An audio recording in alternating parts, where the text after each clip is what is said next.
All right, let's get it. Start early today. Make this. Try to get on this thing for a few hours. A few hours. Few hours in the showers. It's like oh man, switch this up. Start inviting my peoples. Mm, mm, mm, mm. Mm, mm, mm. Mm. All right, so can I get? Mm, mm, mm, mm, mm, mm. Mm, Get all these people. Oh, I don't like when I do that. He's trying to send an invite, and I swipe out. I'm mistake. I can swipe out, but we gonna get it. We gonna get it. I like start this topic early so I can get this going. You feel me?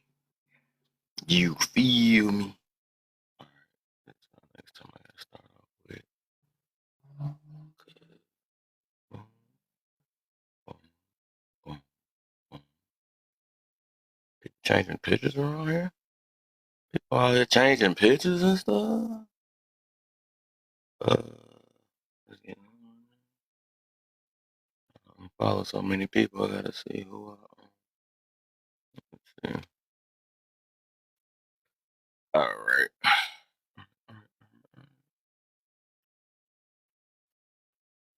That's everybody.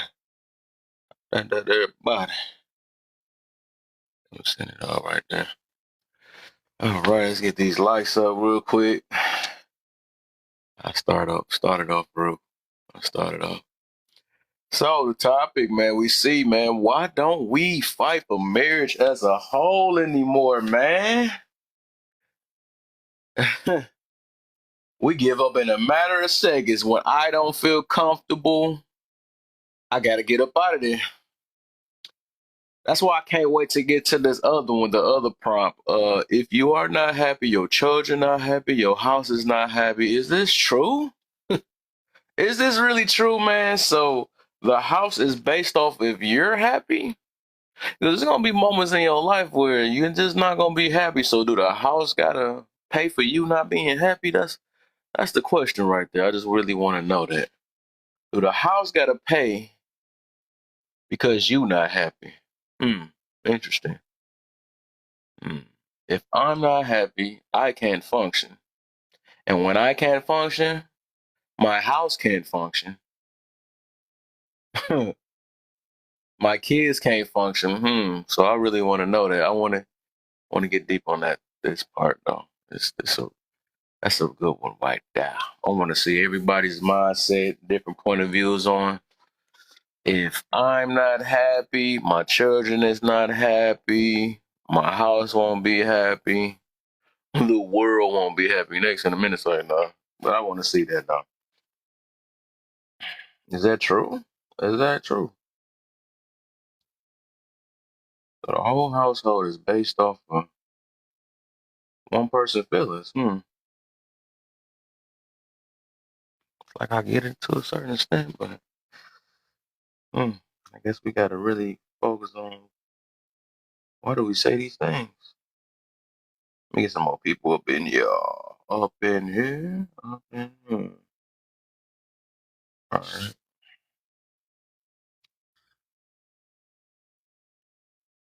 Um, uh, who else I've been invited? I gotta think about who I invited. Yeah, I think even with the first one, through sickness and health, for better and worse, and rich and poor, does that mean anything, man? Do that mean anything anymore? Do it?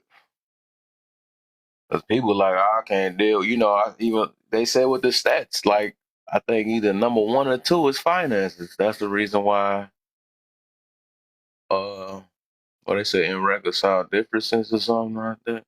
And that can be anything. It might be that or money. So, person being broke is the reason why the family can't Be a family. Interesting. So sickness, do good. I think the other one is for better and worse. People's worst be the smallest little thing nowadays. You know. I guess none of that really mean anything in marriages anymore. We gotta. That's a deep one right there. But we gonna get to it, man. And get these lights up though. Get these lights up. Let me see. Where's my other charger?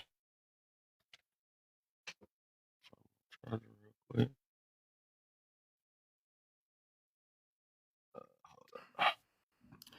Sometimes I wonder if you guys are trying to convince people to get married.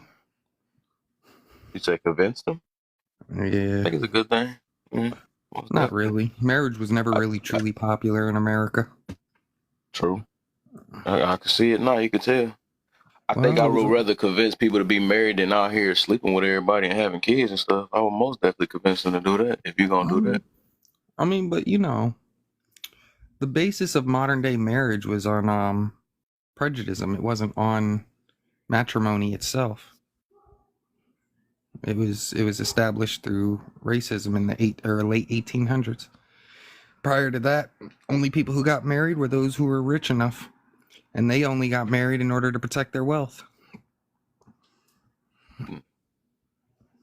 Well, they're not following it anyways, though. So somebody got. I think even if the rich people are not, why we doing rich people things though? Like putting the rich people women putting Peters in their mouth and sitting there sleeping with so many people.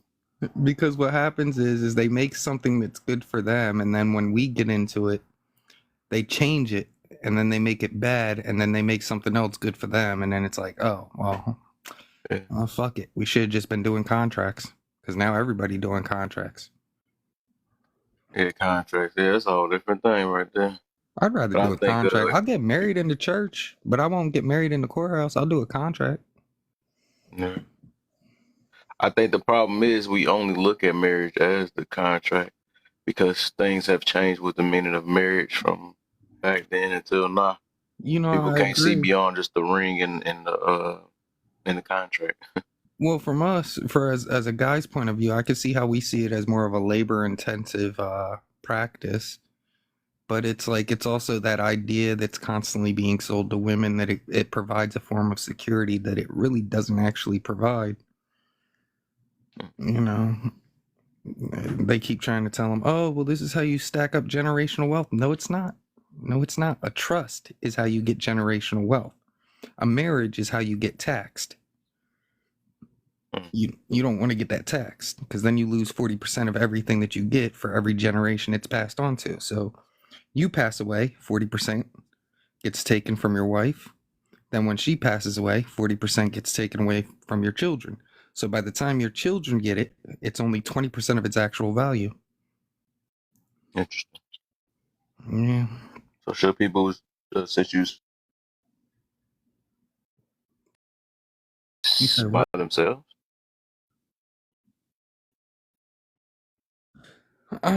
Me personally, I'd prefer to stay by myself because it's just not a right time for anybody to really get married. There's too much mental illness. There's too much trauma.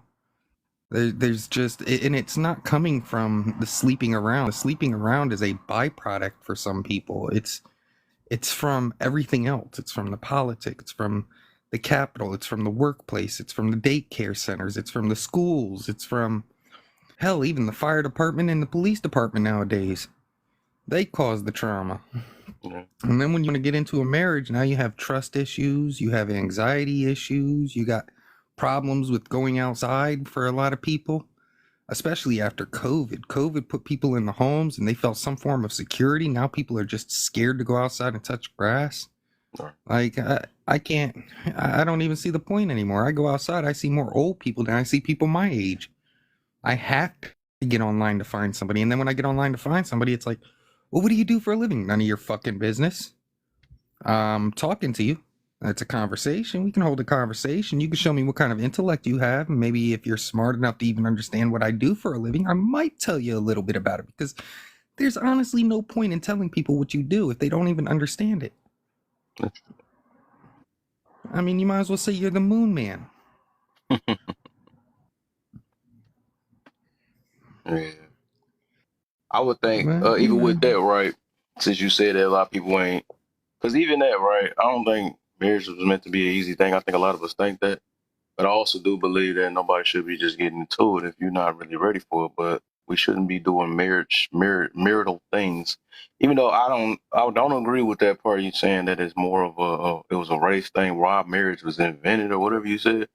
It's like, how would oh, it we wasn't be that it here to was even invented. say something like that if it wasn't for marriage? If we didn't, people didn't have smacks, basically, right? Yeah, early life. I'm about to Well, I be on mean, this for a long until about 10:30 or something today because I didn't get on yesterday and I was chilling with my boys. it's not that it was made for the purpose of racism. It became popular because of racism. At the end of slavery, the former slaves didn't know anything other than what the owners originally used to tell them, which was what defined as human. And they made it seem as if marriage was a luxury for humans, and yet at the same time, their exposure wasn't towards the common European. It was to the lords or the owners of land, those who were high class and protected under the Constitution back when the Constitution protected the rich. Mm. Not that it doesn't still protect the rich, but it gave them. We weren't a democracy as much so as we are now. So what had happened is the process of jumping the broom created a ripple where it was like now not only are they free, but they're also getting married, which was seen as a luxury more so than a right, Mm.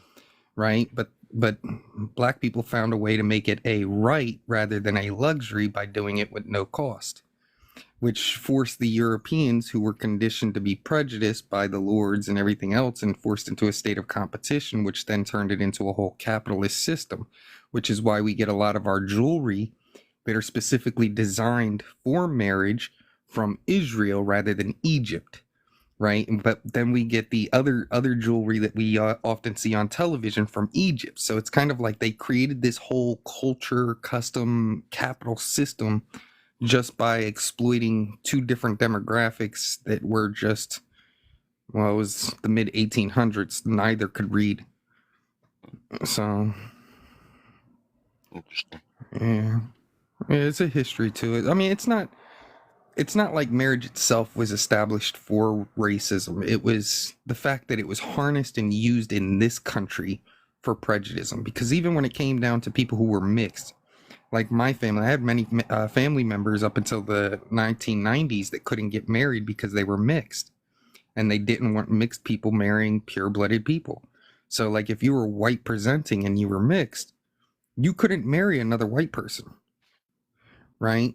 It just wasn't allowed. And then they'd say that the reason why they even started that practice in the first place was to prevent inbreeding, but what it was really used for was to prevent migrants from getting married, mixed people from getting married, and then persecute anybody that they deemed as problematic. Mm. And then 1990s rolled around and they created a new law banning the DNA testing. So now we no longer have to give blood to get a marriage license. Yeah. Do you believe? Cause even from what I'm hearing, it sounds like I'm pretty sure a marriage did not originate like that. But I think it's more of like when people take things and use it in a negative type way, or put it in their way, or use it to go against certain things, just like they do the Bible, right? People always want to put that as a whole. Well, they used it for slavery and put you down and all that stuff, but I think it's people that use, and I call it even people doing that today. They take out stuff to make it fit, to control people in a certain way, like a fear type tactic, or some people just make it fit in their lifestyle. That's why I would recommend people read for themselves and stop going by what everybody else say. But some people also You're want to read supposed to to. validate that somebody else that it is because they know that it makes them uncomfortable, so they rather read it to not understand it. But I think it's just the same way. I don't think a lot of that stuff has changed. I don't think marriage itself changed. I think it's the people in it. People in it, the laws that they add to it and all that stuff. I believe the whole concept was for two people to come together for them, and also build a family. To build a family and build a legacy, multiply and grow with that, and keep going down farther. I mean, bigger and bigger, because we wouldn't be here if it wasn't for that. Right. Pretty sure So would everybody's you do not the meant. contract Every rather single than is not meant to for life. If it was single, then we'll be probably extinct. If everybody's meant to be so single, would you, so would you do the contract rather than the state marriage? I really don't think about that part for real. I would do it for the benefits, but that's why I said as I'm talking now, I can see you stuck on the part that's what marriage is. I don't believe that's what marriage is. It's not that. It's more of Well, a I mean, it's not what it's, marriage it's, is, but it it's is more of a something connection. as Yeah, exactly. But I gotta first connect with somebody. It gotta be first mentally, spiritually, if you believe it. And they gotta believe in what I believe in for the most part. At least believe in a God or something higher beyond self. Because I realized even interaction with people that don't even believe in nothing, that's one of the hard. That goes against what I kind of not goes against in that way, but it just I realized the type of people. I might have made a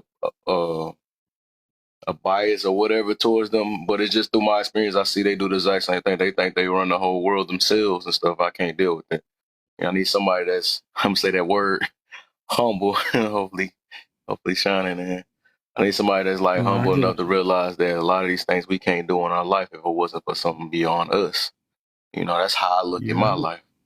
Um, I get what you mean, but it kind of gets complicated when I tell people that, like, hey, you got to believe in something bigger than yourself or something higher than yourself, because it's like me reading the Bible for myself. It kind of like tells you what God really is, and it's like you can't really put it in a form that kind of like seems like an authority as much so as it is a force. mhm. It's consistent, it's constant, it's existent, it's non-existent. It's just it's there and it has a reason.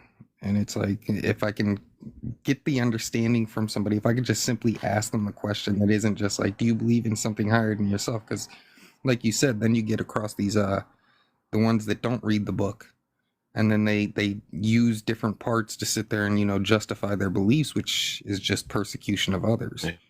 And it's like I'm not a persecuting type of person. I definitely don't like people around me that are, because it makes problems for me, because then it's like, well, now I'm affiliated with you, and now people want to fight me because they want to fight you, and it's like you couldn't just like let them live their life.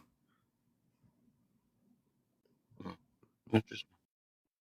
What you got in this on this main thing? How you feeling? You up early with me already? My boy Yes, shining here early with me. cuz I had to go That's by why my I mom's mess with house to y'all. feed Y'all my. feel I had to go by my mom's to feed her dogs. So Okay. yeah, that's why I'm up early. Um, What's up, Leah? so why don't we fight for marriage as a whole? Cause people ain't serious no more. And a lot of people like they don't care for marriage nowadays, I think. That's why a lot of people living freely. They be like, oh, I don't gotta sit up here and be tied down. You think somebody just wanna be tied down with a man and some kids? Oh no, that's not life. So so when I think about why we don't fight, I think people who fought for marriage really was about it. They meaning you was about taking the proper steps. You was about, standing on business when it came to, oh, you cannot sit up here and just get to know me without me, my father. Mm. If my parents don't approve of you, baby, I don't approve of you. And that just really showing respect to the ones that came before you, that you value them enough to even have appreciation to give them a say so when it comes to your relationship decision making. The person that is vetting you. You see what I'm saying? So a lot of people, they don't want to go through their parents. A lot of people don't even want other people to even sit up here and tell them nothing. Mhm. I'm gonna drop down real quick. I just came up to spit the wind with you. I don't want to mess up your Oh, live. you good, bro? Appreciate you. Good. Appreciate you. Well, dang, how did Leah get up here? I didn't even see the invite or nothing. That was scary. That was scary. I was just about to address that comment she put down though. I was about to ask. You said marriage look ghetto from the outside looking in. Is it marriage or the people? Let me see, invited Right. her. I didn't even see the invite. That's the crazy part. That song scared me. My boy got the ghost invites. Yeah, do your thing, man. She didn't see it coming. It's like, man, Oh, Sean she don't invited even know her. how she got her. Like, what the? But But since yeah, you're up that's here, my should explain perspective. what you mean. It looks ghetto from the outside looking in. Then I'm gonna get my boy Mikey in next. Leah, you in the box? You're not in the comments no more. Hi everyone. What's up? I'm good. I hope everyone is good. You got that put Um, on spot laugh you just did right there. Why you do that to her, Shy, man? She was good. Like, man, what you got for like, us, man? okay, so I grew up in a Christian home, right? So obviously I've been, indoctrinated from a very early age. And I've been told, like, for the longest time of my life, that marriage is good, you're supposed to desire it. And that's exactly where my mindset was until I was old enough to start now thinking for myself and being able to look at things and analyze them for myself and not just what somebody else tells me. This is how I should be thinking. And now that's when the problem came, and I became so angry with with the fact that I'm being told this and I want it. I truly want it and I desire it. And I'm still struggling with that today because Mm-hmm. I still want it, I still desire it. But the more I'm looking and analyzing, the more it does not look like what it is that I was promised it's going to look like. And but that's the thing, that's what I want. I want nothing else. But unfortunately, the marriage situations that we see today, literally this is what you can get. I'm still not married because of that reason. Because I'm like, but that's the only type of marriage that I want. And if you're selling me something else, I don't want that. I don't want the one that doesn't look like the one that I was sold. Mm. You know? And also being at this age is like I said, I want marriage. So obviously, there'll be men that'll pursue me and I'll go on dates with them or I'll give them the time of day to figure out, if we can get to that point. As a Christian woman, obviously, like I said, I'll go on dates with you, but I do not I don't want a boyfriend situation, so I don't boyfriend. We can go on dates between one another in a Christian manner. And that's supposed to lead to marriage. We're never gonna get to a situation where we're gonna sleep together. And now, once a lot of these men now, that are pursuing and they getting to know me, a lot of them actually, they start realizing, like, oh, you're not the type of girl that's gonna like give me the thing that's below your waist. They're no longer interested. And it's like, but that's okay as long as you're honest about it. But a lot of them lie about it in the beginning, right? And then, but the unfortunate thing is that a lot of men that I've been approached by are actually married men. And then they disguise themselves as single men. But because, I pray and I don't know, but somehow God always reveals it to me in some way. You know how, but it always, I'll find out that this guy is not who he says he is. He's married. And then it's like a whole thing where he would like, oh no, we going through a divorce, a separation, whatever. But it's like, yeah, but you're not supposed to be pursuing me. You're supposed to deal with that. And then once you're single, you can approach me because then I don't need to be dealing with you anymore because you're married. You shouldn't even be talking to me. But that's what I'm saying. Marriage seems ghetto because I've been approached by so many married men, so many, too many to even count. And it's disappointing for me actually every single time because a lot of those ones that kind of look like the potential, spouse, you then find out he's married. So yeah. You got some deep stuff. I got a lot to say on that though. I'm gonna let Mikey speak real quick. Then we gonna go back to the main thing. Then I got some questions for sure. Oh, go ahead, Mikey. What you got for us? All right. Can y'all hear me pretty good? Just right. Just want to say it before I get started. Hope everybody having a good day. Oh yeah. This is actually an interesting topic.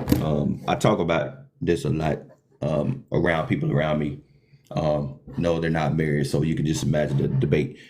So, to be honest, I think it has a lot to do with the morals. I don't want to take it biblical. That's another whole topic. But I think as a society, we as Black people, we don't cherish marriage or commitment or anything. Basically, our morals have depleted a lot. Because I think whatever we value the most is what we kind of put on a pedestal. For instance, like if we're talking about if we value a certain type of music, that's what's going to sell to us. You know, the trap music or hood music or drill music, whatever it is, if we support it, that seems to be a lot what we're doing. And I know that a lot of times we say we're not a monolith, but you hardly ever hear people excited about getting married. That's no longer on their bucket list anymore as far as getting married when they're young or, 20s, 30s or whatever the case. Because I've had conversations where I've actually heard women tell me that being married is more of a commitment than having 2 or 3 kids. And it's like, whenever we talk about, well, why not get married? Because we don't mind playing house, as the old folk used to say. We'll do everything in a relationship. I'll cook for you. We can have intercourse. We can go on trips. I can have your debit card. You can meet my people. We can do all of this stuff. But when it come down, let's just get married. Nah, I don't want to do that because, people get married and I've seen people break up and it's just a piece of paper and, you're going to change when we get married. But until the meantime, let's just stick together and look like we're in a committed relationship. Because I'm from Texas. And in Texas, when you're together for a while, it's common law marriage. So a lot of my people have went that route. We just stuck together. I've been with you forever. I ain't gonna get married because I'm scared of the court. I'm scared of this. And it's like, well, dang, we'll go through all of this trials and tribulation, but we don't want to get married because our mind frame is always, we have to think positive. We always want positive vibes only. We always want the good. We always want the better thing. We not going to settle for this. And, I'll be with you as long as you make me happy, or I'll be with you as long as you got the money. And it's always the good thing. But when it comes down to actually having to work on this relationship, that I have to talk to you even though I'm mad. I got to live with you even though I can't stand you. I got to deal with you even when your breath stinks. I got to deal with you. All this negative stuff, I have to deal with you through thick and thin. But we're so set on that microwave love. I want it right now. I want instant gratification right now. Yeah, I know Big Mama and them used to go through that, but I'm not finna stick by no man who ain't making this type of money or who can't make me feel a certain type of way. So if I'm looking at, well, that was y'all being done for staying with one man. But the thing about it is we always want to talk about loyalty and trust and respect, but we supposed to get that in a marriage. That's all a marriage is. The very things that we're complaining about that we don't get and we need, that's what we're supposed to get out of a marriage. And just like you said, we're having these kids. Why can't we be in a position where we show these kids the foundation? If we're trying to push marriage, because I don't think that you have to be a twisted individual to raise your daughter to be a single mom, to want her to strive to do that. Or to just be single for the rest of her life to where she'll get 50, 60, 70 years old and the only thing she got is a car note and 5 cats. You have to be a twisted individual to tell your son, well, just get older, just run through as many women as you can. You can either catch some or catch an STD or catch a bullet. Running behind these women. You have to be a sick individual to set your children up like that. Forget the the wealth. Forget all of that type of stuff. What about them building families and structures and morals again? I think we went away from that because we don't even stand on business, as we say a lot of time. We don't stand on business on our morals. We don't stand on business on our family. We don't stand on business on anything that's positive. We go away from, because everybody wants to live in that I, me. So I think until we get to the point to where we value marriage and we actually talk about marriage and we actually put that in the forefront of everything that we doing, then I think that's when we'll start understanding how serious it is, because we don't think it's serious because everybody is living for themselves now. And I'll just land it right there. What you got, man? Oh, you said you want me. I was gonna say, because I was hearing different things. Let me ask this question then, since you said marriage, is ghetto, and I understand why, you said that because of your, expectations and what you've been taught, and it's so different, and you basically saying that you don't want it unless it's the way that you got presented. Um, Even with that, not being married, not even just you personally, seeing people outside of marriages that's not married, is they any less ghetto?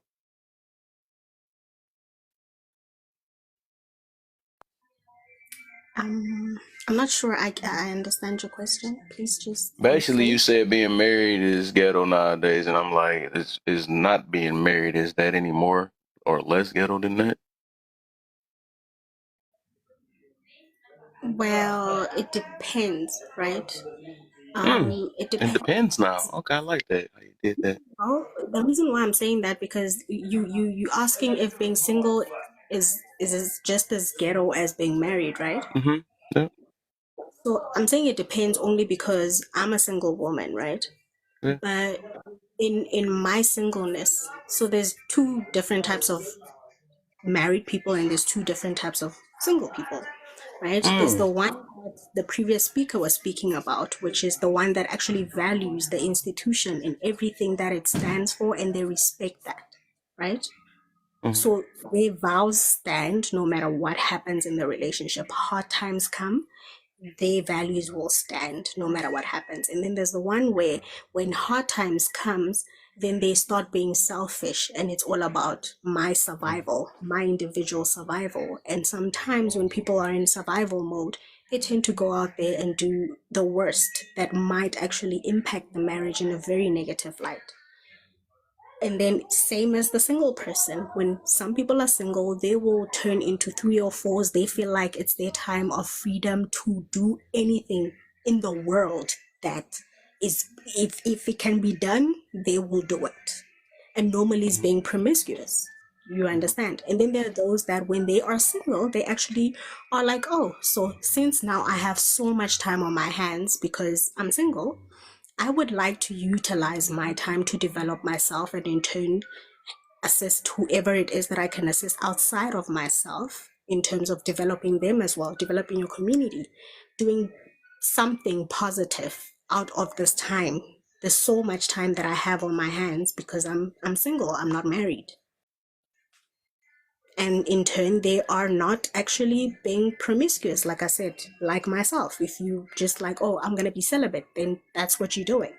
But then there are those that are like, oh, I have like I'm gonna be self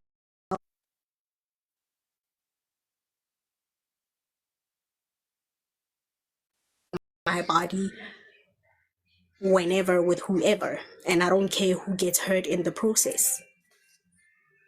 So that's what I mean by it depends.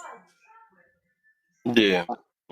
I think the only reason why I said that because I find it made me laugh because it's like you use and depend when I said the single way, but you didn't say it depend with the marriage. But now you're saying it though. You're saying it now. But I was just saying when we first started, you could say marriage can Mm-hmm. be ghetto. It depends. It can be ghetto. You know what I'm saying? You didn't say that. But you just straight up just put marriage as a whole. Said it depends. I mean, no, you said it's ghetto. So Yeah, that so we, was your topic. So I could have said, oh, singleness can be ghetto as well as marriage can be yeah, I ghetto. feel you though. That's Yeah. why. Yeah, I just didn't hear the word depend until that. That's what. But you, I mean, you get it. I mean, you get it though. I hear it when you had explained it though. So I was just laugh. That's why I only said something about it depends. I say, oh, you used it now when it came to the single part. Yes, sir. Yeah. Um. So Malika, What's good, Kev? What's good? what's up? How you feeling? Oh, I'm great. Grand, can't complain. Yeah. So why don't we fight for marriage as a whole? I think that the people who believe in marriage, that's what they do, and the people who don't, they don't. Mm-hmm. Through sickness and health and better or worse, or through rich and poor, does that mean? So let me ask this then, because I hear that a lot. What do mean believe in marriage mean? What do that mean? Some people believe in the institution of marriage, and some people don't. The people that don't, they don't want to get married. The people I that be do, hearing people they say do that, get but married. they it's like that's almost like saying I believe in smecks, but they don't believe it. I don't hear people say that though, but Wait. What they do that with no was your problem. comparison? No, I was thinking about smecks though. I said they don't believe in marriage, but they believe in sleeping with people, and it's like they don't believe it. I don't know. It's I don't know. It'd be funny though. Yeah, They use when because marriage comes. smecks have nothing to do with being married. What? Smecks has nothing to do with being married. Okay. People put those things together, but you can do them both autonomously by themselves. Right? We just talking about regular functions, right? Interesting. You can have smecks without being married, right? Yeah. I just never heard no. I think my point was I never heard nobody say I don't believe in smecks. Well, They do that like crazy. I mean, smecks is a thing, but marriage is a new concept, Because if especially you for this day and age. yeah. I think the only reason why I say that also is because it's like just because you don't believe it, that don't mean it's not true. No, Because you don't believe in it, that don't mean you don't see it around you. So we can't be blinded when we actually see it. No, that's not what I meant. I just never got that term No, when people that's say not what I meant by believe in it. Not What I mean not is, you. I'm just no, saying everybody. I'm saying I was explaining what I meant when I said it because I understand what you're saying. I wanted to clarify. Okay, I got you. Go ahead. As far as believing in the idea or whatever of marriage, they don't believe that they have to be married.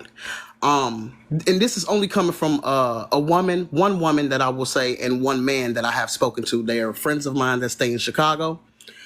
I asked both of them because they decided a long time ago that marriage just was not a thing for them. Period.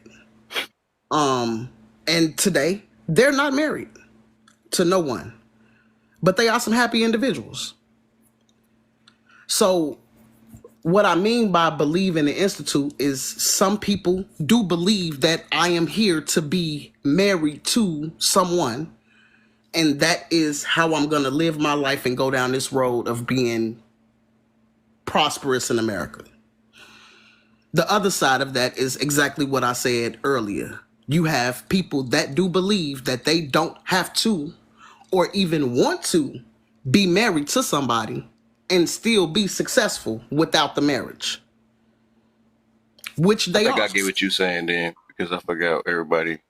We still stuck at that one meaning of marriage. I get it. So they married. They I was in my book. They technically married still. They just not legally married. I think. No. They're not together. These are just two people I know that's different. What? I'm not. It's a gentleman friend that I have, and it's a woman friend that I have, but they're not. Oh, they're single. Like okay, the way you mixed them together, I thought they was with each other. I mean, it's cool. I know people could be happy about themselves. No, these are two separate people, two separate lives, two separate sides. Okay, you confused me. I'm like, what the heck? They married then? They just don't want to say. No, I just wanted to give you two examples because some people be on here like, oh, you only talking about women or you only talking about men. But I have two examples to give you of both sexes. I got you, dude. Okay, I got you. And for your second one, through sickness and health and all of that good stuff, does it mean anything? I do believe it means something to the people that it means something to. For instance, well, me and my husband, we've been together 13 years. I don't believe in like the idea of this because I feel like I'm just a good human. Like I'm a regular good person. So there are just certain things I won't do. There's certain things he won't do. But do I believe that we doing this forever? Absolutely. And I have both of my feet in. So does he. Now, for the other half of that, the same people that don't believe in the institution or don't believe they need that to succeed or survive or have a prosperous life here, of course they don't believe in that. They don't even believe in the concept. So that's where that come from, and I'll be quiet because I'm pretty sure I probably over talked.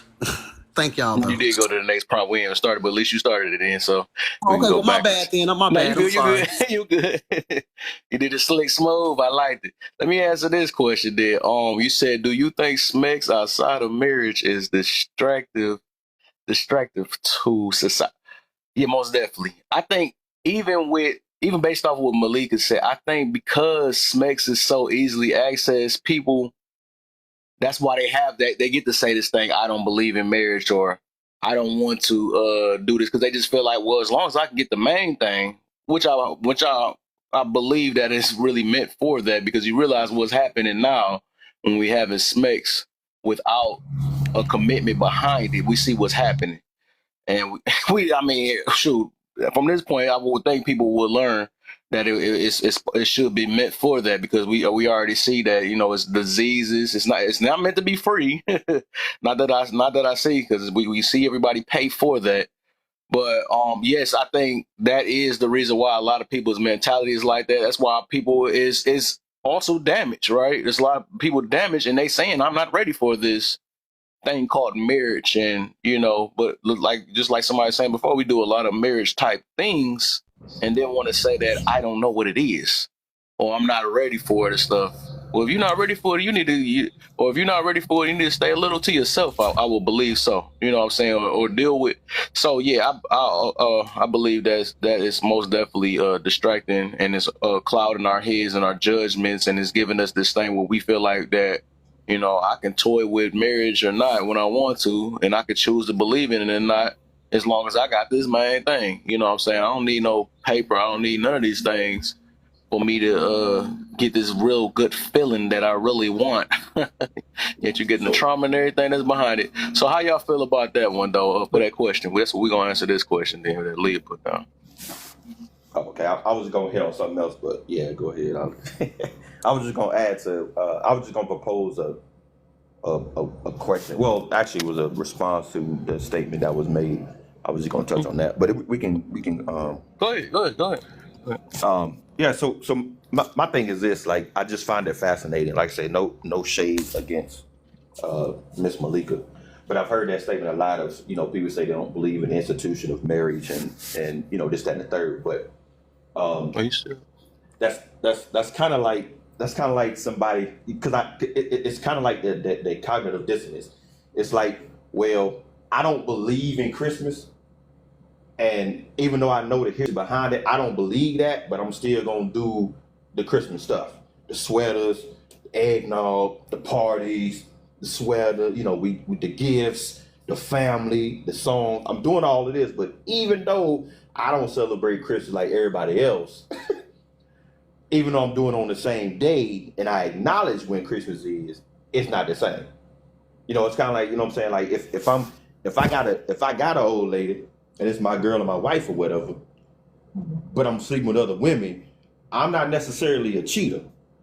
So I'm saying, I just happen to get bored, and I don't believe in the cheating aspect.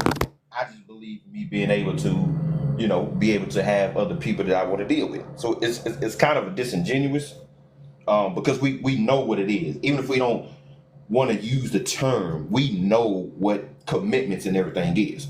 Because we'll stay on our job for 20 years.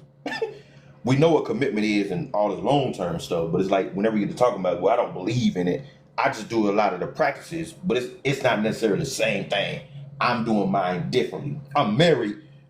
Regular married people live at home, but I'm married, we live in two different houses. So no, it's not the same. You know what I mean? So, but yeah. Right. Oh, here go another one too. People saying they don't believe in marriage, but they believe in cheating, though. Now, Mike, you see, I believe different. I don't know if you heard me say, but me and my husband been together 13 years. I was just giving an example of two people I know who are successful that didn't go that route.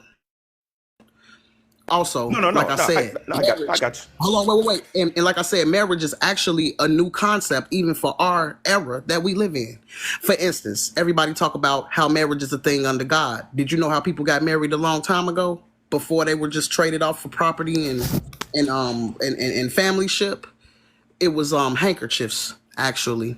So a man would walk up and give the woman that he wanted to be with his handkerchief. She would hold it and they together.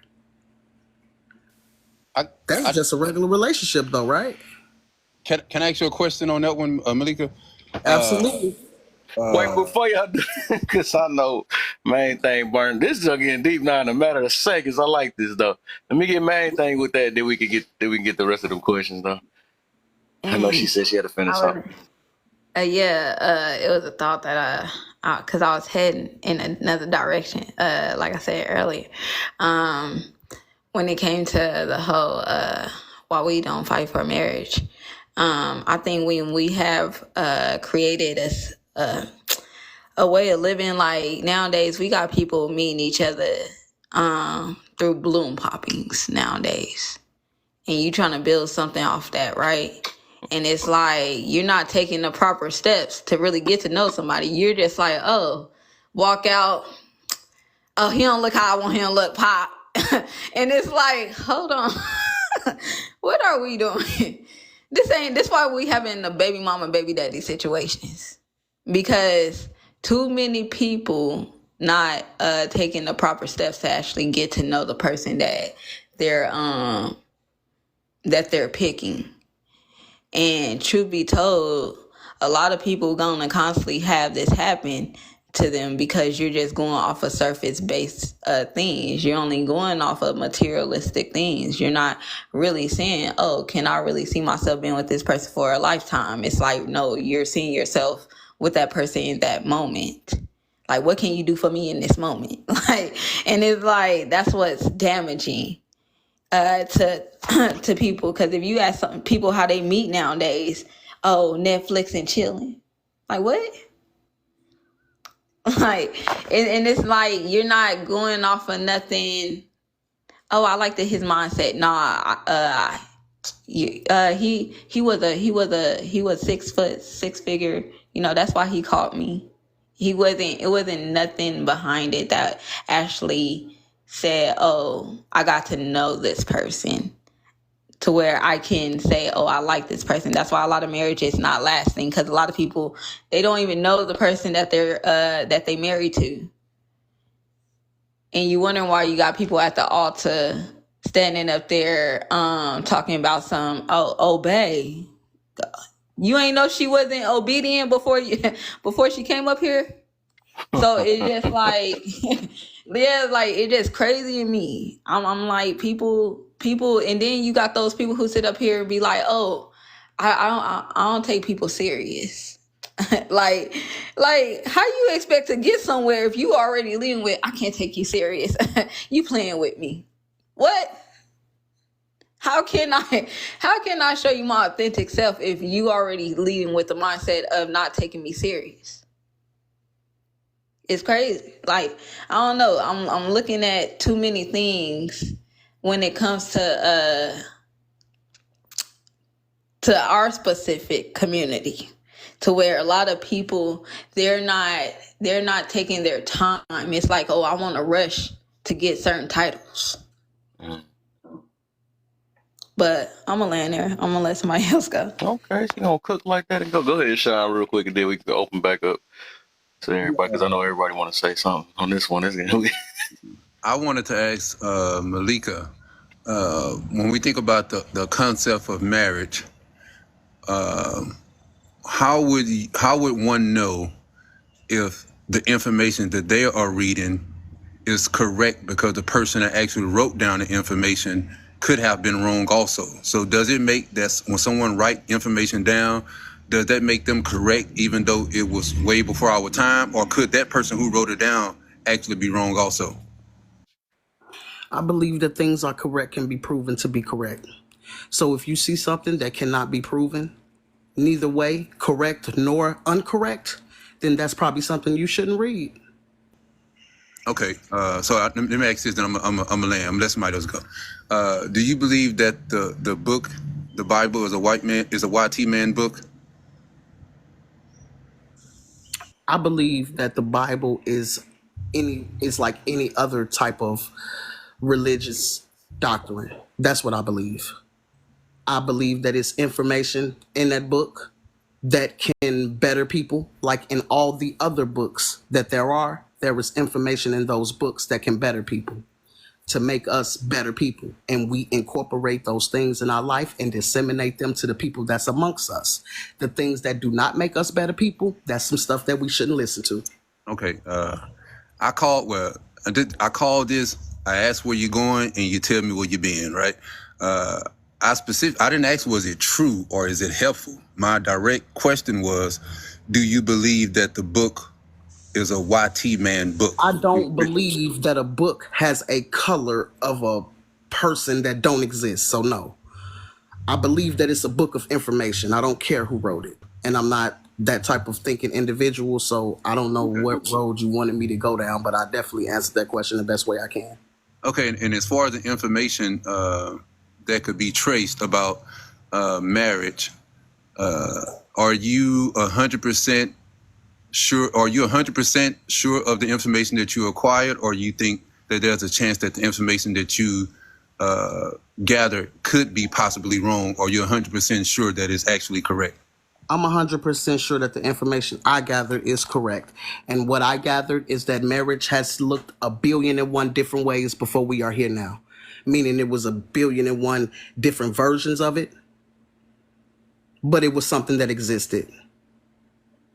It's just been done different ways over time. So can I ask a question to that then? Even with that being said, even though there's 100 ways to get to the finish line, the end goal is still being together in a committed relationship. Would you say so?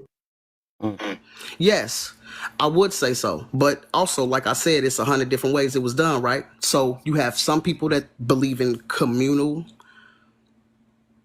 I guess I don't want to call it marriage, but I would say that communal marriage. And then you have people that believe in monogamous marriage.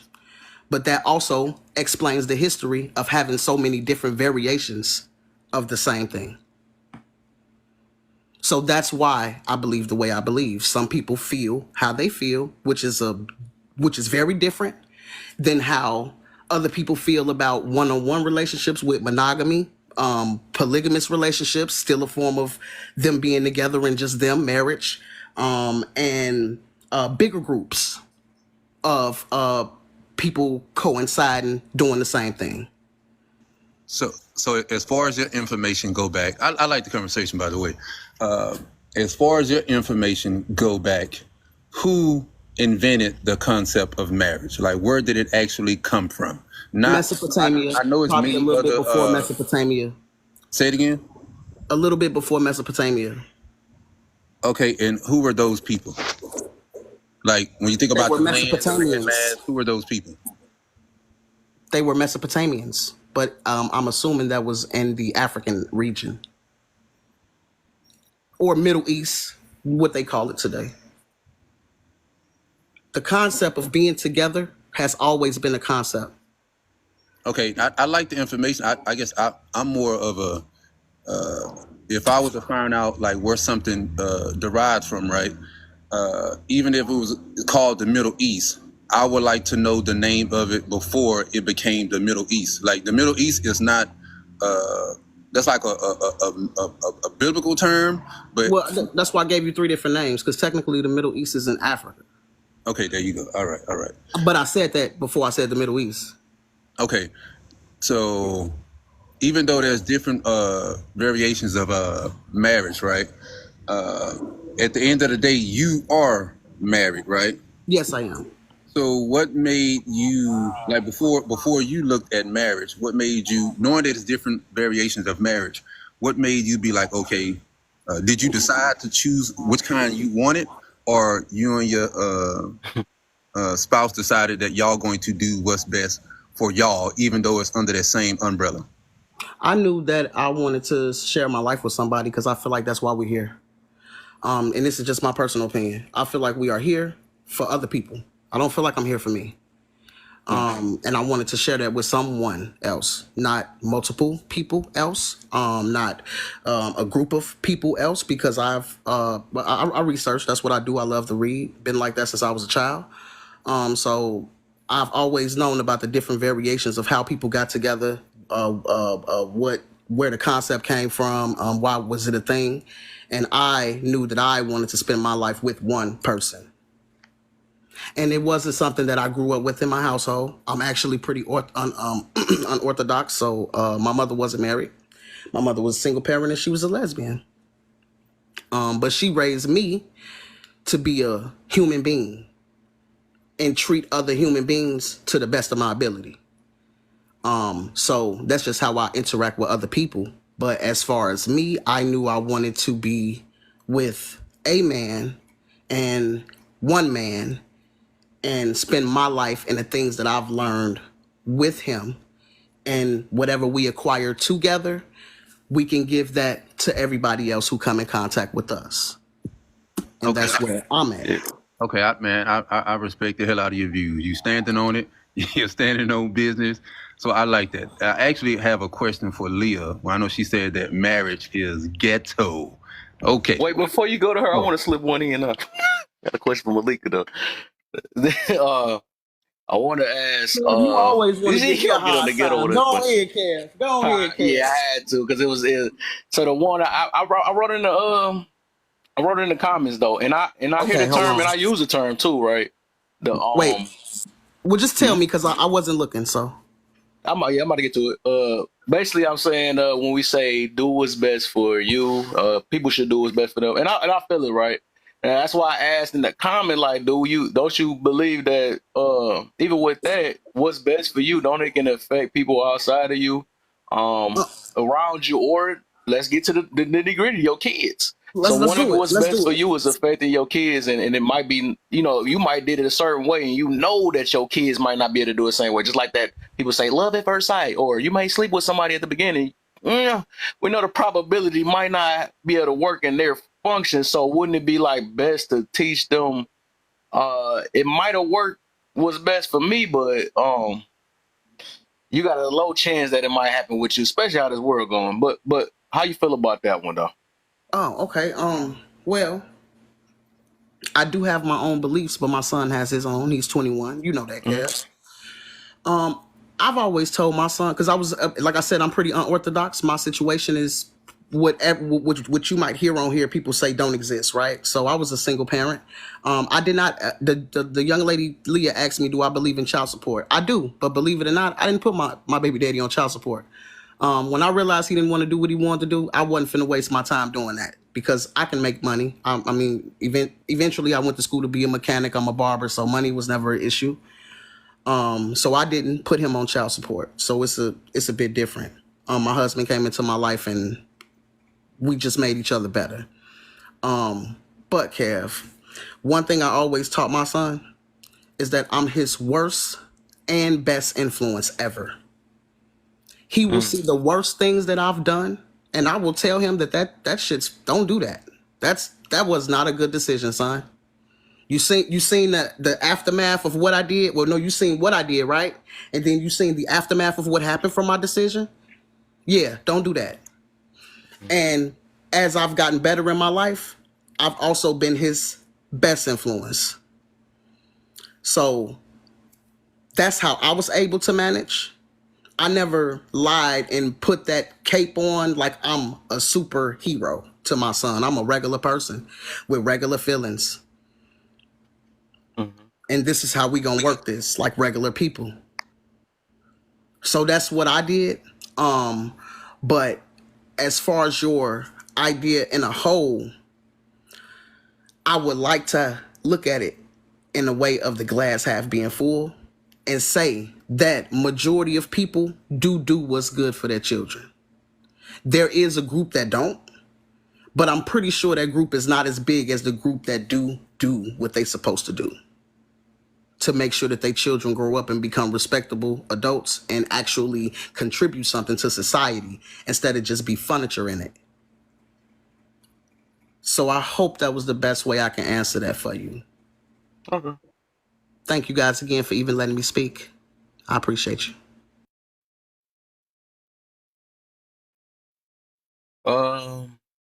So we good? Are we all good on that? Any more questions or something? 'Cause I know we had a bunch of them though. Otherwise, we can go to the first prompt. Hold on, I don't even think Sean answered the first prompt, the first topic. Yeah, let me answer. Well, I want to tell Leah, no, you didn't, to me, you didn't offend me. I was just about to type that right. Yeah, I like all different perspectives. Even if I don't agree, I just like hearing people's minds and love that. I love hearing people that think for themselves. And what I like, even though I question Malika a lot, it wasn't that I was trying to prove that she was wrong. I just like to hear people's perspective and how they come to their perspective and they stand on it. And it's not, I don't like talking to robots. So she have her own way of thinking, you have your own way of thinking. So I like that type of stuff, me personally. But why don't we fight for marriages as a whole? I could kind of see where Leah was coming from in a sense as far as a whole, because a lot of times married people, some of us always, like I know when I was growing up, I always heard married people tell me not to get married. And I always thought there was like a red flag. Like, why would married people be telling other people to not be married? And people told me that when they found out I was getting engaged. Oh, don't do it. And it was married people. Oh, don't do it, man. Your life gonna be such and such. I'm like, well, damn. Yeah, you married, but you telling me not to get married. So I think married people play a part in that also. And also, it's the whole mindset of people wanting to be happy. Like, they thinking that it's all about happiness. It's all about making them happy. So, and for the most part, I don't like, I guess fighting for marriage, you could say, I guess pushing marriage. I don't think anything should be pushed. Just how they got an agenda where they pushing something right now on our kids. So I believe it's something you're going to do it on your own. I don't believe that it should be pushed. I believe that people that are married should do a better job at speaking of the good and bad of marriages instead of they speak on the bad or they just speak on the good. So I don't know about as a whole. I mean, once again, like Malika said, that marriage is falling under a lot of different umbrellas, and everybody perspective of marriage is not the same. So we don't have like this one way of, okay, this is how marriage is supposed to look. Everybody have their own ways of what marriage should look. So we can't even be as a collective, as a whole, when we talk about marriages, because like she said, when it comes to that marriage, there's different type of marriages in today's society. So it's kind of hard to tell as a whole. Mm. Even with that though, like for the people that is with it or not, what is a good reason to not fight for it? For one, I think even though I believe in the Bible, I had to learn to have conversations with people that don't believe in it. I don't believe it's fair to me to hold people to expectations and standards that I believe, because it's my religious belief, and they don't. I don't believe that it's fair to them, right? So I try to find ways in people's own logic and try to use their logic against them to be like, okay, why wouldn't you? So you willing to have a child? Let's say you remove religious belief and you just remove marriage. You willing to lay down and have a child with someone? That's a lifetime responsibility. So if you pass away, could you leave them anything if you're not married? And then they'll be like, no. I'm like, oh, and it'd be harder. I'm like, so would you want to leave your loved ones some things that they could kind of like further their life and take advantage of by you passing away? They was like, yeah. So I say, what is the best way to do that in America? They said marriage. So I just realized I could tell people how to do something in a certain way without them feeling that I put them under the umbrella of religious beliefs. Yeah, facts. Yeah, I had to learn that way too. Everybody don't believe. Shara, you next. What you got for me, man? Why don't we fight for marriage as a whole? I keep me want to say any more, and I was like, I have to hold myself on that. What's up? I'm here. I feel like there's a lot of different reasons. One of them is we're more focused on individualism instead of worrying what's best for the community. I like that.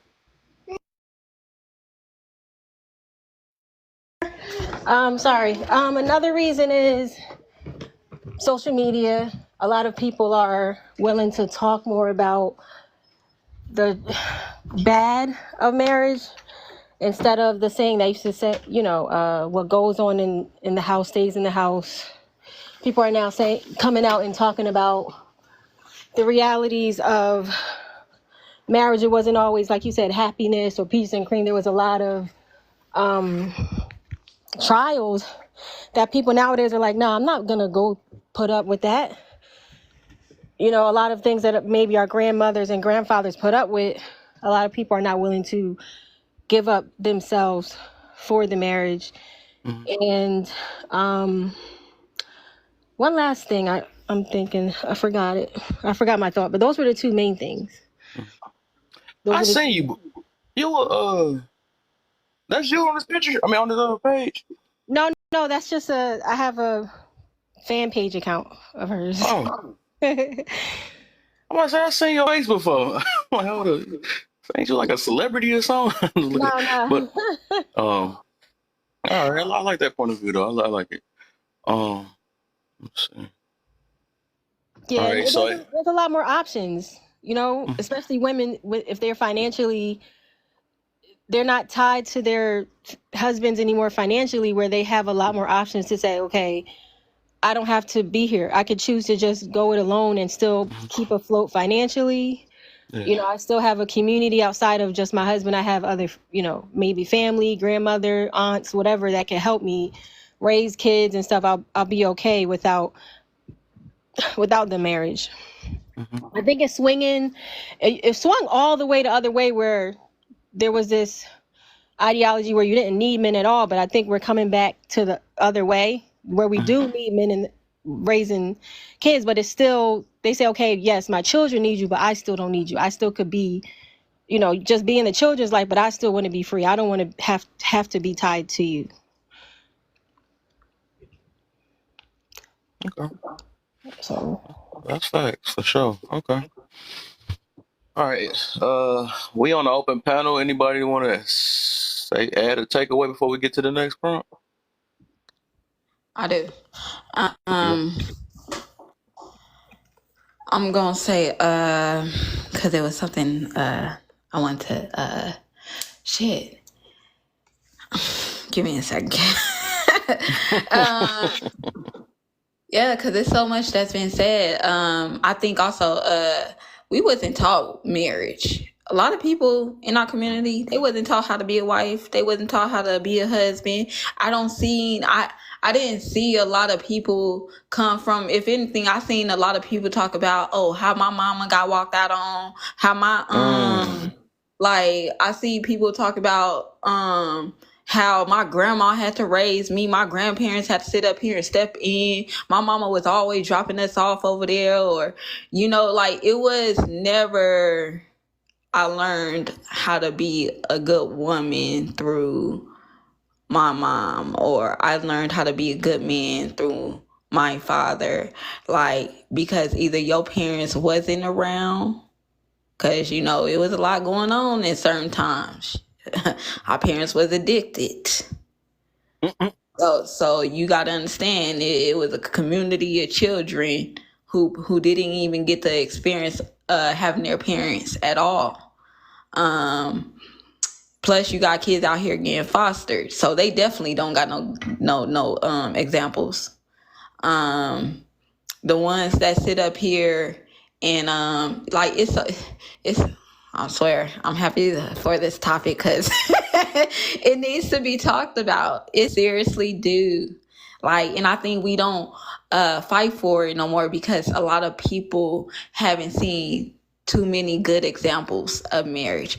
Too many women out here walking out on a situation. That's why a lot of people believe that, majority of these marriages, they're failing because of infidelities, because of financial resources or disagreements. And it's given at the same time, and we got the women out here who's focused on career. They're career minded. They're not really family minded. They don't care to sit up here and be a housewife. They rather work their life away than to sit up here and deal with some damn crying ass kids. But truth be told, because I feel like the ones that do want it, they have it. or they're working to get it. You get what I'm saying?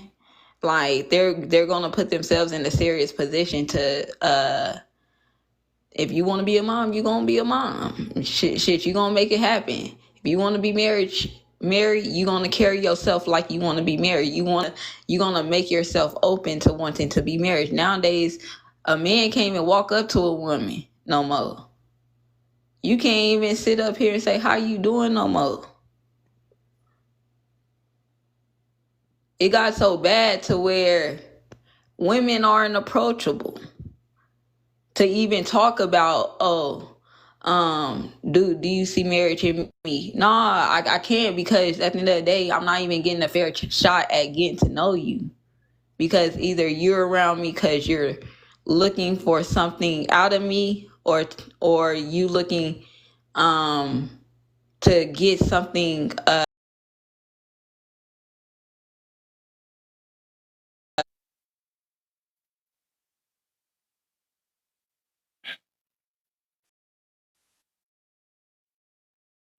more. I don't see Can I not can I one real leader. I don't see the next person who's sitting up here who desire to be the next Coretta Scott. I don't see no man sitting up here really desiring to sit up here and wanting to sit up here and be the next Malcolm. I don't see that. I see people who sitting up here talking about, oh, I want to live how I want to live. Don't control us. Don't tell us nothing. Like we gonna do what we want to do.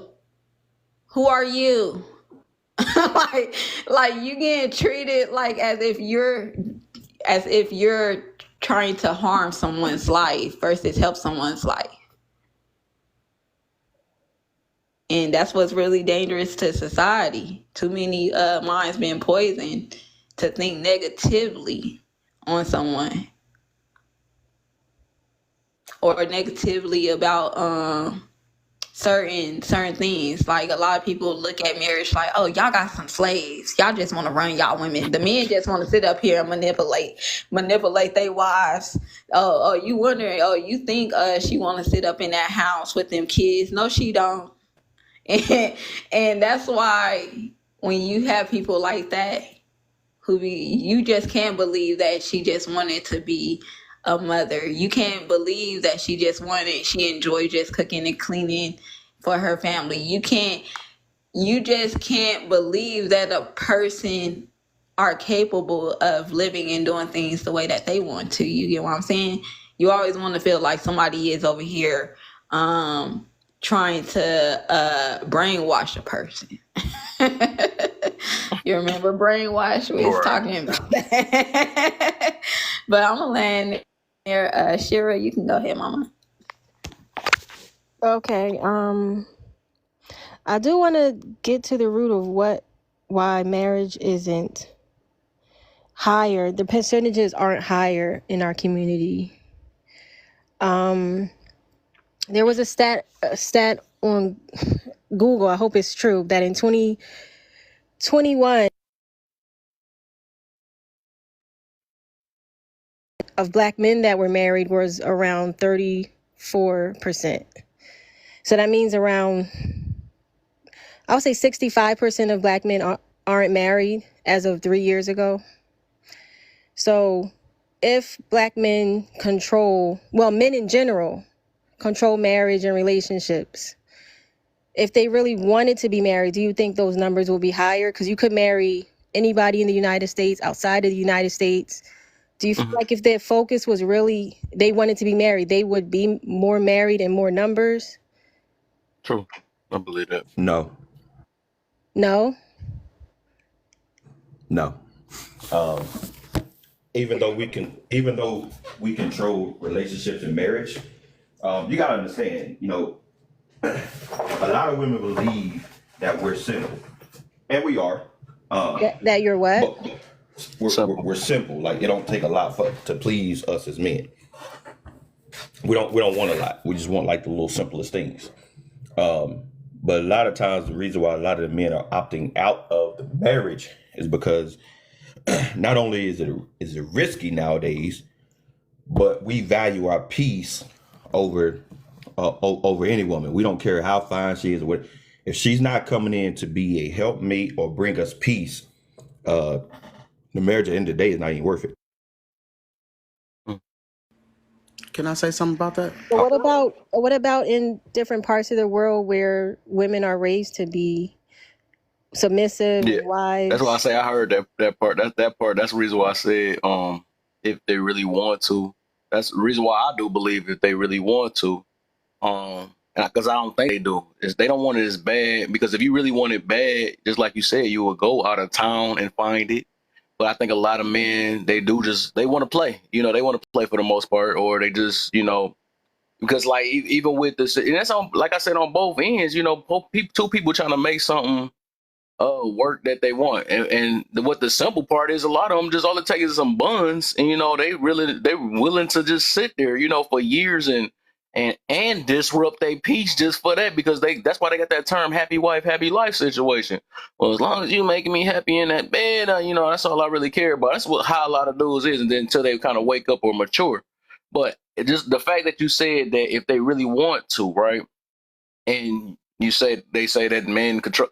I would most definitely say yeah, because they would do anything it takes. They will have to go another race if they have to. They have to go to another country. You know what I'm saying? We see what they saw this so-called fake passport bros. They doing that stuff. That's why I don't be liking when I hear some of them. They don't talking about going out there just to get some buns. Like what the heck? You can get that here. Why you over here messing up with a marriage-minded woman that's outside of the state just to sit there and get some buns? It makes no sense. So I do believe if a person is literally marriage minded, they really will go look for it. You know what I'm saying? Instead of sitting with a toxic woman or something like that. That just don't make no sense. And I also look at it, if a lot of dudes is scared, that's because they don't know what they want. They really don't know what they want. They think they know what they want. They don't. Just like anybody. Like when people be saying, I need let me get me a prenup and all that other stuff. I realize all that stuff comes out of insecurities. You know what I'm saying? Because they pick a woman that they're not sure that's going to be around them for the rest of their life. Who is that? I mean, that's your judgment. You know what I'm saying? That's because you can't see, and your vetting is just as bad. We talk about women that got bad vetting, like even being scared to be picking a woman to be scared to be in a marriage with, and saying that I don't know if she's going to take all my stuff. Well, you just not ready. You know what I'm saying? You should be sure, or I mean, I know people change and stuff, but it shouldn't be a doubt at the beginning. I think that's what get a lot of us. If you still doubting, you really don't know what you want. You know what I'm saying? I done built myself, me myself, right? I done built myself up to be able to see like, okay, certain red flags that might not work. Let me hold myself until I make sure that, and because they not about to get no Peter with it from me until I for sure know. It's people doing it so backwards now. They giving Peter with her, but then scared to be in a marriage, which makes no sense. You should be scared that you might catch something, or you might be scared you get her pregnant. So all this stuff is so backwards. That's why I'm saying, like, people is not ready like they claim they is. You know what I'm saying? When you still have this insecurities at the beginning, you're not ready. You're just not. So I do believe if they really want it, they can get it. They can get it for real. They just got to go out and go to their streams, just like business. You know what I'm saying? Like a business, you got to put in that work. Know what you know, stand on what you stand on. But yeah, that's where I'm at. Hey, I wanted to say to Mikey C. I'm a strong believer that an outside person cannot bring me peace. That's something I have to find on my own. I hear so many people looking for it from other people. And I just feel like if that's what you're looking for, you will never find it, because you're looking for someone else to give it to you. And most of the time, those things that we have already, or those things that we have to find within ourselves, the idea of truly being at peace is to be in the middle of conflict and not be bothered by the conflict that's surrounding you. So I don't know. I just wanted to say that because I hear a lot of people say that. And it's like, wow, if you're looking for somebody to bring you something that you have to have, you will never find it. You will forever be unhappy. You will forever be searching. It will forever be somebody else's problem because they couldn't bring it to you, but it's never been for them to bring it to you in the first place. And that's just what I believe. But I appreciate y'all for even giving me a chance to say that. Thank you. Oh, yeah. So let me clarify, if I may. Now, when I was talking about peace, I mean, because here's the thing: like, if you're a man of certain uh, morals and standard, let's say you're not a man that's full of drama. You stay to yourself. You just kind of keep it low key or whatever. You're emotionally mature. When I say bringing peace, I don't mean like I'm toxic and I need you to be what I don't have. I'm just saying, Right. if I'm already in my spot, if I'm standing on my square, I just need you to add to be a representation of me. Because if I'm not loud and obnoxious all out in the streets, I don't want to bring that into my life, because that's, like you said, that's interrupting the very thing I already had. I don't want you to interrupt it. I want you to add to it or make better, whatever. So if I'm already a peaceful man, a stern man, or and I have my stuff together, so to speak, I'm just needing you to be that compliment. Because if it's certain things that a man, like you said, is looking for, that is marriage minded, it's certain things that he's not going to want to deal with. Yep.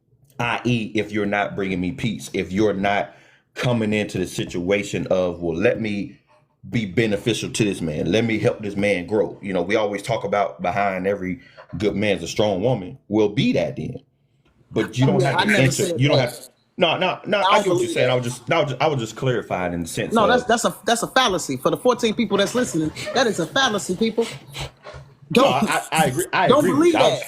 That's I was untrue. using that. I was using that for an example, because it's funny to me that they say that all the time. But if a man is already doing something with himself, he's not looking for you to give him something that he don't have. He's just looking to add the little things that you can contribute to that.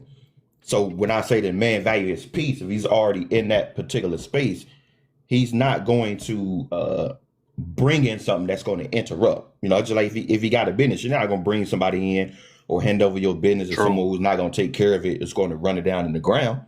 You want to keep that thing going on. But like you said, Kev, you're correct. A lot of men don't really know what they want.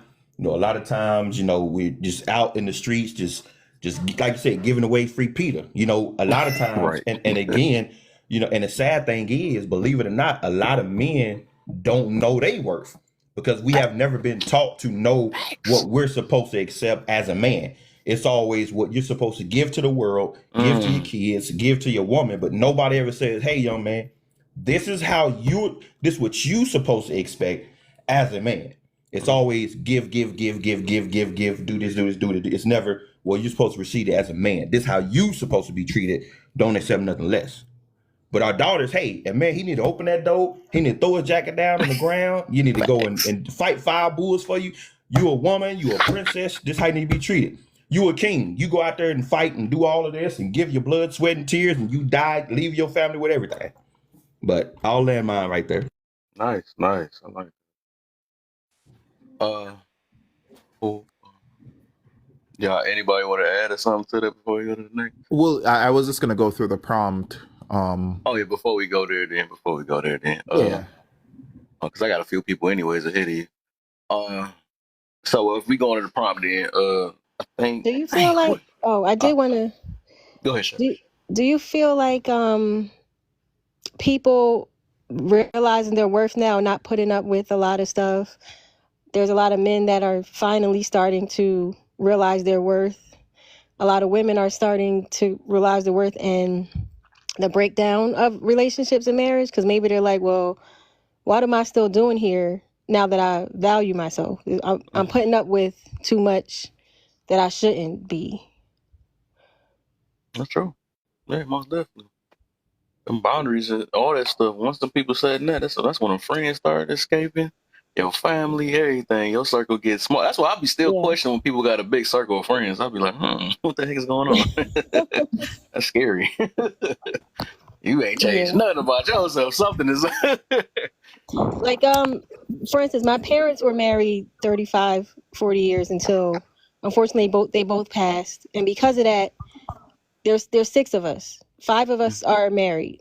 One, he's a bachelor. He's living his life. And so I guess their marriage helped us value marriage. But when I look back on their life, my mom, she raised us, beautiful woman. But when I compare my life to hers, honestly, I don't think I would want to have lived her life, because she never travel nowhere. She didn't really do anything for herself. She just was raising us, and she suffered from a lot of depression. She passed away from breast cancer, which probably came from mental issues. And I don't know if a lot of that took a toll on her being that matriarch and holding up the family. So I don't know. It's like to be admired, but you don't know what people had to give up for, their physical or mental health to put their all into other people. Yeah. I have a different, well, I guess a different perspective. What's up with you, Kev? What's the deal, man? You all right? Everything is everything, man. Okay, so, I was trying to woman math earlier. I was on some different things, and I was trying to woman math, and I started thinking to myself, okay, let's imagine that there's a guy who's pretty content in his relationship. He's content, right? And then the kids, they're pretty content. Of course, the parents might have some little blow ups here and there, but they're pretty content, right? And then there's a woman who says that she's completely unhappy. Now, math kind of tells us that if you want more of something, you don't separate the good from the bad. You just separate the bad from the good. You know what I'm saying? So if a woman was completely unhappy in her relationship, then why don't she just leave and don't take nothing with her? Why don't she just leave the happy kids and the happy husband and just leave and go find her own happiness, right? And what I'm discovering, because most cases are not these DV, SA, abusive. Most cases are not that. They are not that. Most cases are disputes over small things like money, like time, like childcare, like just simple things, like things that could actually be worked out. But money, things like that, right? But if like most of the time what happens, a relationship is over when the woman is unhappy. So if she's unhappy, then why don't she just leave and just leave the kids with the man? But that would be too much like right? Like that would be too much like real. Like, because if the guy's happy and the children are happy where they are, then just leave them both. Go get your own happy. But and the world, like we already know that kids do fare better, overwhelmingly with fathers in the household, right? Whether the mother is there or not. And so if women really cared, and if our society really cared about children, then we would actually push for more fathers to be with children than for mothers to take them away from the father. But that's not the world we live in. The world we live in actually promotes selfishness and seeking happiness over leadership, or happiness over structure, or happiness over any difficult situation that might cause me discontent. So it's just kind of crazy because, go ahead. Wait, before you go, real quick, let me do this little, because we getting deep and stuff. I feel like more people should be in here. So real quick, if y'all can, I've been putting in the top comments like crazy. Where are my mods? I got a couple mods. But if y'all can, real quick, keep tapping. Give me the 10K real quick, then y'all can take a break. If y'all haven't shared, they feel like more people should be, because it's a deep one for real, man. We got to talk about this, man, because I believe we done got weak when it comes to marriages, and even with the fight for the marriage, right? Like, you don't even have to be married to fight or even believe in it. It's like, why not just, say that you see stuff that work out here. I might not be built for it. I forgot that takes accountability. Let me not say that. But stuff like that. You don't even have to believe in it or not. You can still fight for it, right? Because I'm pretty sure all of us see it. We see it. We see some people work. I know it's at least 1% or half a percent or whatever. But I mean, I can understand for people who ain't see it at all. But also, keep tapping, keep on tapping. I see y'all name. I'm start clicking on y'all names to see how many tap y'all did. You know what I'm saying? Them things free. I ain't even asking for no money or nothing. Go ahead and tap it on up. Get up to 10K real quick. Share. I don't even think I seen a share when I said that one. If you don't know how to share, go ahead and hold your finger on the prompt for 2 seconds. 2 seconds if you hold your finger on the prompt. you will see a list of friends pop up, and then you can just share to all the people. Then you share to all of them. Go ahead and disturb them. I'm pretty sure they know what that is. There you go. Wait, where I found the button. There you go. And I think we good. A couple hashtag FYPs just to make the comments to look active and stuff, so I can get it running. If you haven't joined the team, it's 1 penny, right? Go where my name is at. You'll have a heart near your name, just like you see where she put hashtag FYP right there. She got that little heart number 2 right there that helped put me on a popular lives. That's that new stuff they done added to TikTok, and we good. So what y'all got for me? I think. Go ahead, Sharon. Oh yeah. I feel like what I learned from being married is men and women are so different when it comes to a lot of things, and the way men can handle being unhappy consistently for a long time, women are not able to. Like, women will, when they say they're not happy and they leave, what they're saying is they're not happy for a long time. And one day they're just like, I just can't do it anymore. I can't do this. But men can be that way for the whole duration of the marriage. Because the way me and my husband are, I can say that I'm not happy most of the time, but I see the value of him in the house. I see the bigger picture of the stability he brings, the security, the kids, the whole big picture. I'm not unhappy. It's like I don't know what to call it, but it's a happy medium, I guess. Okay. And he's very content with that. He even said, like, oh, you just got to be comfortable being uncomfortable. Why does being uncomfortable bother you so much? And I realized, like, oh, he's feeling the same way I do, but it's cool. Like, he goes to work. This is my job. This is my marriage. It's more so like a duty and a responsibility that, in a promise he made, commitment, he's honoring it every day. So am I, but he's I think something with men, y'all know how to live unhappily, I guess. I don't know how to put it, but women, we don't know how to do that as easy as y'all. So it's like, oh, I've been unhappy for 5 years. And then we get scared and we're like, wait, is this going to be the rest of my life like this? We get to a point 40, 50 and we're like, oh my God, what if I never have a chance to be happy? This is my chance. I have to do it now, because what if I get to 60 and then I don't have the chance anymore? Then it's just, this has to be the rest of my life. So instead of trying to find other ways, they just blow up everything and just take the risk. Can I chime in on that really fast? Go ahead. I'm gonna get you in. I'm gonna get you in, and then they. Yeah, so honestly, I don't think it's where men are unquote unhappy. I think they're disappointed more than anything else. And the reason why I'm saying that is because, like, I'll use dating world as a simple example. I'm in a relationship, so it doesn't really matter to me. But, like, even just entering dating world, us guys are taught, like, yo, your hopes are gonna be let down. You're not, majority of the women you pursue aren't gonna want you, or whatever it is, or you're gonna have to try a lot. So I would say some level of disappointment, because we can't really name a field for, at least I would say, younger guys, because it starts when they're younger. We can't really name a field where younger guys would really find fulfillment for most of them. Sports is, like, I think probably one of the only real ones. And maybe your friends, if you have good friends, because if you have bad friends, you're just going to facilitate bad behaviors. But I think it's more disappointment than unhappiness that we're just used to having our hopes, like, let down for so long. Even if it's a small ways, it's like, all right, cool, whatever. It's not going to happen to me. It's no biggie. Move on with our day. And it could be, even, I said, even small things. But that's what I think it's more than, we're just so used to, like, stuff not working in our benefit for such a long time. It's whatever. Okay. All right. What you got for us, Nate? I gotta make sure everybody talk before we get to. So Nate, and then I'm gonna get main thing, and then Neo.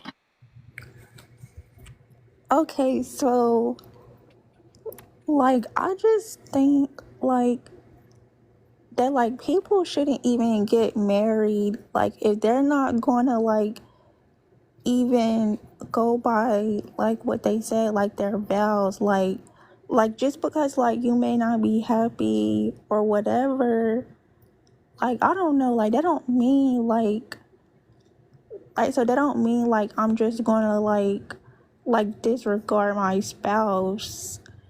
like, and I can't remember like who said it, like, but it even be like little like small things. Like it don't always be like, oh, they getting like abused, like DV, or or they getting cheated on. Like most of the time, like it do be stuff that people can talk about. But I don't know, like I really believe like some people don't even be ready, like to be honest, because like most of the stuff like it be like stuff you can talk about, like because it be like stuff with the kids, like money, like financially wise and stuff like that. Like I don't know, like I just feel like stuff like that is like you can talk about it if like that's a problem for you, or like go to therapy or something. But like yeah, like people don't even like honor their vows no more. Like they just start doing stuff because they're not happy. Like, and also like if you're not happy, then you can't just up and leave like that. Then why did you get married then? So yeah, like I just believe like first like they need to like try to work it out or like talk about it. Like now I'm not talking about talk something out with somebody who abusing you or cheating, like no. Like but if it's like something small, then why are you just trying to up and leave? Like Look, that's all I'm Nay, saying. Nay, believe it or not, women are leaving men for toilet seats being up. That's what's really happening, right? They're leaving men for leaving their dirty work clothes at the door. Like this is what's actually I'm telling you the truth, right? Because I've heard, I mean now it's a build up. It was 100 days and 1,000 times telling them, you know what I'm saying? But this is what's actually happening. Like, and we don't talk about that. Did you know statistically there's 54% of non-custodial mothers that don't pay child support? And nobody does anything about it. Women don't lose their licenses for not paying child support, right? Typically, right? But there's about 10% of men who aren't involved, are less than 3 months late of their child support, and you know, and aren't like there's only like about 10% of men. But the impact is this, right? So 54% of women equals about 54,000 homes. 10% of men equals about 1 million homes, because the average guy who is not a non-custodial parent will have 2 and 3 baby mamas, right? So that's like several homes. You know, we think that it's very common for women to have a lot of baby daddies. That's not as common as it's not as common as we think it is. Women are not having as many baby daddies as men are having baby mamas. Right. So 10% of men is 1 million homes, while 54% of women is about 54,000 homes. So that's why the trope of the deadbeat dad is such a big impact, because 10% it whops our society. It hurts a lot of families, right? So it's like, I mean, the biggest question is, why are people leaving? Why are people, like, what's really going on? And the truth of the matter is that I'm gonna be honest. Most of us are actually polygamists. Most of us are. We're unconsciously polygamists. We're just waiting for the first sign to get out and go on to the next situation. And in reality, a lot of our grandparents were too. And that's the truth of it. Because when you're hypergamous, you're automatically polygamous. And that's what people don't want to realize. The minute you believe in bigger, better, more resources, taller, all that type of stuff, you are acting polygamous. One foot is already out the door. And that's something we don't want to talk about. Now I agree with what you said, like that now, like the women like are trying to leave, like because the man will have like the toilet seat up. Now that's like something really small. Like I would just, well, like if it's like a lot of times and like it like annoys you, then all you have to say is like, hey, can you put the toilet seat down? They just ain't like that person. Somebody said, is this really Shira? Yeah, sprinkle. It's like, no, this not her. I just thought about that too when I asked that question. I'm like, hold on, that's the sprinkle lady. No, this is the fan page. I did want to clear up one statistic, because when hashtag was talking, A lot of people say that there's 80% single mother households, but that's kind of half of the percentage because I think there's like 54% of Black women that have children. So almost half don't have any children at all. But of that 54%, 80% are single households. And usually that just means they're not married. So it could include, yes, we're together, we just don't live together, or he could live there, but he's not legally on paper married. So it's still too much, but it's not as big that as it sounds when you just say 80%. Because still almost half of all Black women don't have kids. And then I think for Black men, the number is a little bit higher than that. Interesting. Go ahead, main thing, and then Neo. Then we can go back to open panel again.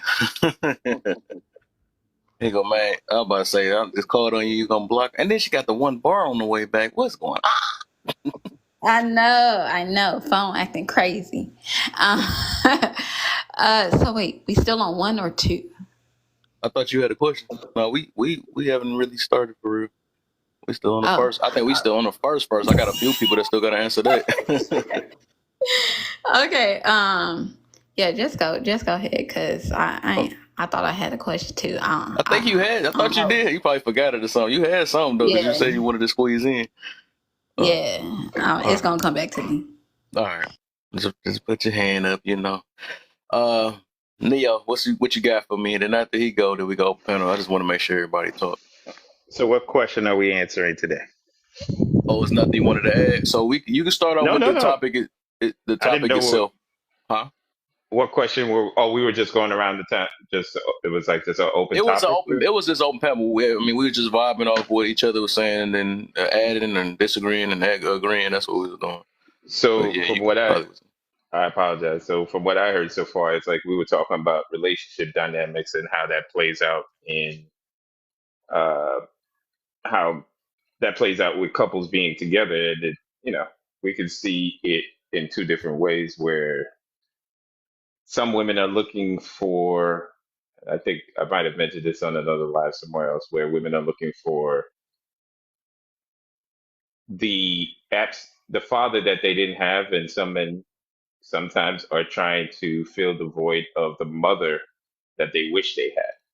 And I think as more times as I sit with this and I keep pondering and going through the thoughts, I'm starting to see what's becoming more clearer within the community we live in. And that's why I kind of came back. I kind of came to TikTok, not come back, but came to TikTok to kind of realize, to kind of make sense of everything that I've always thought of for a very long time.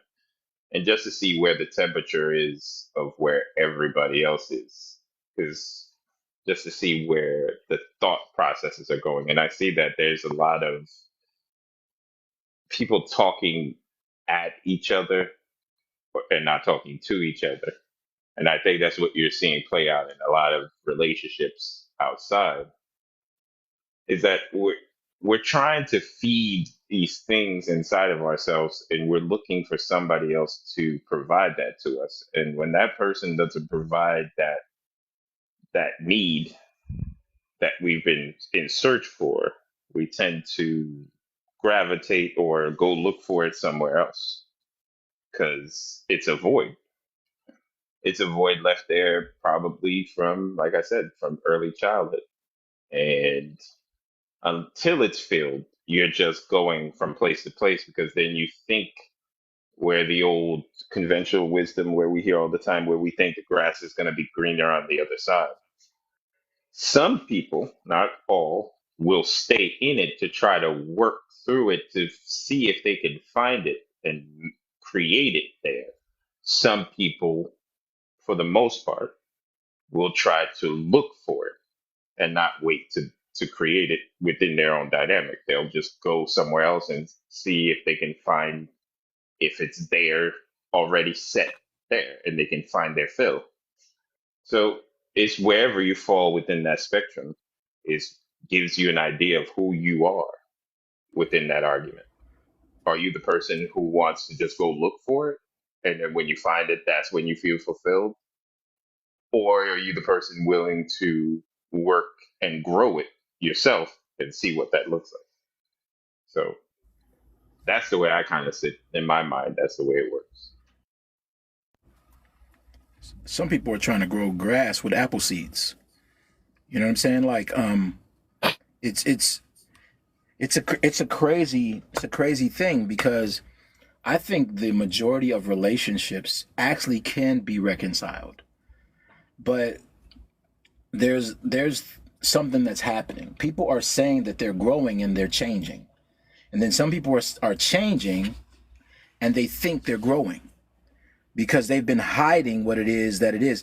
Just the other day, I had to have a conversation with my wife, and I had to. She had one of those stupid dreams, you know. Oh, I had a dream you was messing around with another girl, and I laughed, right? And I said to her, I said, baby, why do you think you had that dream? And she said to me, I don't know, and I just want to ask you straight up, whatever. I say, you know, some things are premonitions and other things are insecurities.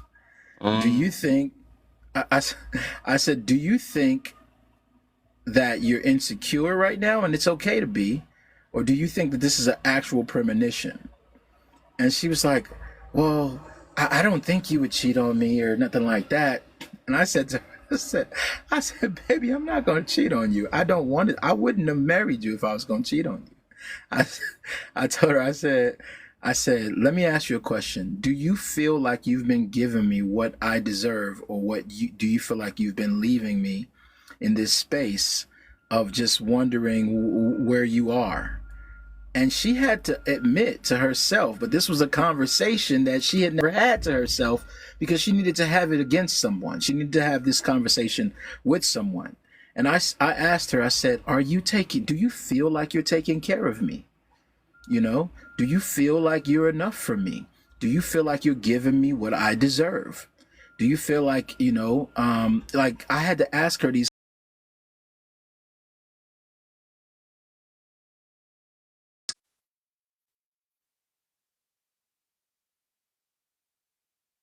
And she came to the conclusion that you know, because she has put on a few pounds and stuff like that, whatever, that you know, she and I have been to the gym and I've been getting more fit and stuff. She felt weird.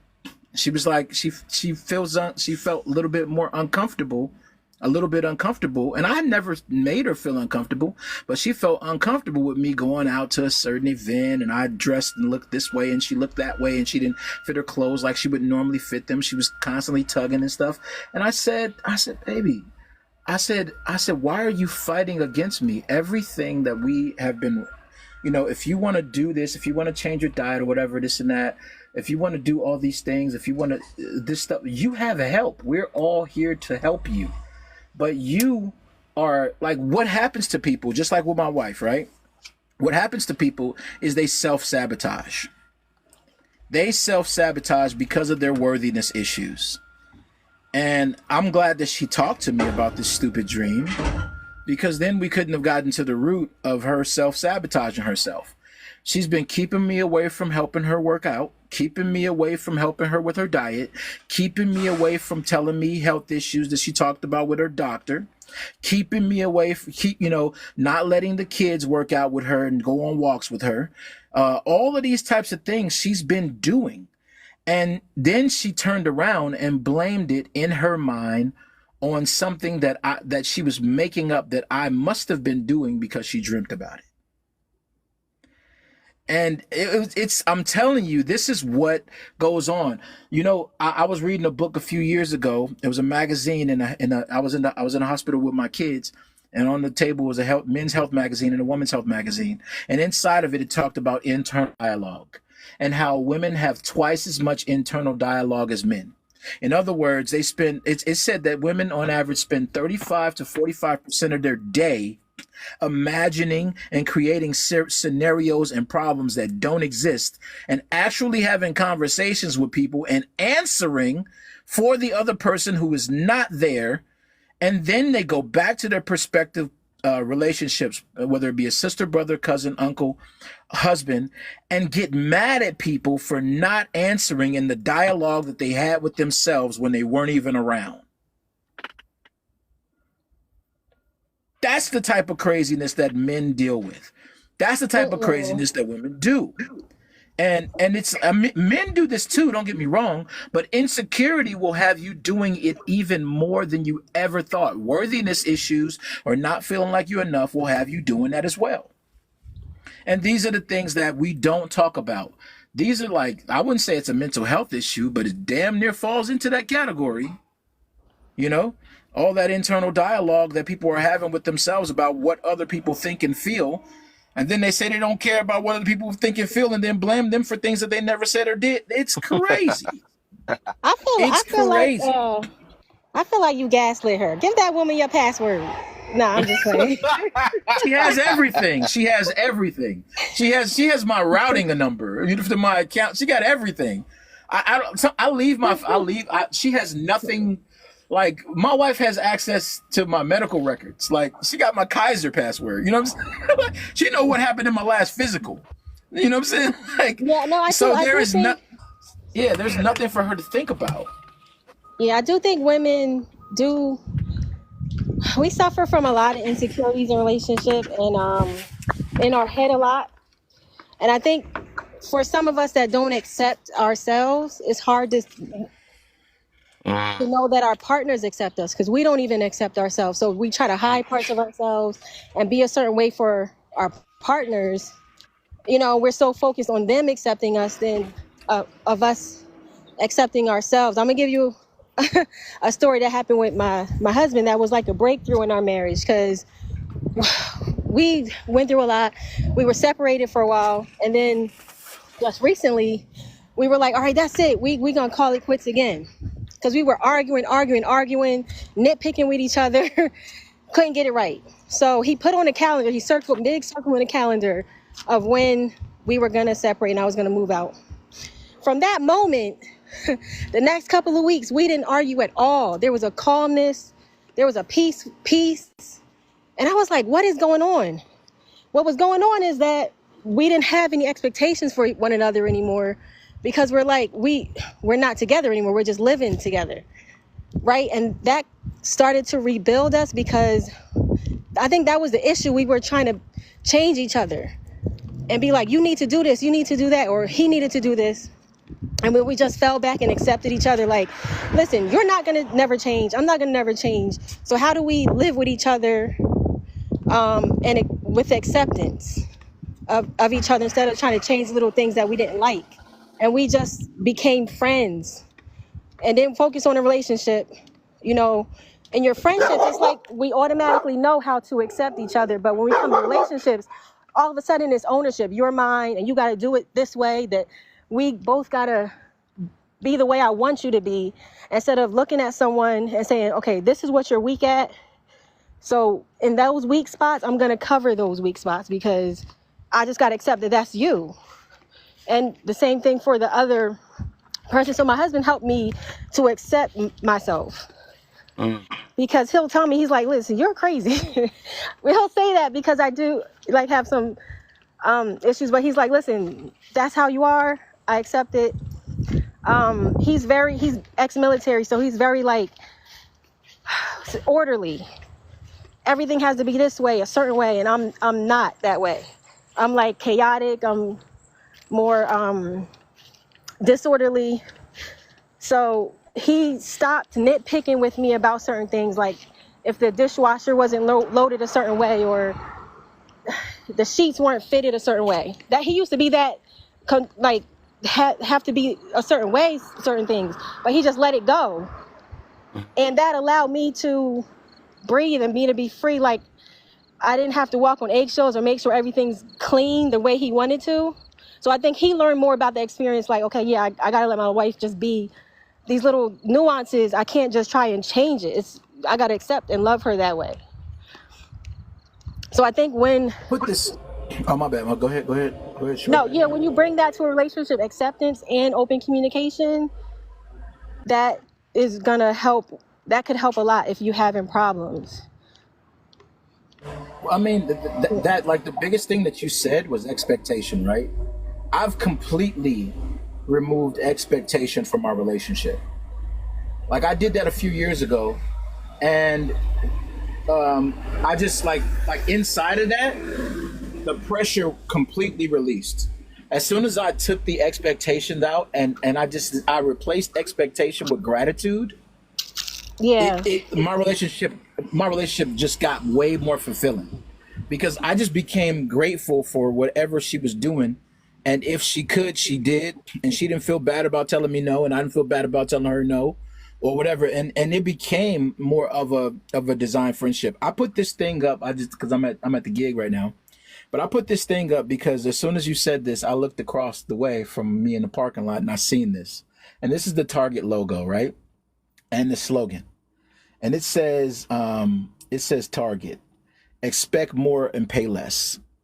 Ironically, the reason why that rung a bell for me because that's exactly what happens in relationships. People expect more of you, but they give less of themselves. They expect more from you and give less of themselves. And that is the craziest thing ever. Because you would think that it should be if you expect more of me, then you will give more of you. But that's not what happens. And then what you said too was about people being like, I asked someone one time on a panel, I said, are you more invested in the person's growth or the person's change?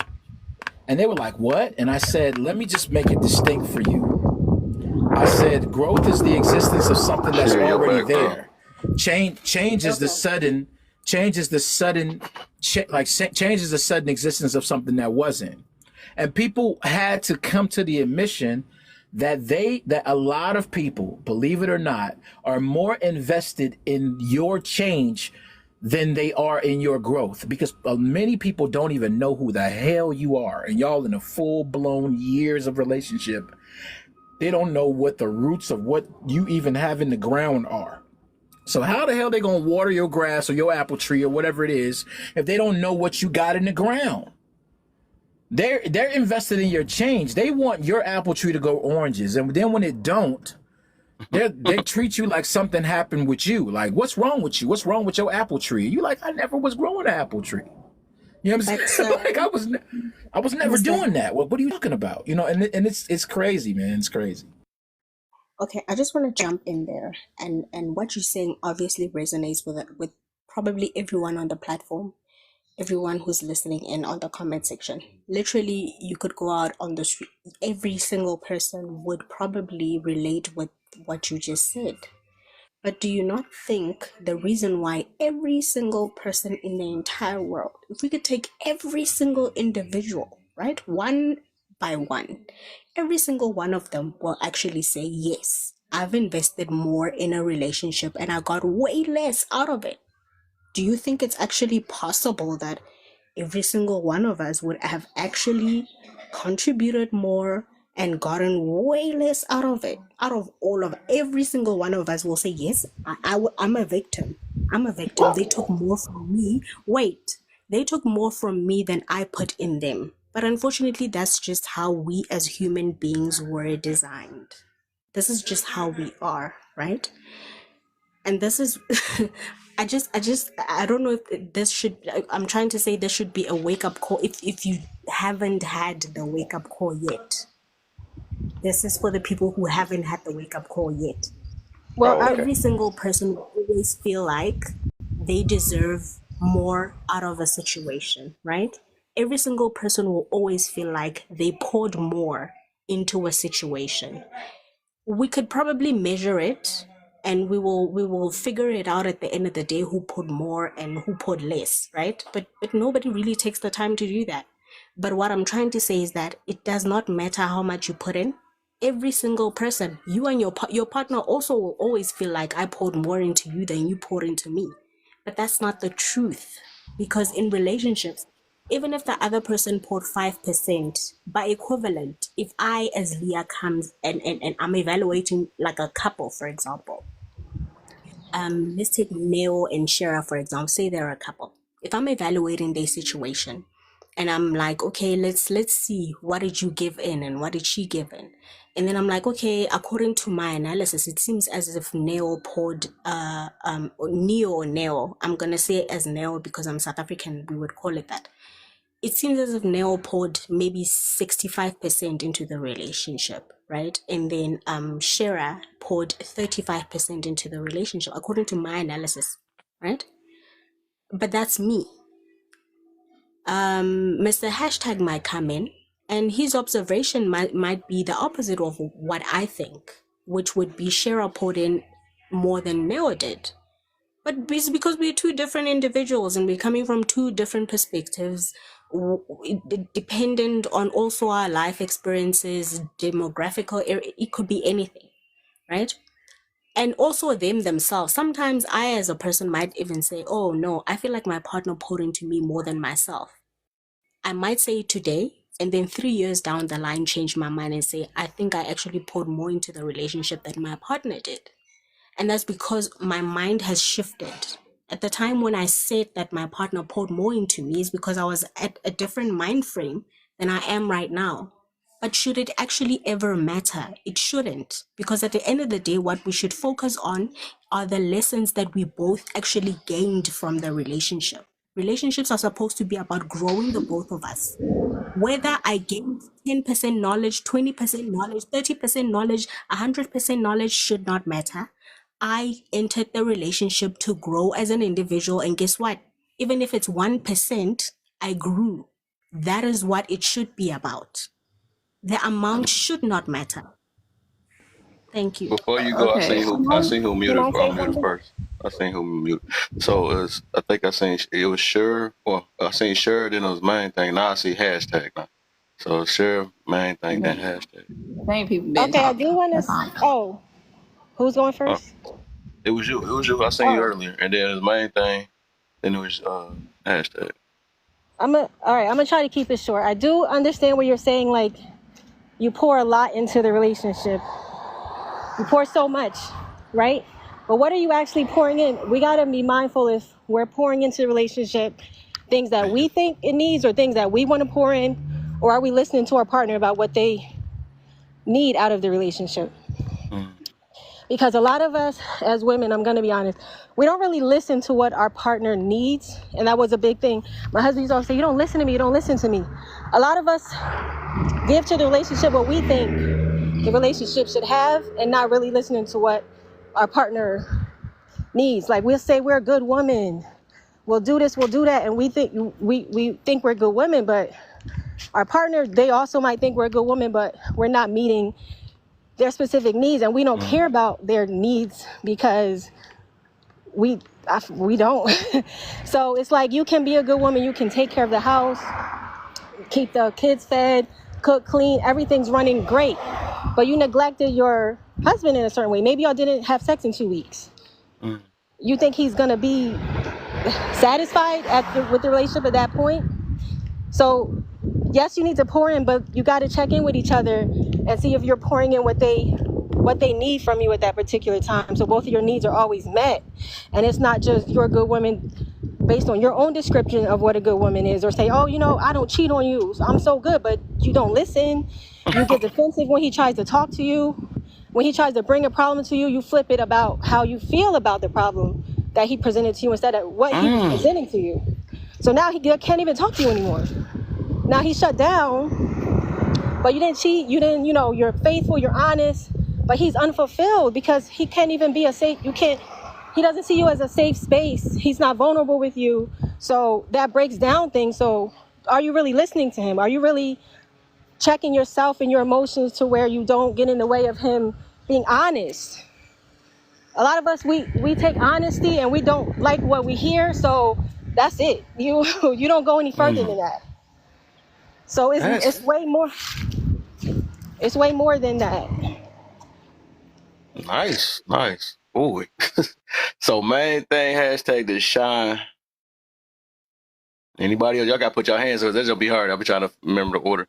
I Oh yeah, asked, but I'll wait till I everybody think you goes after. around in a You circle. after Neo. I think you said after everybody saw Neo. So I ain't seen nobody else yet. Y'all put your hands up. So it's main thing. Main thing. Hashtag shine the Neo.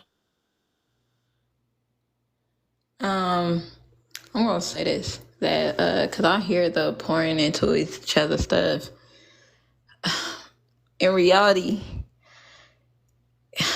I think people gotta understand, like, when it comes to just relationships, either you the person that's gonna fulfill the positions and the things that gonna make your situation work, or you're not. A lot of people trying to sit up here and tell somebody what they shouldn't be doing, how they shouldn't be moving. And truth be told, either you gonna love the person in front of you or you're not. People gotta realize you're gonna see your partner change up so much in your situation. I mean, to the point where you gotta understand, when they change, they're growing. So you can't always look at their change like, oh, why they change up on me? Why they trying to sit up here and like, it's always like a negative thinking behind change. And truth be told, you just mean the new version of your partner. You just literally sitting up here getting to know a part of them that you ain't never seen before.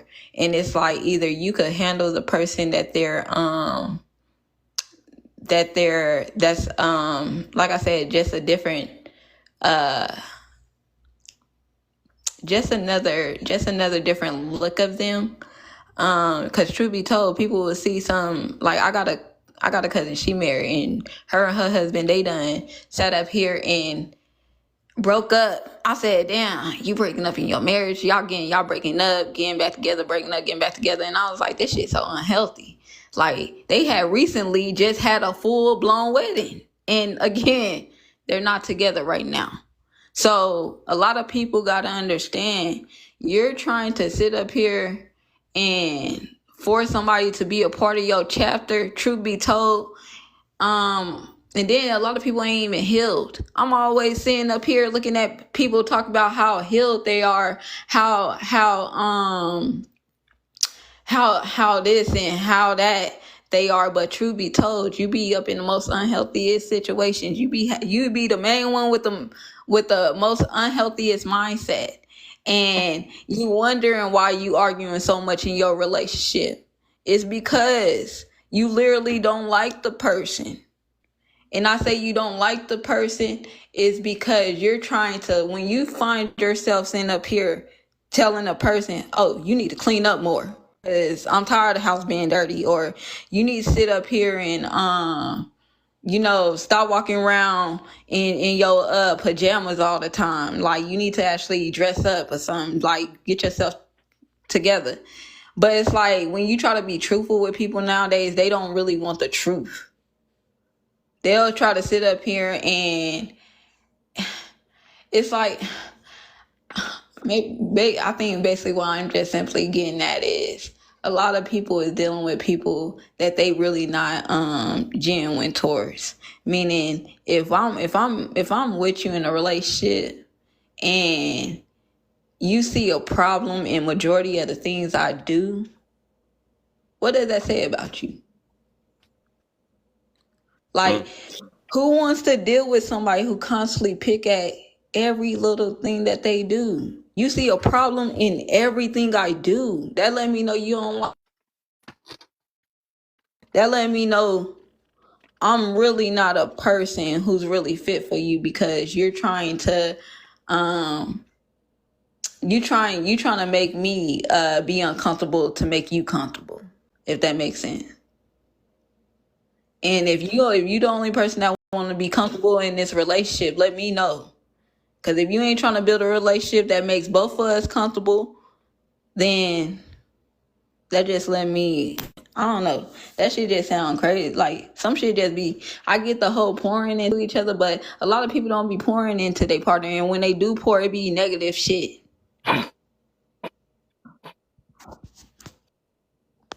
All right. Yeah, Nice. She made a good point, man.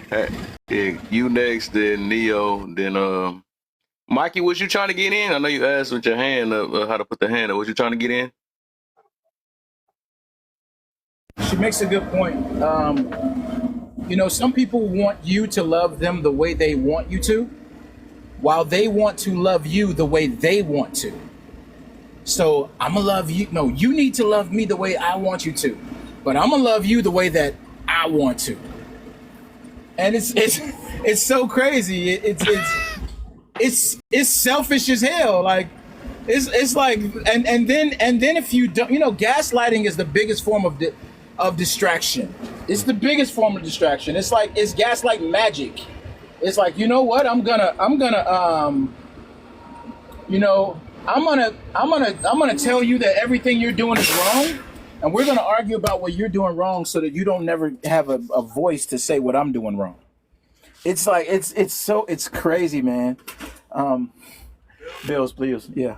So the idea that people do these types of things is an indication that they actually don't like you, or they're afraid of growing into something better for themselves too.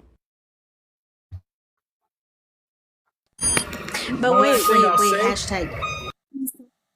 Before you do that No, though, because I listen. gotta make sure everybody get in. Y'all gotta write them down. I gotta write them down a little bit. There's so many pushbacks around here. Or add-ons. I mean. Before we go there, so hashtag you done. So let me get Neo and then Mikey in, and then be open panel after that.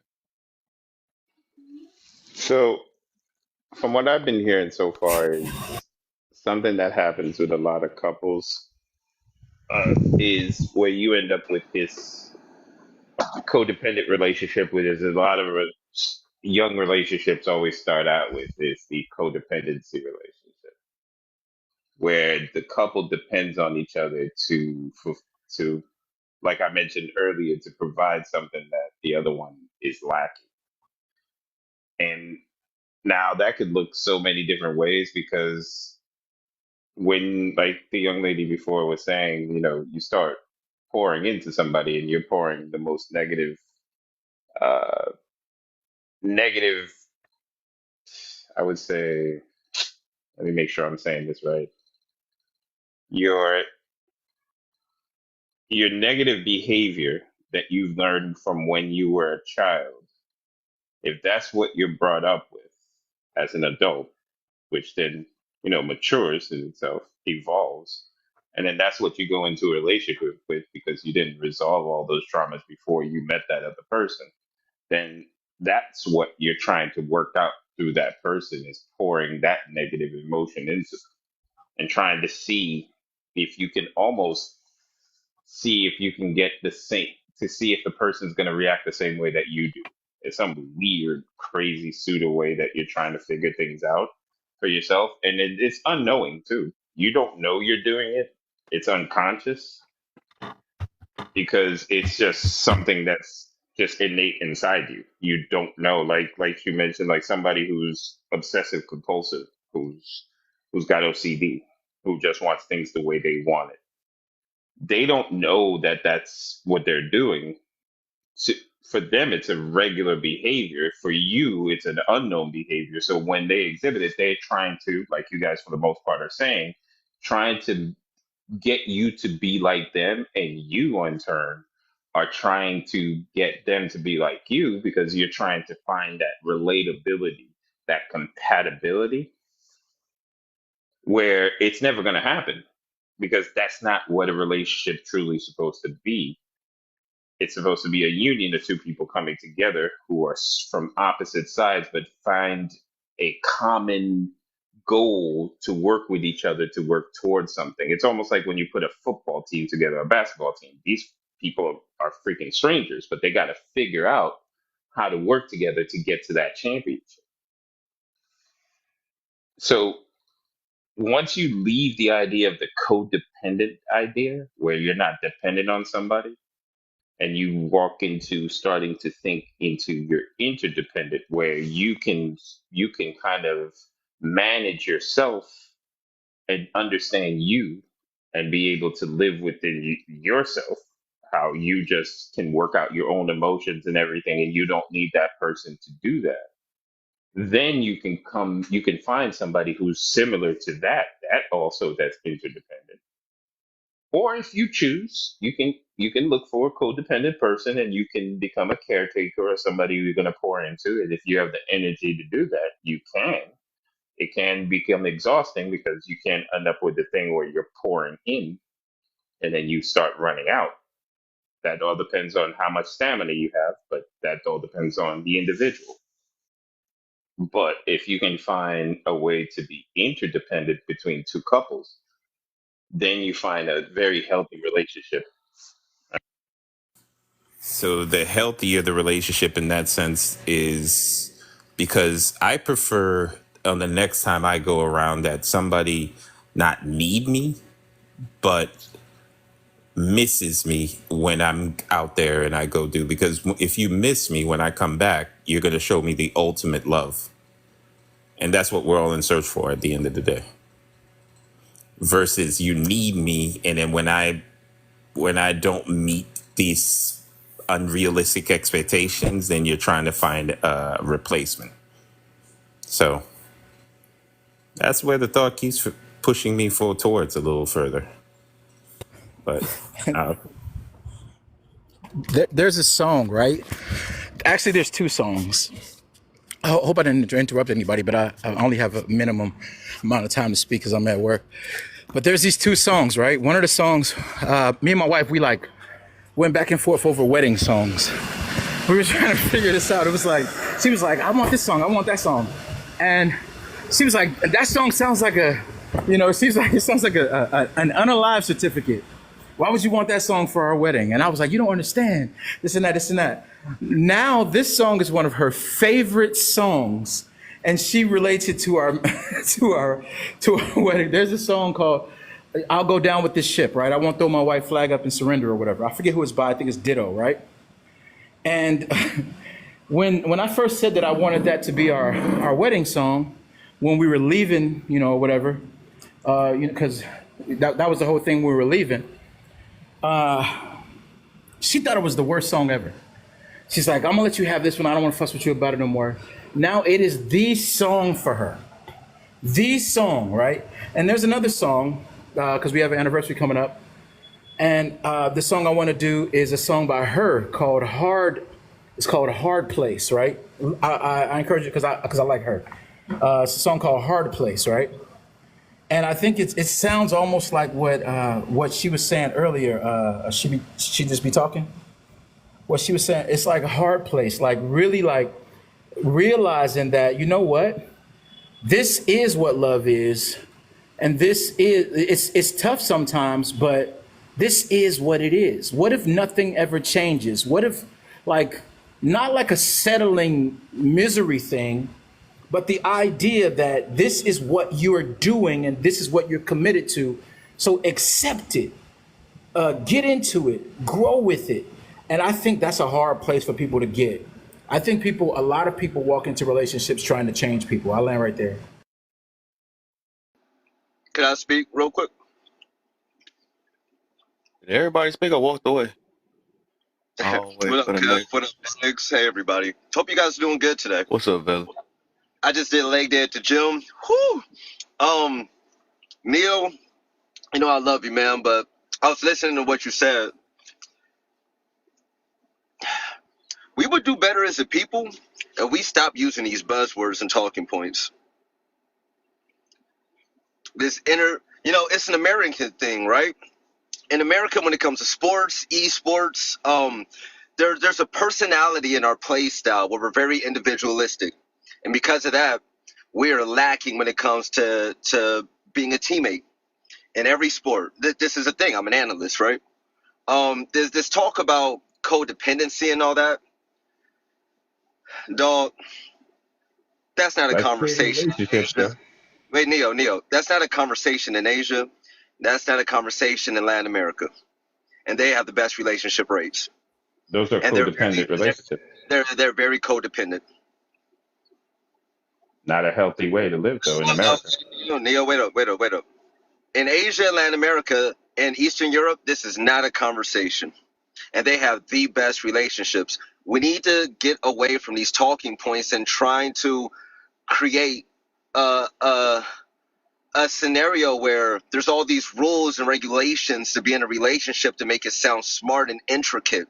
All it's doing is destroying us. We're at the bottom, and we have all these buzzwords. Let me say that again. We're at the bottom, and we got all these buzzwords that mean nothing. Because when you bring these buzzwords up to an Asian, Eastern European, or Latin American household, they're gonna look at you like, "What? What are you talking about? What are you talking about? I want an independent woman that don't need me, but she gets happy when she misses me." We keep trying to create the Yeah, perfect scenario. I feel like let me that's what clear we that up for you, Billy. Let me clear that up. If you're healthy, two healthy people, and you can be codependent, if that's what you choose to, then of course be my guest, sir, and you can rock out. That is true. It can work. Now, let's put the caveat. Now, if one person is healthy and one person is unhealthy, no matter what circumstance it is, you have to make a personal decision to say, do I have the energy and okay. the capacity and the bandwidth to be able to take care of that person? Because they're not going to be able to take care of me because I'm healthy and they're unhealthy. Just to give you an idea, I said two healthy people can be codependent on I each get what other. you're saying, Neo. I choose not to. All right, so I choose basically, not to subscribe to it, but you can if you want to. That's so what I this is mean. the thing. If you're a person that's good in a relationship and you're with a person that's not good in a relationship, independent, codependent, super dependent, pendant, whatever, it's not going to work, period. That can apply to any situation. I'm going to answer Mo, then I'm going to get to the last of my point. Mo, what are you talking about? Those people are not a victim of circumstances. What are you talking about? What are you talking about, my guy? Do you travel? And when it comes to relationships, less than more, less than more people. And my dog sitter, she just caught her man cheating on her, right? Like, she walked in on it.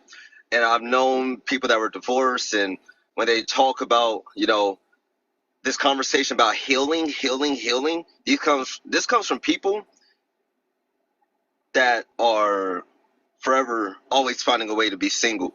Someone just drove on the side. What the hell? All right. Craziness. It comes down to this. It comes down to this. We're trying to complicate everything. When you're in a relationship, you know what's right, you know what's wrong. I'm big on self-improvement. So that means in my brain, when there's an option to make, I ask, is this a right choice or a bad choice? Is me going to the club every weekend going to be beneficial to my relationship? Is me talking to my ex going to be beneficial? Is me messing around with all these pretty girls that I really don't have a friendship connection with like that going to be beneficial to my relationship? Is me raising my voice at my wife being lazy? We all know what's right, we all know what's wrong, and we know what our person wants, no matter how complicated we try to make it. Like, I'm going to be real. Like, I never raised my hand at my girls. I never cheated. Like, it's not hard. I don't yell. I don't.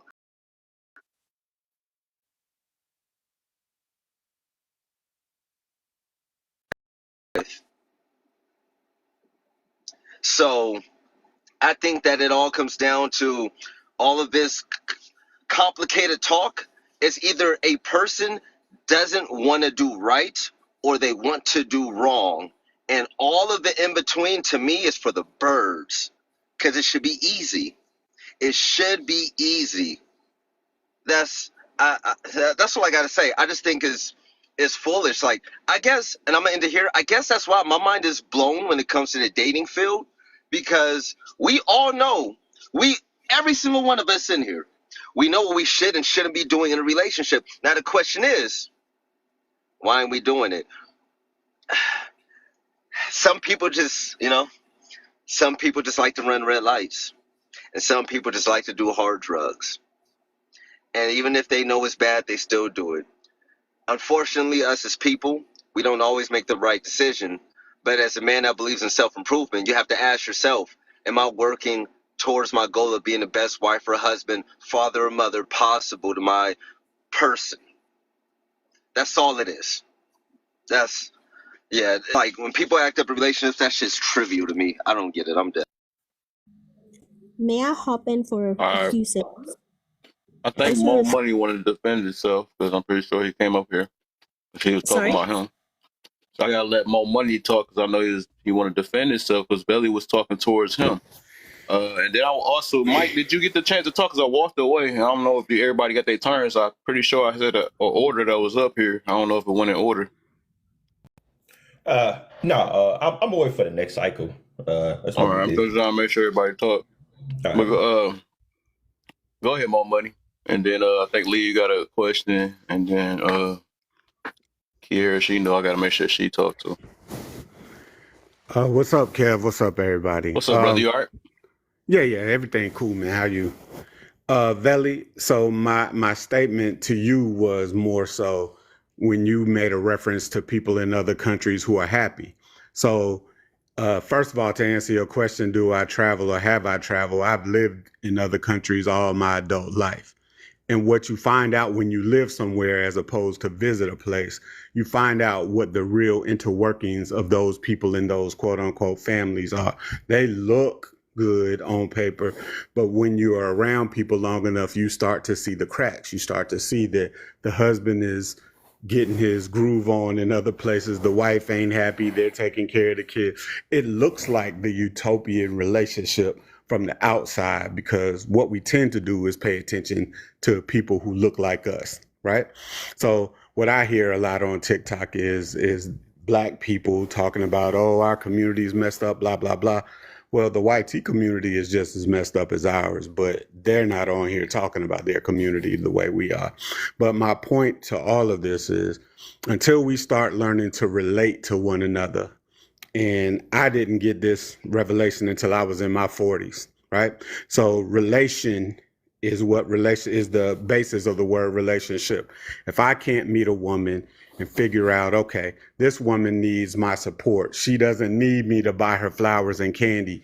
Figure out what makes that person tick at their core. And then my job every day is to enhance and complement whatever they need, and vice versa to me, because we all start out selfish. Let's be real about it.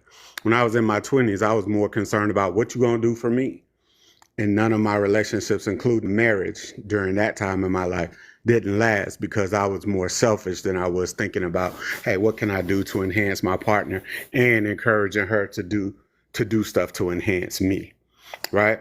So, but as far as what you were talking about, other countries, and look at the Japanese, I lived in Japan for 5 years. I lived in South America for a year and a half, almost 2 years. I've lived in Europe also. So those people have problems too. They just don't express it like we do. I'll land with that. I'm All right, so while we're talking about they're miserable too, that is a defeatist argument that doesn't carry weight with me in this type of conversation. So you can sit here and say, well, they're not happy, But it's the truth. but It's the truth but still. listen, no. But listen, that's a defeatist argument because when you say that, It's still the you take truth. a look at the numbers as well. When they are triple our numbers when it comes to staying together and certain types of success, but you look at them and say, well, they're not happy as well. All right. That's But what I meant by wait, they're but prisoners. they're getting they're not prisoners. They're They getting the don't job. have options. They don't have the options that we have. But that's it. Listen to what I'm saying right now. Listen, because you're smart. I I can hear tell by the what way. you're saying.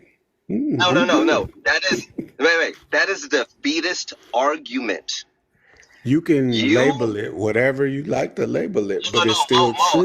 It's I need you not to truth. listen. It's not based in Can truth. you all right, so listen? look, this gonna be a forever thing though. I'll let him say his whole thing. You said your whole thing, so I don't know what y'all got out of it because it's gonna be back and forth. So I'm gonna let them talk, then y'all can come right back though, because I barely he ain't cut you Yeah. off in the middle of your stuff, and both sides, y'all both said y'all point. But we'll get back to it though, because everybody, I had literally said an order though, and they just did. But go ahead. I think, dang, now I forgot. Mikey, did you wanted to? Because I'm not sure if you had went. I had left and came back. Did you go?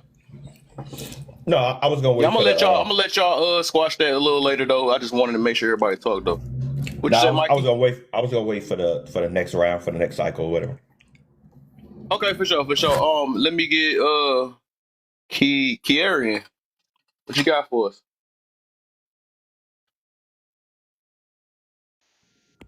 Hey, yeah, I was just gonna say, I feel like when it comes to relationships, I mean, we can sit here all day long and set these standards and say what it should and shouldn't be. But I believe that just paying attention to your partner and knowing their needs and doing what works for y'all. It's not gonna look like the next person's or the next person's. That's all I wanted to say. Okay. Man, thing you good? Because I wanted to basically explain what I meant by the healing not real, right? And Cut yourself and see if it's real. This ain't about what I meant by that was, people will sit up here and always think that they're in a healing mindset or that they're a fully healed person. Truth be told, you might think that you're healed from that situation, but soon as somebody brings something up, and you take offense to it, like you ever seen somebody who say that they healed from something and like over someone's passing, right? You heal, right? And as soon as somebody speaks something negative, now you sitting up here cussing them out. You ain't fully healed. You're sitting up here, people will sit up here and be like, oh, I'm healed from my ex. But as soon as somebody brings up or something about your ex or trying to speak good up on their name, what do you mean? You don't know them for real. I was dating them, and it's like, no, you ain't healed. So it's like people will always say that they're healed, but you got trauma issues from your parents. You got trauma issues from past relationships. You got trauma issues from what you probably done to your kids, or you probably wasn't as active in your kids' life. So it's like you're constantly a healing process. You're constantly in a state of trying to fix self, trying to get self right, trying to be this full mentally aware type of person. At the same time, you're trying to be this show the world by example that, oh, there's nothing wrong with me. I'm perfect. I don't think that shit is real. Like, a lot of people will try to paint like they don't have come with problems, or like they ain't never been through nothing. But truth be told, everybody go through something, and that's what relationships is all about. It's all about, do you love what you going through, who you going through it with? And a lot of times, a lot of people don't. They sit up here, and another thing about the countries thing, I just want to say, when I look at them other countries, they got it down pack. Meaning they already teaching their kids what a healthy relationship is supposed to be like, how it's supposed to work. That's why it's so many of them who sitting up there making things work, making things, putting things in a successful lighting when it comes to where your kid ain't growing up with a negative mind on marriage. They can sit up here and say, oh, my mom was married for 50 years and still married to this day. Some people is proud of that shit. Some people actually had a great upbringing when it comes to, looking at marriage. The ones that don't got a great outlook on marriage is because something was put negative in your mind to make you have a disbelief in marriage, to where you're like, that shit ain't really all what it turned out to be. I don't know why people be sitting up here acting like they really that happy. No, the people that's happy, they're happy for real. And the ones that's not, they gonna show you that they're not. Because they gonna complain about their partner. They gonna complain about, oh, I had sat up in this marriage and I was so miserable after all these years and it's like, you gonna hear that shit. You gonna hear about the women that's sitting up here talking about, oh, well, my last husband, he wasn't the man that I thought he was, or my ex-wife, she really wasn't putting it down like she thought she was. And it's like, you wondering why. Like, I don't know. Like, I'm maybe I think different, but Okay. let's go. Jesus. All right, I want to say something about that healing thing. What I learned with healing, some things you can't overcome, some things that you may always have to continue working on, and some things that you might have to find a way to adapt with it. So also with the healing thing, right? I mean, you can heal, and somebody can pick at that scar and it open back up, but it might not pour as hard as it used to pour, right? So what I mean by that also is just like you not reacting to a certain thing that you usually react to. You might change. It might change up. It might not be as harsh or you might look at it you might not look at it the same exact way. So I will say overall I do believe in healing. It just depends on what you trying to heal at, because like also you might not pay, like I said, you might not even pay whatever used to pay mine. It just don't even hit the same. You know what I'm saying? I've been seen it and experienced it, and I've seen people do it too. They just really just overcome it, and like some of the words that we might got taught to react to, we be like, what the heck is that supposed to be? But then you might feel it though. But I do, like I said, stuff like just like I'm using the analogy with the like real healing, right? You can have a scar. You have a scar, you healed, right? The scar might not look the same as the skin, right? But it's still, if you past something or whatever, it might open back up, but it's gonna heal a little bit faster sometimes. Some stuff it might, pop that boy right open. You got the porn even worse because it might be something new in your life that hit you, but it still can heal. But it just, I'm just looking at it like that. It just depends on what it is. You know what I'm saying? So overall, I do feel you overall, because some people do be saying that they never worked on stitching that problem up. They never try to stitch it up. They just covered it up when it was a freaking flat out open flesh wound, and they try to cover it up by people, by drinking and all that other stuff, but they never really took the time to stitch it up because it takes a lot of work rather than just throw a weak band-aid on an open cut that's sitting there pouring. You know what I'm saying? I think y'all get me on that. Hopefully it wasn't too much, but yeah, that's how I view that one though. But I think we had do y'all two want to still try to bring some type of understanding without trying to throw the little offenses in there? Because I seen the little slick stuff y'all saying, but or especially Valley, I seen them throwing the slick. But is y'all good, or y'all get an understanding out that situation? We can go back to y'all for a quick second, and because everybody done talked already. So is y'all good? I don't see what the disagreement was. I feel like both y'all have valid points. Anybody? Neither? Huh? Otherwise, we can get to this next prompt. Then y'all took too long. Then all right. Let's get on the first one because Lee, you ready? You thought about that question you had? Yeah. I just wanted to like kind of give, because I feel like I didn't really contribute to I did contribute to the topic at the beginning, but not my full rounded opinion, because I was really majorly contributing to like a question that somebody had, more of a question to people's opinions. There we go. So what I wanted to say is that people no longer fight for marriage because, according to me, marriage is confusing. Number one, it's confusing because I don't know if we actually even understand what the hell like marriage means. Like when you say, "Hey, will you marry me?" Yes, I understand. Like we understand in terms of like combining assets and marrying two families together, and now we're like a family. Two families merge. We understand the merger of the families, and normally it's financial. It's political. That dynamic we understand. But then you get other people. I think it was what was it, Malik or somebody that was here earlier on, and she was speaking on in terms of kind of like how her marriage,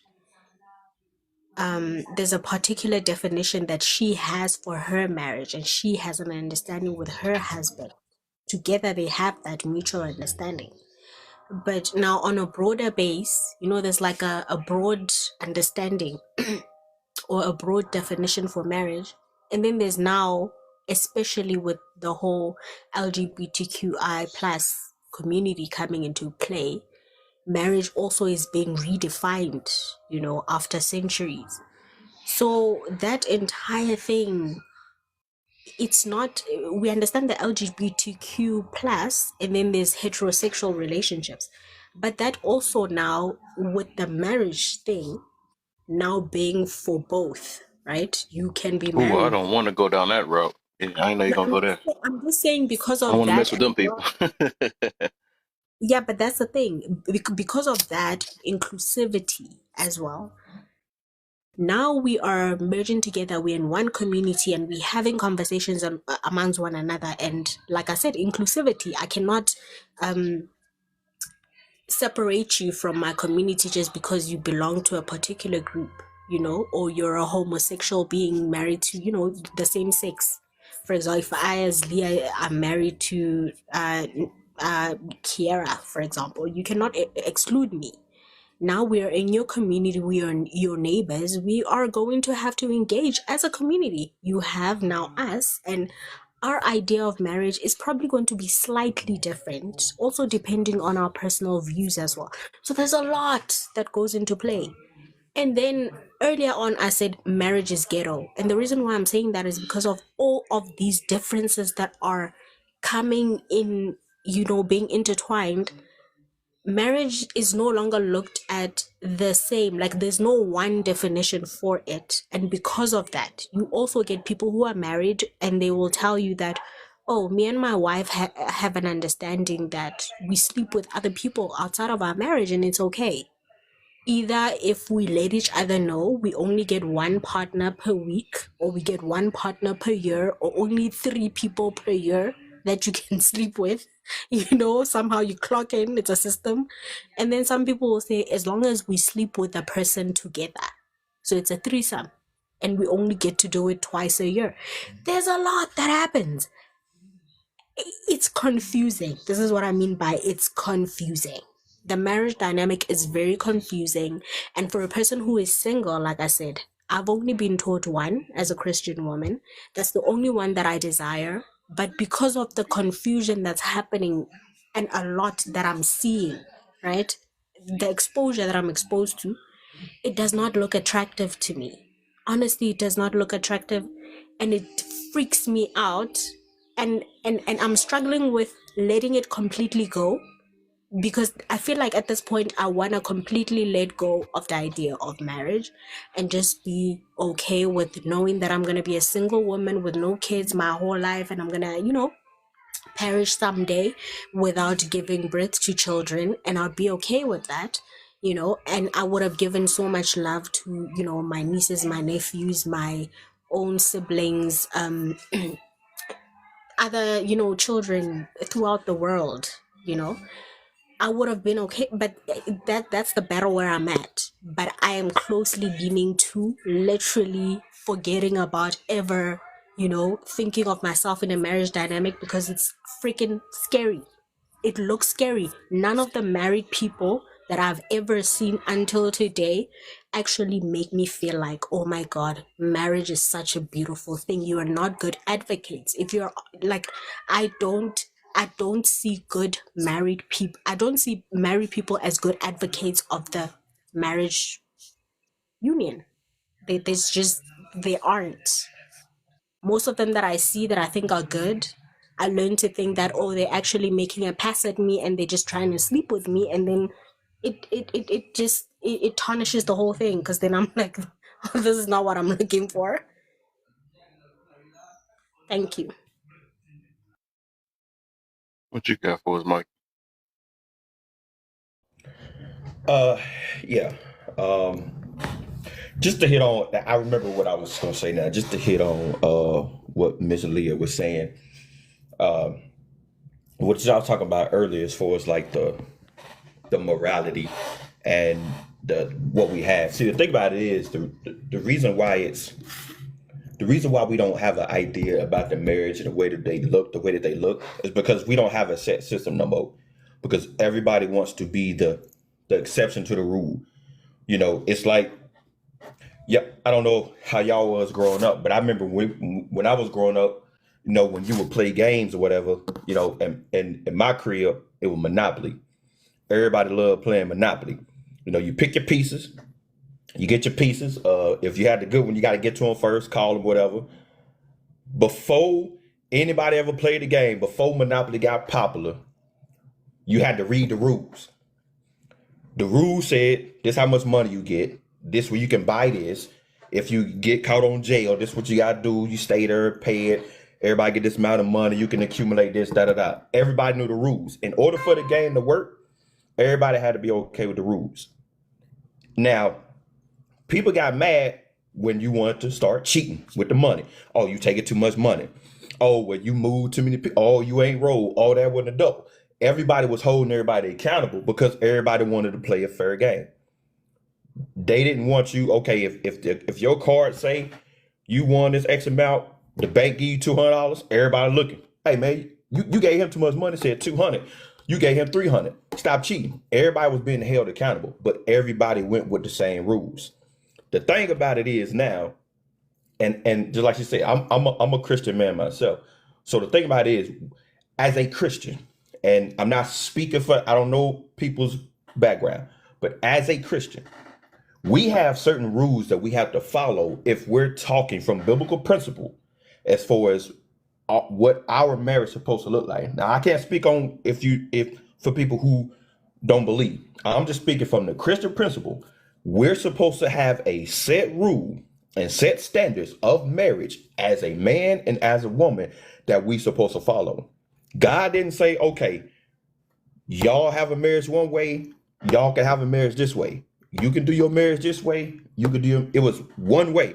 If you gonna be with this woman, that's your woman. You gonna be with this man, that's your man. The problem was we started getting to the point to where everybody wanted to get in there and say, well, I don't like this rule. Let me change it up a little bit.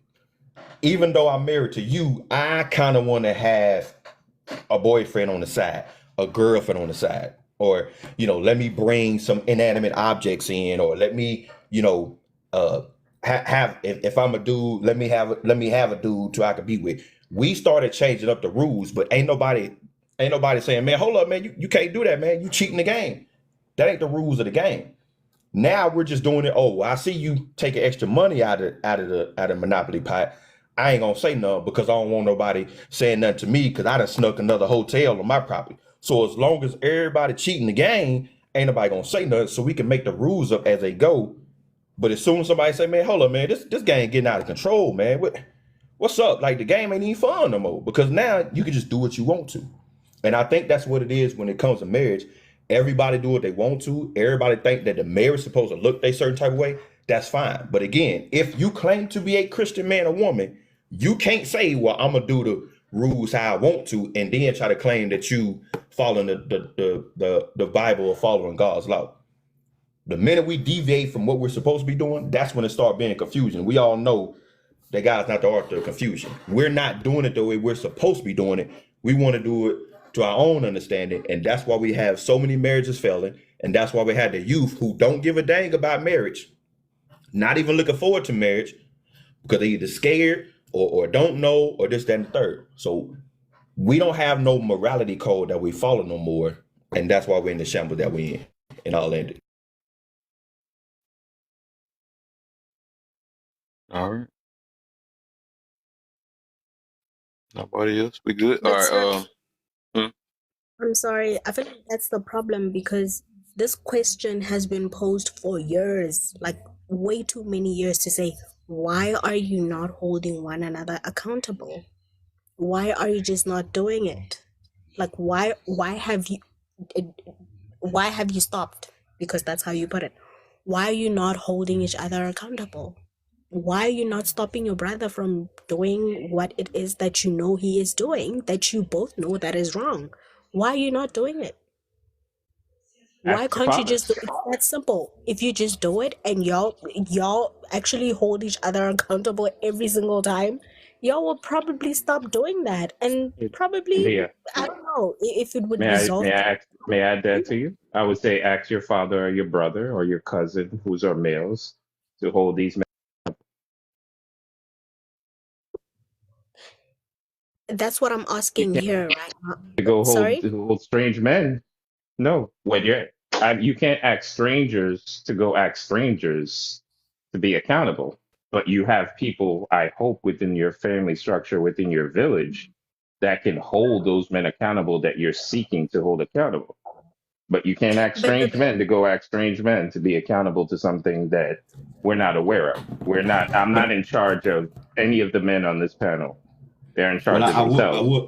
I trying would say to this ask though. If we're looking you, for strangers to do it, then that's what a church supposed to had filled in. If we go outside of the realm of our first, immediate people. But I mean, you got a point though. Oh, I I think what totally I'm agree with you, trying brother. to I say, totally agree. I think there's a confusion. What I'm trying to ask is that I, as a woman, for example, I'll give myself as an example, right? I've been in many spaces where I've seen a woman do something. I, as a woman, can call a woman that I just met 2 seconds ago. I can call her out. 2 seconds ago, I will have a word with her, woman to woman. Sister, I'm not sure where you come from, what you do over there, or what's up, but like I'm confused by your actions because, according to my understanding, this is how it's supposed to go. Respectfully so. And then she will let me know what's up. And then we will have that's me calling her out right there, right then. Two Do seconds you ago, do I it? just, Do you do it in public? Because I if you do do it it in front of all a the bunch of time. women, they probably will call you I something, do it a all the name, time. I do not fail to do that because it is a in response. I in take it as a open spaces. responsibility. You said you pulled them to the side, though. Yes, sometimes you have to because if you actually address something in a public space, for example, right? That's you also disrespecting that person. Now, I do not know where they grew up. Some people might take offense to a point where they now attack me and everybody else or whoever else is involved. So if you have to pull them aside, you have to pull them aside. But I'm just saying that's me taking accountability and responsibility to say I'm a woman and I'm facing another woman and I want to make society better and it's my responsibility to do so. So if I have to call another woman out, I will do it. Because this is how I believe I, as a woman, should be carrying myself. You, as well, should be carrying yourself. Now, explain to me why it is that you're acting this way that is actually shocking to me. Well, some people will call that controlling, but I'm not the judge of anything. This is why I'm asking, why is it so difficult for you personally to do that as a man, man to man? Why can't you do it to another man? Because I can't control another man. That some people would assume or think that's called control. Even within relationships, some women find that if you try to give them direction or push them in a certain place or try to tell them to do something in a certain way, they will interpret that as a form of control. You're trying to And control me. You're I trying to think tell me what to do. that's you also actually, like, you should admit that probably you are actually not contributing to society in a healthy way that you should be, So because you'd this have is to what talk to the women that you speak of community that say they work. don't want to be controlled. They want to be listened to. They don't want to listen. So you'd have to talk to your counterparts too, in a sense, to help men to be able to communicate all these things that we want. How many times have women said, "Oh, I've spoken to my partner, and because I'm a woman speaking to another man, it does not help. I need other men to get involved." Do you get what I'm saying? That's the community now coming together, working together. No, but we want women to listen to us. That's basically what we're trying to get to. Yeah, but And that's then the thing. eventually we'll Women, be able to you get the don't men you don't because the want to do women will communicate to you the just men. don't want to do your part. Women are doing their part. I'm telling you, I'm doing it. You telling me you don't want to do it because you feel like, oh, I might be making somebody else feel uncomfortable, or it's just too uncomfortable for me. I'm also uncomfortable sometimes having to do certain things, but if it's my responsibility to do it, I will do it. Hey, more power to you. I will see to you and let you have the floor. You got it. I cannot do that thing. I can't control people. I apologize. I can't.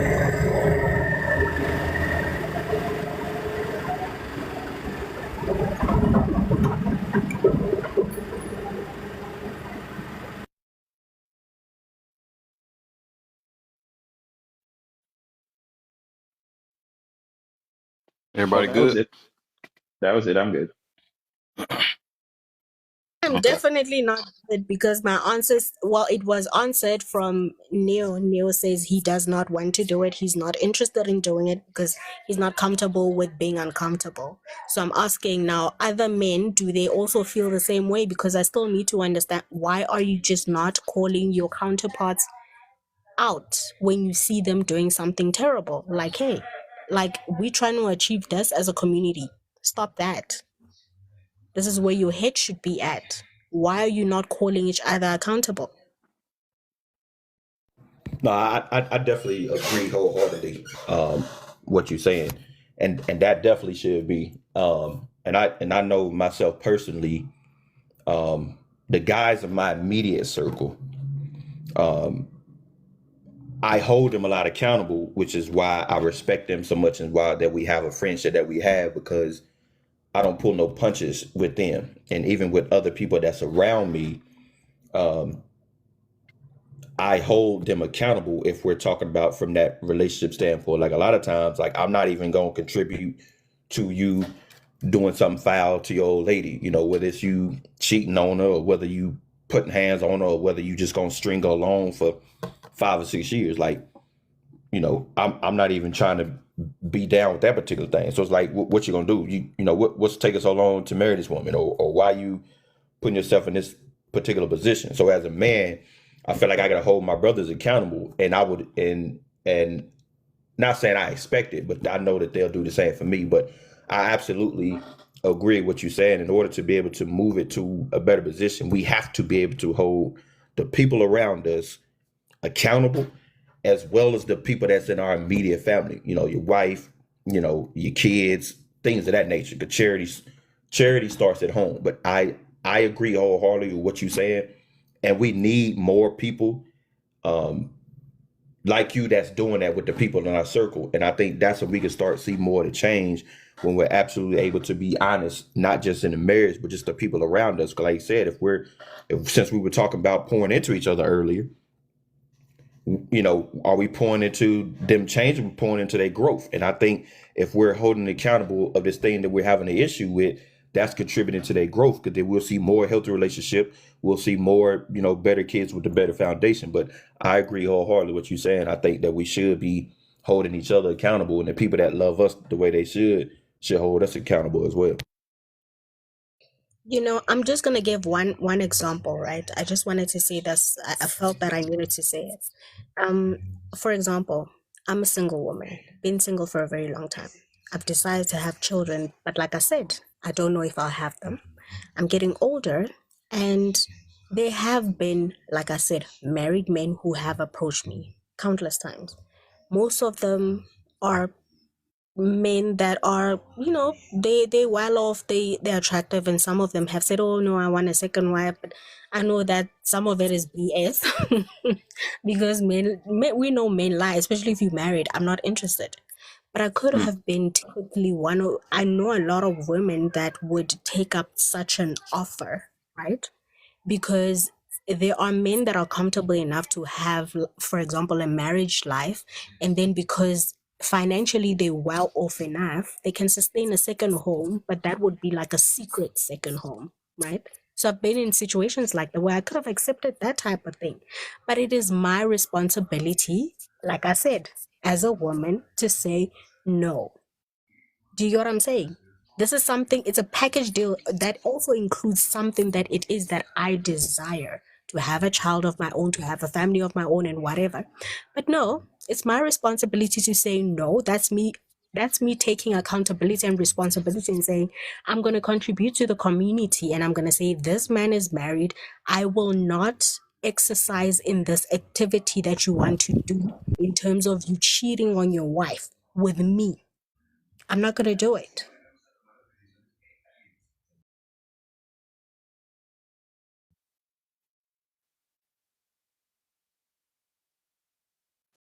Is not a married man, because like I said, through experience I've learned that they lie. They lie a lot. They come and approach me as a single man, and then you find out later, oh, he is married. So that's a part of me calling him out. And upon me calling him out, I will lay everything down. that it is wrong. I'll call out scriptures if I need to. And if you are here posing on top of that as a Christian man, this is where you're at fault. And then I leave it at that. I do not have to have contact with him ever again after we've had that conversation, because he will never have any access to me ever again. That's my responsibility as well to my community. Can I add something here? A Oh, I'm lot of sorry. women, a lot of women will continue to cheat with that man, which is a husband to somebody else. They will have kids and break up a home. And then guess what? Most times, if he gets away with it, with being able to do with that, kind of duplicate a life with one woman, he might go and get a third one, and it makes everything worse, because guess what? The kids are going to be so damaged. Those kids are going to be so damaged because a woman, even though they knew, they did not care enough. Because guess what? It's not my problem that that the wife couldn't, what do they call it? Or the wife was not woman enough to keep him, something like that. But I'm saying it's my responsibility to make sure that I protect my sister, even though she doesn't know me. And this is a part of my community, and I take responsibility to make sure that I develop it. I make sure that we get to a point where this doesn't happen anymore. Imagine if every single person did that. Would we have these problems that we actually have? Probably not. Thank you.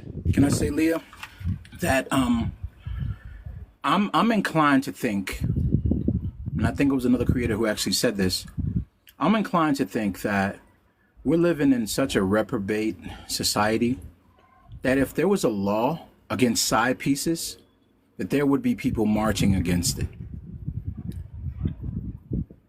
And some of those people would probably even be married.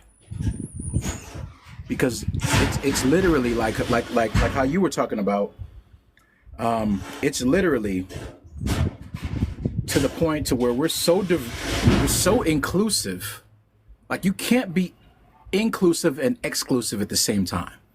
We're so inclusive to where including all of these things as part of what we call our society, our world, is also not just accepting what someone else is living, but accepting it as a reality that you could decide to live.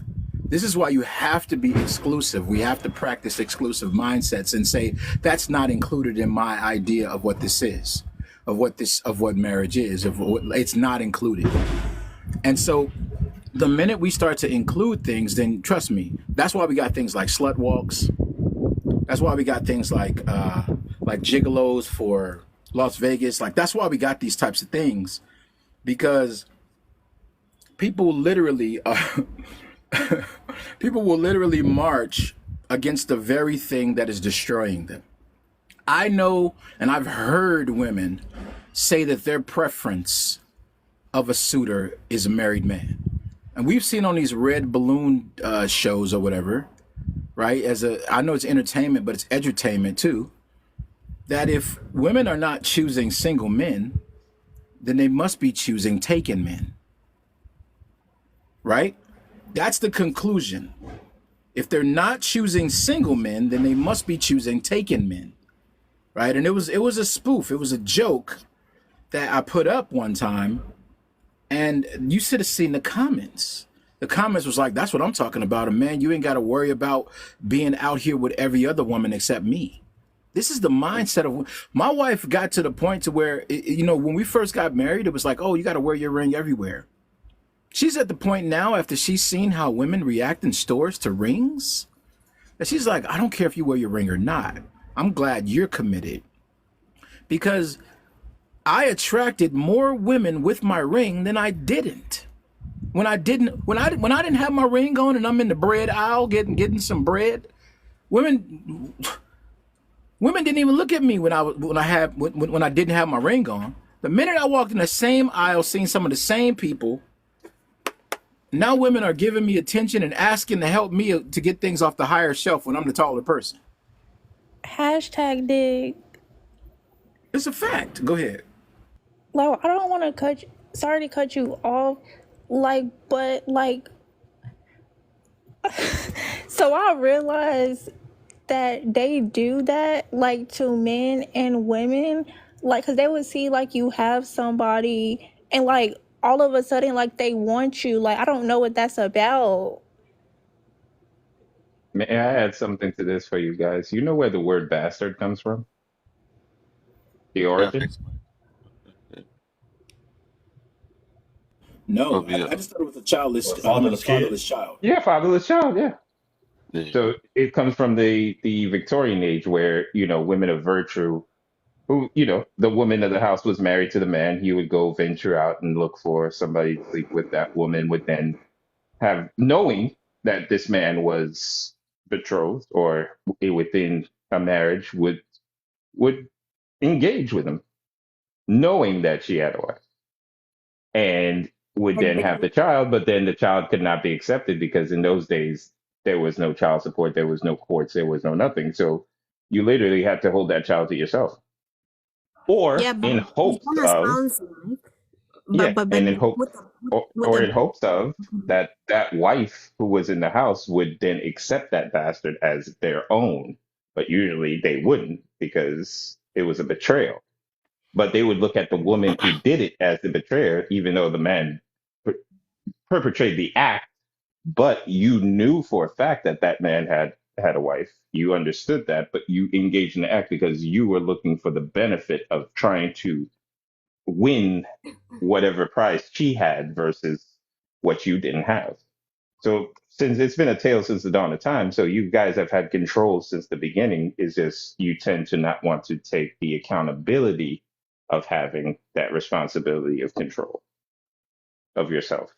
You tend to want to put the blame on someone else that we've coerced you or we've tricked you into something that you are completely aware of, but you choose to engage in it because you see the you benefit to it. understand. True. Some women did see the benefit with, sleeping with a married man, but sometimes it sounds like you don't also account for the women that were actually manipulated into a situation where the man portrayed himself as a non-married man, where the But when you bastard find out, what do you do? chiefly received. I'm just saying that Do you we do continue or not do you know stop? the circumstance.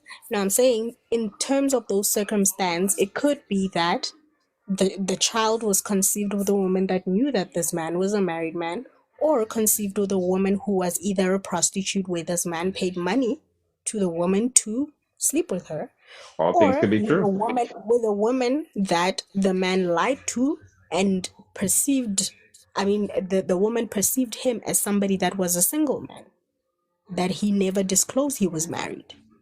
There's three scenarios. Or even the fourth one where the man probably forcefully put himself onto the other woman in those days. We don't know. Yeah. So But let those me are four probabilities. say this. First I'm about to make a statement, I guess, and then I'm gonna ask you a question though. So I was going well, actually I was gonna answer a question because two people asked me why did I block Belly, right? So it's a it's really a more of a build up. It's a build up. Because like I've been doing recently, what I've been doing recently, I've been trying to clear my list of people that's not really trying to contribute nothing. I mean, they is contributing, but they more. And I realize it's a habit. It's no different from that girl Tansy I had to block. It's no different from Jerome. It's people that's just on here that look just to wait for you to say something wrong. And the only time they would like to come up here is when you say something wrong and they want to attack you for the most part. And I've noticed he did that for a while. And also when I tell him to chill out a little bit, right, he tend to keep doing what he want to do no matter what until he feel like he want to stop, right? So it was a build up and I gave him multiple chances throughout the time. I had to drop him so many times or whatever. But like I said, if I'm trying to grow within myself and I want to make my life to be as smooth as I can, because I believe all of us can talk without trying to throw insults. I believe all of the talk, we could talk and have a difference of opinions without, all this extra stuff. 'Cause nobody don't like it when it's done to neither one of us. And pretty sure he don't like when it's done to him. and he would make a whole conversation. He would go back and forth with you until he get his point across, and he just can't take the L, right, for the most part, or even take a, you know what I'm saying, just can't take that somebody think different from you. So the thing is, I try my best not to make this live like a disrespect live and all this other stuff or whatever. And I've been unfollowing some people, that really just don't talk about nothing for real. For the most part, they just want drama. They like drama. The only time I see them is when it's freaking drama. Or some people that just want to push their narrative all day. They want to be seen or the center of attention. They want to be the host sometimes when they with the host in it. It'd be crazy. Sometimes you give some people an inch, they want to go a freaking mile. So that's why, I even notice when people want to take advantage. What they say, take your kindness for weakness and stuff or whatever, and people will do that too. So all that stuff, I really, I'm just coming to a realization on that situation, and I'm just, everybody else can deal with certain people like that, but I'm not. It's a certain way I want my stuff ran. It's a certain way, because some people just really not growing. People gonna realize that some people just want to push out. They might say a few things that might be legit though, but otherwise it shouldn't be. Well, nobody should be feeling uncomfortable because they have a difference of opinion, and somebody got to worry about getting talked down and talked down on, right, or freaking getting called names of disrespect. That's work on both ways, no matter who you are. You know what I'm saying? So that's the reason why he got blocked, because it wasn't just the first time that I done gave him too many chances. Everybody else give him chances, but whatever, they find out themselves. And then I have a question for you, Leah. You said about that it's a lot of married men that come up to you. So I believe it works two ways with certain things. So I would have to ask you, like, how do you present yourself that there's so many married men that just come up to you and feel like they should be able to talk to you? How do you present yourself? So, normally, right, I'm a loner, so I just go to work, come back home, like that's my life. If I'm going out, it's the grocery store. Like practically, I don't like going out to the club, whatever. I don't do that. Like I said, I'm a homebody. That's what I do. I'm always at home working, going. If it's not the office, it's the grocery store. But then obviously, where I meet men, it will be in those spaces, right? Work, grocery store, or in between. But I'm in the car, so it's never really in between. And then it's online as well. So a lot of times it'll be online. Grocery store, it's not that often, so it'll be online, and then it'll be somebody DMing you, and then you're like, okay, you keep a conversation, but I always make it clear, right? In the beginning, you will have a conversation to say, okay, where do you stand? And I always make it clear, this is who I am, I'm single, and this is what I'm looking for, right? In their end, obviously, I think men are smart. So normally, what I learned in the beginning, my mistake is probably me letting them know first, where I stand, because then they'll kind of repeat what you say, from the other end. But now, the marriage angle, if I say I'm single, they'll just say, yeah, I'm looking for somebody. You understand? So that's them actually being dishonest. I don't think that's a part where I have to be accountable for that. It's him making a decision that this is exactly what he knows he is doing, deliberately so. I cannot be accountable for that. But like I said, I'm a person that always makes sure that I do more digging into a person than to just say, oh, I'm just going to go with the flow. Because it's important for me. I know what I want, I know what I desire, and my end goal is this, right? I'm not just looking for like a good time, as many people say. So eventually, I always find out that, oh, this man is married. But I think what throws them off a lot of the times is that, like I said, I'm celibate, so I'm never gonna go into the act with them. But I think with most of them is that they just hope that along the lines of us, getting to know each other, there'll be a point where I just give in. I think that's what they have in their heads. And then it just doesn't happen. Mm. Yeah. So yeah, I feel you on that. Cause I'm just wondering, like, it just sounds it sounds weird. Cause you just said there's a lot of what, like, you said a lot of married men come up to you. And it's like, where you be at? What areas you be at? And you know, why No, do well, they? when I say a It's like lot, why they feel so comfortable. They just keep being I'm not married men saying coming up to a you trying to crazy get you, huh? I'm not saying a crazy amount. What I'm trying to say is that obviously, because like I said, I'm a homebody, so I don't meet a lot of people. But out of the scale of which my scale would be very small because I don't go out a lot, right? But for example, I could be talking about a scale of 10 people, but obviously 70% of the 10 people would be married people, is what I'm saying. Out of my scale, like literally at this point, I think 80% of them are married. Like, I've only probably met like very few people that were literally single, and it didn't work out. It was Wow. just, we were just headed in different directions and the relationship would not go anywhere. But I could As I count said, them. it had to been a big amount for you to come with the to view marriage in that way, or you just saying all these married men. I'm like, well, I didn't even know man was married like that. They just said the stats was smaller than that. Somehow you end up being in an area that a lot of married men come up to you that you said. But whatever, I guess. I don't know. I just always look at. I'll be like, dang, it's two ends to that. Because even with me, right? If I keep sleeping with a lot of married women, it's something how I'm I don't presenting see. myself. You know what I'm Yeah. saying? The reason why I keep contacting them, or even them, they wrong too, though. I'm just saying, but it's something about me why they comfortable with coming up to me and whatever. Or maybe I'm just up in their inbox like crazy or something like. So I am playing a part. Yeah, at the end of the day, That's and I that's a, am accepting it because ain't nobody just about to, because some people would just like they might have not even come off that certain way or whatever, and some people just be intimidating like, nah, they look like she for her, or she look like she married, or she look, so many different things or whatever. no, Some people normally look like it they is. single. You know what I'm saying? I guess that's a new look too.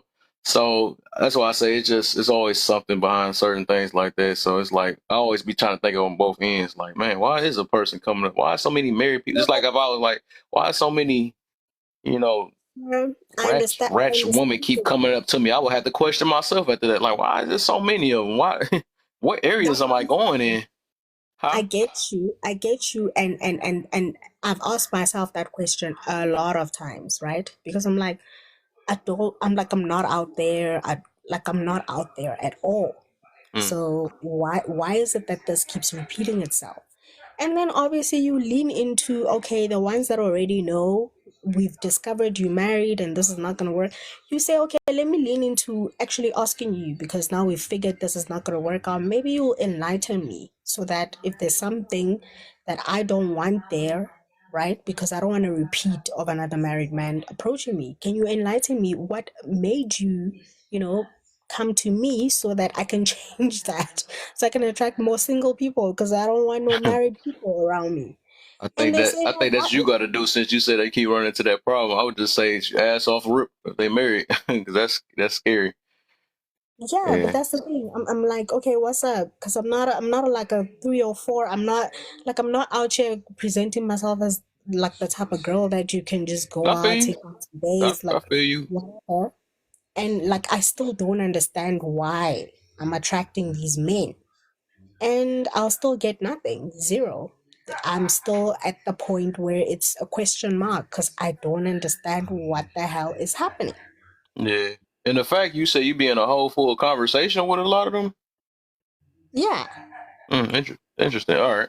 Well, okay. Mm, mm, all right. Uh, I don't know who unmuted. I seen some people unmuted. What's up, twin? All right.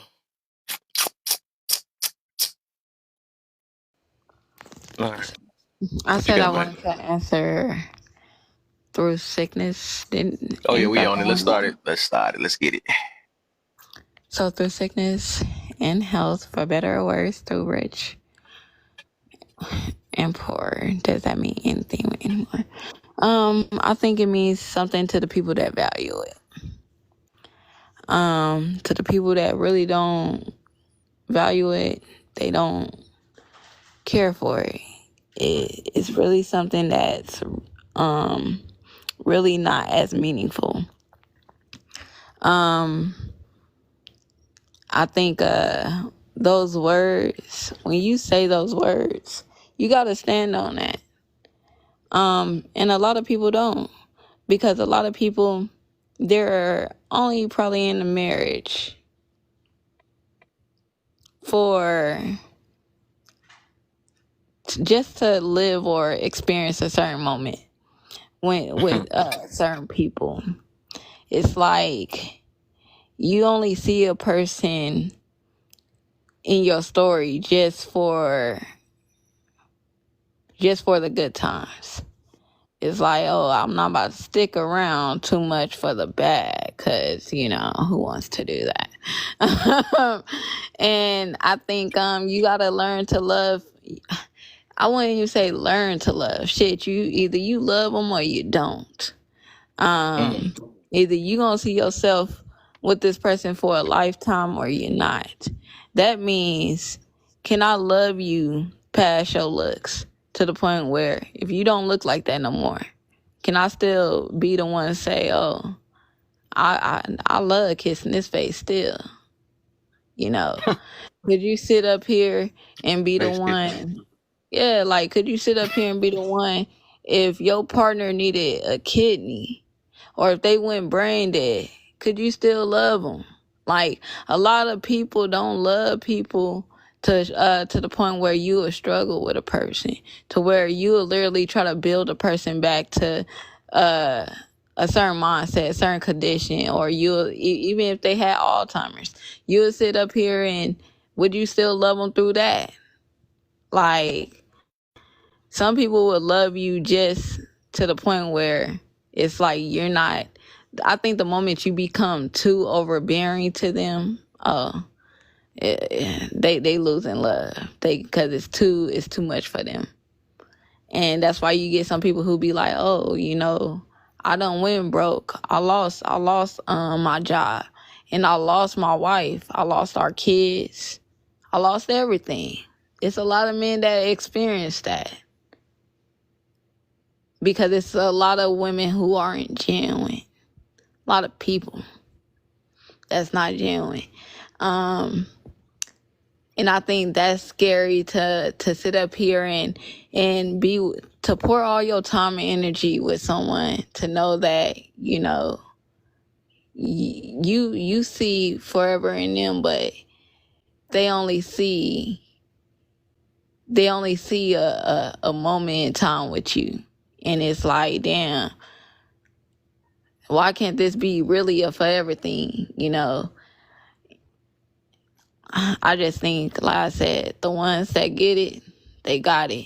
The ones that don't, they gotta sit up here and I guess learn from those negative thoughts, if you ask me. But yeah, I'm a learner. Okay. Let me get hashtag. Through sickness and health, for better or worse, rich and poor. Does that mean anything anymore? Hey, I know that was a rhyme. That's crazy. I'm gonna be honest, man. People don't imagine that those things are gonna happen. People like it's just passe.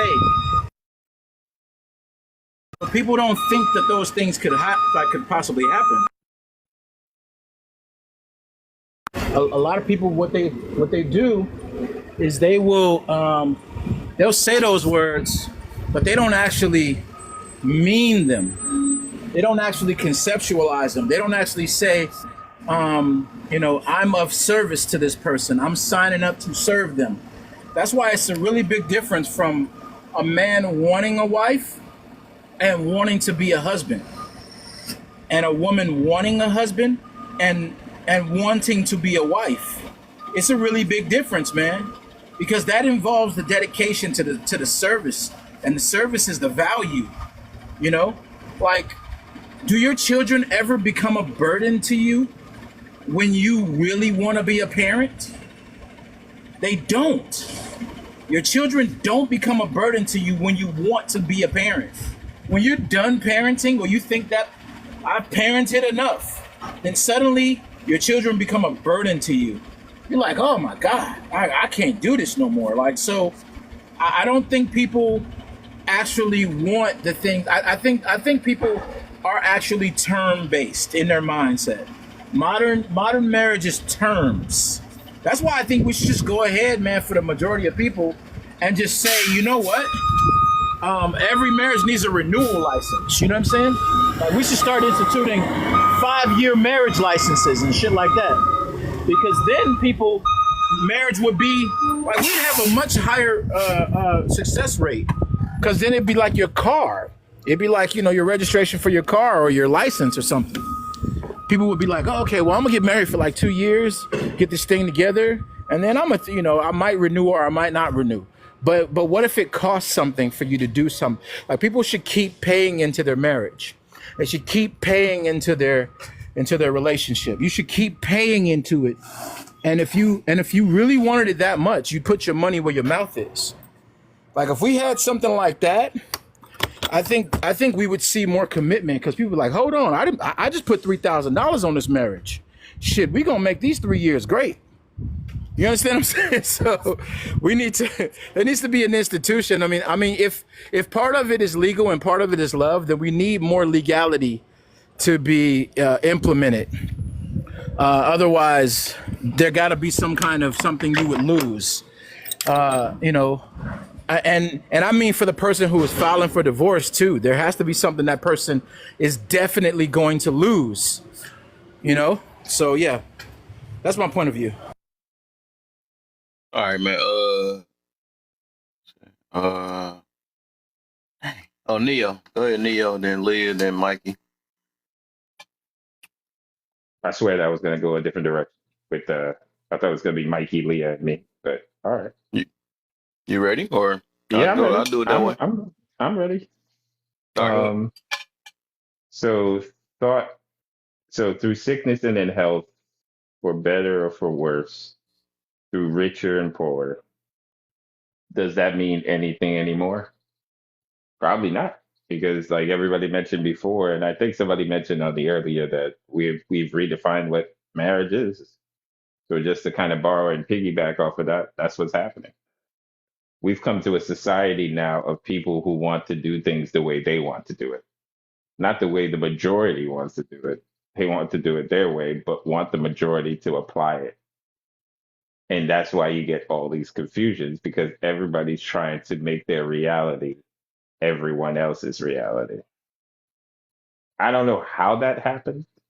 I'm still trying to figure that out myself, because I see it and then I just kind of giggle a little bit in my head, but I'm in a different place. So it sounds condescending, but it's not, because once you're looking at it from the outside looking in, it looks different, because I come from a different era. So we didn't think this way. So to see this nouveau thought process kind of develop and evolve, it's weird for the people who kind of thought a different way. And we're trying to kind of merge our thoughts together, because we're in this whole thing together.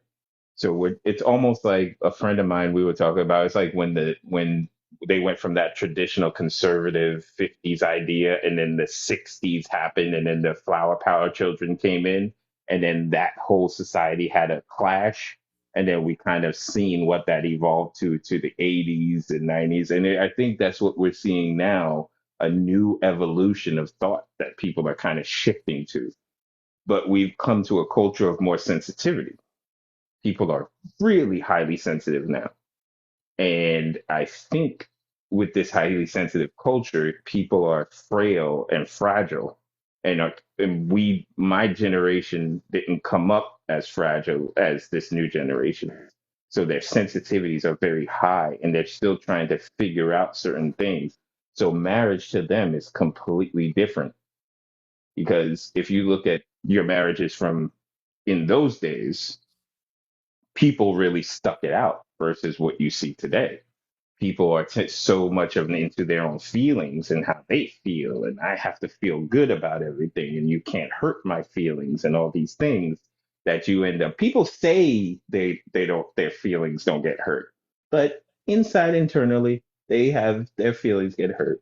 And then plus, if you add on to the added bonus of single parent families, which cause the majority of these single families are female based, being the custodial parents, causing these very highly emotional people to be in our society, which I've mentioned before.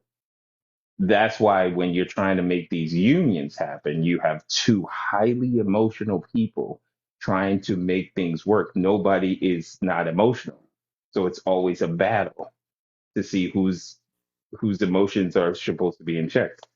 So it's going to be fun to watch how these dynamics play. I'm always interested to see. Like I say, I just sit and listen to see how the game is progressing for me to be able to understand how to play in it. So I appreciate it. The conversations are always awesome. Like I said, and these are great questions too. So appreciate you, bro. Leah, what you got for us? Okay. I also like this just came into mind as Neo was giving us his point. It brought me back to what it is that you asked me in terms of why I attract married men, which is like, it seems as if I said this earlier, which is, for me, I feel that as people, we need to kind of center, like, we need to get back to being like a community, right? In terms of every other issue that we have, we need to center it back into community. Like, how can we as a community resolve this, instead of it being like an individual thing? Even in marriage, like, how can we as a community resolve this issue, right, which will in turn benefit me and my spouse? And one of the things that you asked me was, why am I individually, attracting a married man or a married spouse? And but in that dynamic, when I thought about it, is that I'm the single woman, he's the married spouse. Why am I being the one questioned, whereas he should be the one being held accountable, because he's the one in the union? I'm not.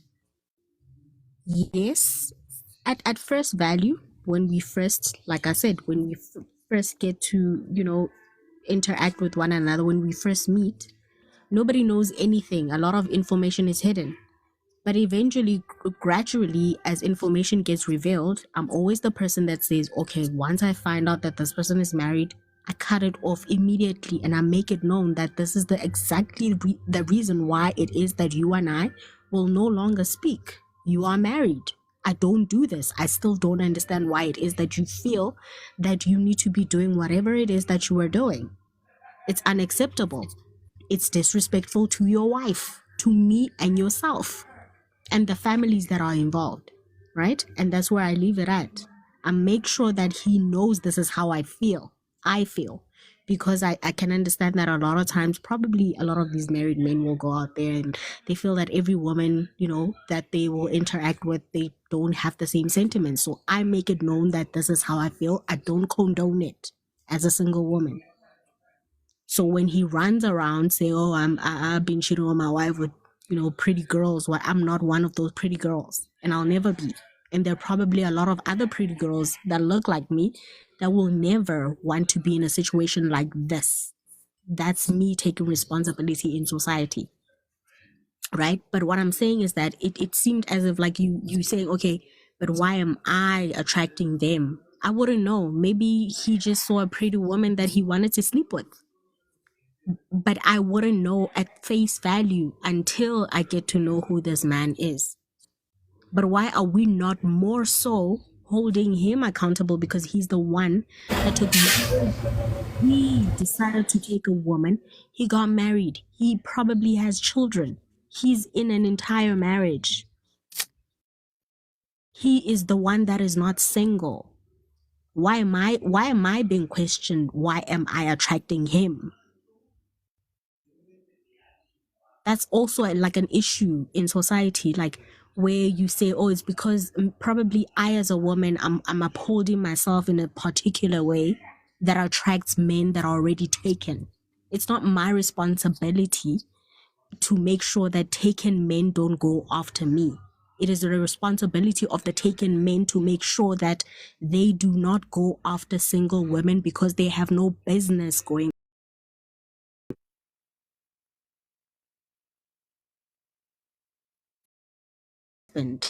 So I need another single man, not a married or taken man.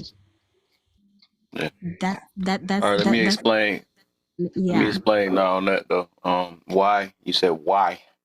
Because accountability works two ways and responsibility works two ways. So I'm gonna say, let me use this for example, right? Because I think that's very important. Because I'm always gonna ask myself a question if I keep running into certain type of people. I'm not about to just say I don't know why, because I really want to fix that problem. Because I don't want to keep doing this, especially because I actually do believe in marriage. So if I keep running into married people, I'm gonna ask myself what type of areas I'm at, what type of clothes I wear, what type of, because I'm presentation is everything too. We already know that. Why do I look like that? Why do they feel comfortable enough to have a conversation with me? It's so many things, and I would try my best to try to avoid that too. Especially, let's use an example. Let's put it another way, then, right? If I keep going in a and it's of course it's two ways. Nobody said it was that the dude ain't no problem. Of course he got, of course he is though. But like literally, accountability works both ways. Is you and if you want to, or if I want to, right? Because I'm big on accountability. Like when I got my car broke into, I'm not about to say, "Dang man, the dude that broke it." I'm not about to keep focusing on that. I want to know how I'm going to avoid getting my car broken into. So I got to know where I went wrong at. I got to know why, because that I can only fix myself, right? I'm the one with the questions. That other person that robbed my car can care less about my questions. He can care less. So that's why it's very important to look at both sides when it comes to accountability. It's like, why is this happening to me? Instead of rather than saying, they know better and they shouldn't do that or something like that. But like I said, I could keep talking about the dude why they robbing me or why I keep robbing, and then come and find out, I'm always walking around with a see-through book bag or my wallet out all the time, or keeping my doors unlocked all the time and stuff or whatever. I'm not being responsible from that point. You know what I'm saying? So I would always, I think, if we really want to avoid scenarios or situation, and I gotta also wonder, like, why can't I see? Why can't I tell? Am I asking the right questions? Why can't I keep finding out at the end that this person is married? Why I keep working like that? Is something is up. Something got to be up with me why I can't do it, because I mean I can get tricked every last time. You know what I'm saying? So, you know, it's so many things that, because even with me, that was one of my hardest things when before I started to start growing and stuff, when somebody had said like, dang, even the stuff you feel like you shouldn't be accountable for, still do that. You still hold yourself accountable, because that's when you start trying to be more responsible, start trying to make changes, make it not to be make it to where you're not um just, it's like setting boundaries, right? Well, how you set boundaries, right? I don't want this person. I got to make sure I tell people where I stand at, so I know, I can not be I be observant of how other people move too, just based off of what I'm trying to say so much at one time. I can be observant of how people, where I tell people where I stand at, right? I can see who gonna be either be able to work in my situation or not. You know what I'm saying? It's either you gonna like it or not, then you can move on. Just like you said, I would, if I keep finding out at the end that this dude is married, I'm about to flat out ask at the beginning, like, because I keep having this situation where I keep running to married men. That's what she said, right? I'm not gonna mess my stuff up and cut my stuff up. She basically keep running to married men. I would say, I would try to change on my approach. I will also let people know, like, no, lately I've been running to, or I might just change the areas I am at. You know what I'm saying? Go. So that's how accountability work and work on both ends. So you ask questions about both ends, but when you want to better yourself, or you have questions about yourself, you're going to question yourself first before the person that comes to you. Mr. Kev, one thing that I've also learned is that once you get to a point where you reject a married man, right? Or I'm gonna like I haven't say oh, I haven't asked all of them, right? But one that I felt like, oh, maybe I can ask this one because he feels like he might tell me the truth. Is that once he feels rejected, his ego is bruised to a point where now it's no longer about, oh, like, why should your well-being matter? Because I was hoping that I could get to a point where I could do this, which is probably get to the cookie, and I'm not getting that. And why do you think that you deserve that out of me? So that's normally the attitude that you would get at the end, right? And they normally don't happen the same way. Like I said, some of them you'll find out in the beginning that he's married, right? And then some of them you'll find out like way later because they lie about it. Like you asked, like, are you married? You know, because you don't initially think like, why you're approaching me as a married man. But some of them will be giving you those vibes and you're like, no, wait, are you married? And then they'll, you know, kind of brush that off, or what do you call it, when somebody kind of creates a fight out of nowhere. Not a fight, but it's like you did something wrong and you just like, okay, maybe they're having a bad day, whatever, kudos, we'll talk tomorrow. And then eventually they let you know tomorrow or whenever you talk, because I make it a statement to say, if I ask you this question the next time we speak, you better let me know. Start with this. This has to be the answer. And then they let you know, yeah, I'm married, but this is the situation. And then that's where I call it off. But normally it's because this person was lying throughout from the beginning. And with this person, they were adamant to make sure that they're going to lie to you. Because like I said, from the beginning, they knew what they were doing. And it just so happens that it got to a point where they could no longer lie to you blatantly, so because they can see, you can see through it all, right?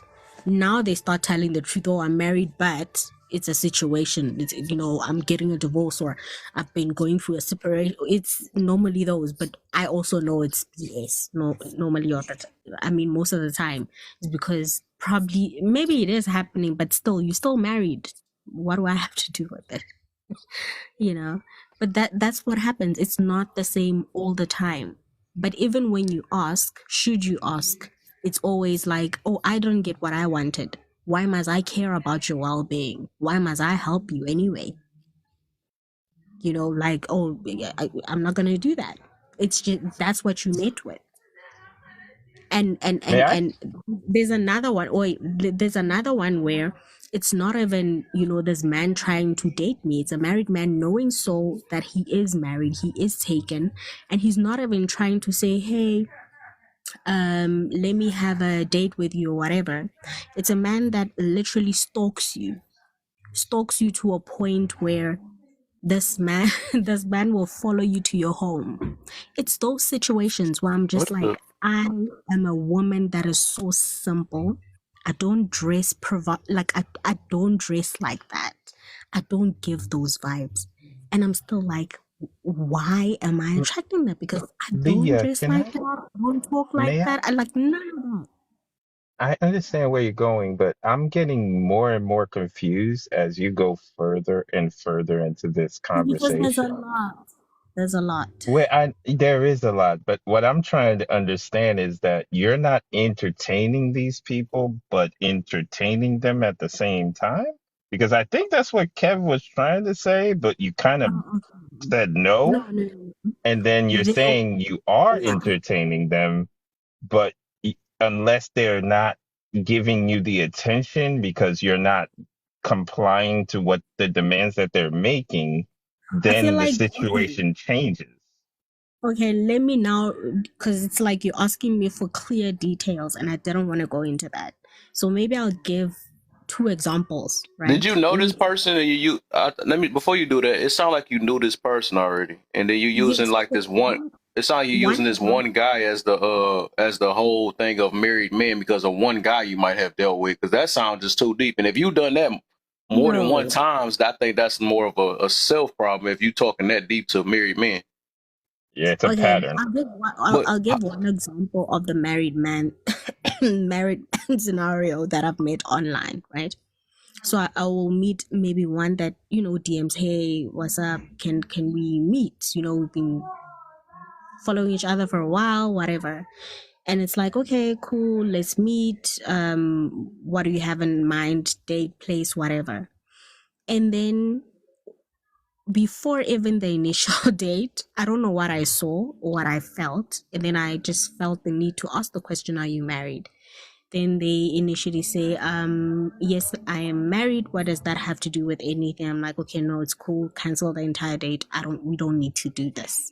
Right? That was one example. Second example would be meeting a married man where you in communication for a while, a very long time, to a point where you don't even think of anything romantic in relations to them, but it's somebody that you used to online. Becomes like a little family thing. We all know about this. And then they initially say, oh, let's meet up, coffee, whatever, lunch, great. And then things happen where maybe that gets postponed, life happens, and then now, because of the prolonged period, right, you get to kind of interact more on a personal basis. And then it's like, okay, let's reschedule, and that's fine. And then in the midst of that, something kind of makes you feel, okay, let me ask this question, because I don't know, the communication, are you married? And then they kind of brush that off. No, don't ask me about it. But it's like, okay, it's cool if you're not okay, but please make sure that you answer this question next time we speak. And it's like, okay, no, but I am married, but it's this complicated, whatever. And it's like, yes, but I'm not interested in a married man. And you know this initially when we were speaking as just people who just spoke. So why would you even try to get into the situation with me? And it's like, oh no, it's because like this is what's happening and it's over, whatever. It's just a matter of this, and it's been years and those kind of things. And it's like, okay, but we will not engage until probably you are at a point where that situation is completely over and you've healed from it. But thanks for letting me know. That's another situation example. And then in real life, right, or a person that you would meet face to face, it's like at a job, right? It's a person that you've worked with for a very long time. This person is senior to you, senior level. And you interact with them as a normal colleague, nothing romantic at all, ever. Not even a simple conversation where you would engage with them for even more than 1 minute over anything else apart from if it's us exchanging a document, talking about an email or whatever. Always professional. And then you get ill, you go home, they look for your address at home, at work. Somehow they manage to find it because guess what? They own the fucking company. They come to your house unannounced, and here this person is making sexual advances at you at your home. And I'm like, where in the hell did I ever make this person ever comfortable that it is okay for him to ever think that I would be interested in them in this manner, especially? So those are the things. 3 examples. What she's talking about is not far-fetched, because a lot of guys, and I want you to understand this, Leah, and this is not like a shot at you, but this is a shot at a lot of, like, understanding a lot of guys. A lot of guys, let me just ask you some questions. How many guys you think, or how many times do you think that men get compliments per day from pretty girls? Like just like maybe how many times do you think a lot of guys, and I'm not making excuses for guys, but I'm saying that just so you can understand the landscape that you're looking at, right? The average guy doesn't get any compliments about anything. He doesn't get anything except for a compliment about his usefulness to people. Most guys are absolutely invisible. Absolutely invisible to most of the women that they come in contact with, whether they're a 2 or 10. Most guys are absolutely invisible. So I'm not telling you to not be kind. I'm just trying to teach you how to put men in friend zones, or to know that there's got to be clear. It's not what you're not. It's It's not what you're doing, it's what you're not doing.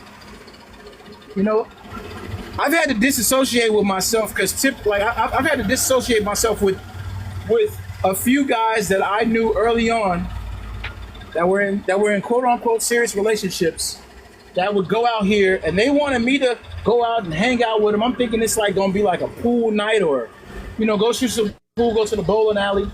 And turns out it wasn't the regular bowling alley. It was woman's night at the damn bowling alley. Right? It was woman's night at the bowling alley. It wasn't regular bowling alley. It was woman's night, and they were picking up on girls. And I had to disassociate myself because I didn't want to be part of the shit. I didn't want later. And the crazy thing is some of these women were nurses, just like my wife, right? And I was like, oh, hell no, bro. I'm up out of here, man. And he's like, what's up? What's up, bro? Like, we just chilling. I said, nah, man. I see what you on, and I see the kind of trouble you about to drag me into, and I see the kind of wingman and distraction that I'm actually being for you. I'm the safe married guy, and you're the guy who's hurt. And you're creating a fishing net of a trap so that I look like I'm bringing my buddy out to get over a girl who's doing them bad, and now you get to be the damaged good that women love to heal. Because I'm going to tell you, women with that Jezebel spirit, they love a hurt man. They just want to get his ass back into the fold, even if they don't want to be with them. They're like, let me show him that love exists. Let me show him that love is real. He don't have to run from love. Let me just love up on him a little bit. Let me say some compliments to him. Let me tell him he smell good. Let me let him take me out, right? And I'm gonna tell you that I didn't want to be part of that game because I know how sets go. We in a 3 set. One guy's a nerd. I'm the cool guy, and he's the hurt guy, right? I'm the cool, faithful guy, and he's the hurt guy. And it doesn't matter his status in this place. What matters is that he's in this place, and we're guys, and you're women, and that's it. The number one thing he used to talk about was meeting vulnerable women. Women who had just gotten out of transitional situations or whatever. He said those were the prime ones, right? This is going to a place where you probably don't look, Neo, right? This is going to Playerville, because I've been there.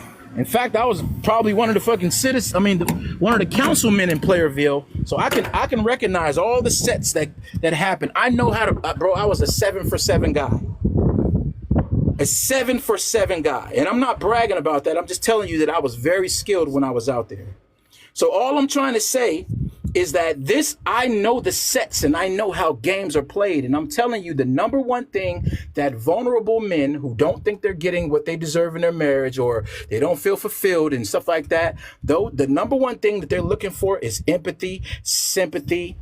They're looking for vulnerability. They're looking for attention from women, and they want the women to want the attention in return. Right? They want them to want the attention in return. The minute you show you want the attention in return, they think they got something. They think that they got a shot. Right? This is what this guy was looking for. And as soon as he thought he had a shot, he tried to pounce on a girl, and she was with it for a minute until she figured out the same thing that you just figured out, that he was married. He told me the horror story later, but this wasn't a nice situation because this girl was dangerous. This girl felt like she had been betrayed. This girl had actually let him know where she lived, and now she was going to take advantage of him, and she was going to come to his house. Google is a beast. I'm gonna tell you it is, right? So, he ended up getting caught in a situation where he didn't even get to where he wanted to go, and the lady let his whole wife know. Let his whole wife know that your man was coming on to me directly. Check your household. She was a accountable kind of woman, a bold kind of woman. You know, if most men had that kind of fear, they would watch what the hell they say to women and where they move, and even if they were around women who were like that, men would be nervous as hell out here if women moved like that woman did, right?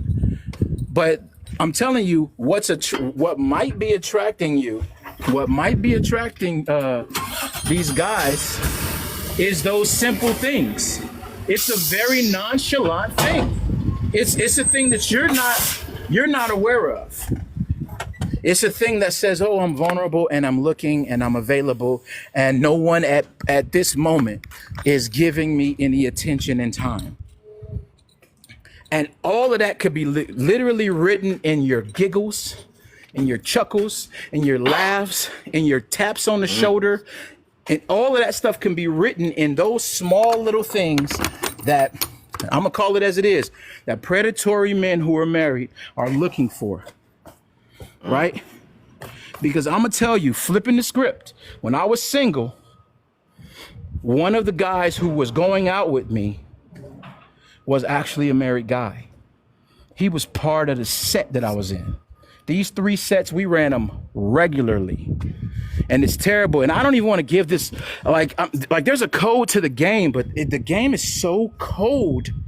Like if I did a whole live on this, women would be nervous as hell at the shit that I could tell them on how real players operate. Real players, guys that are 7 for 7 like I was, terrible ass men, one of those terrible men that I once was. I'm telling you, it is something else.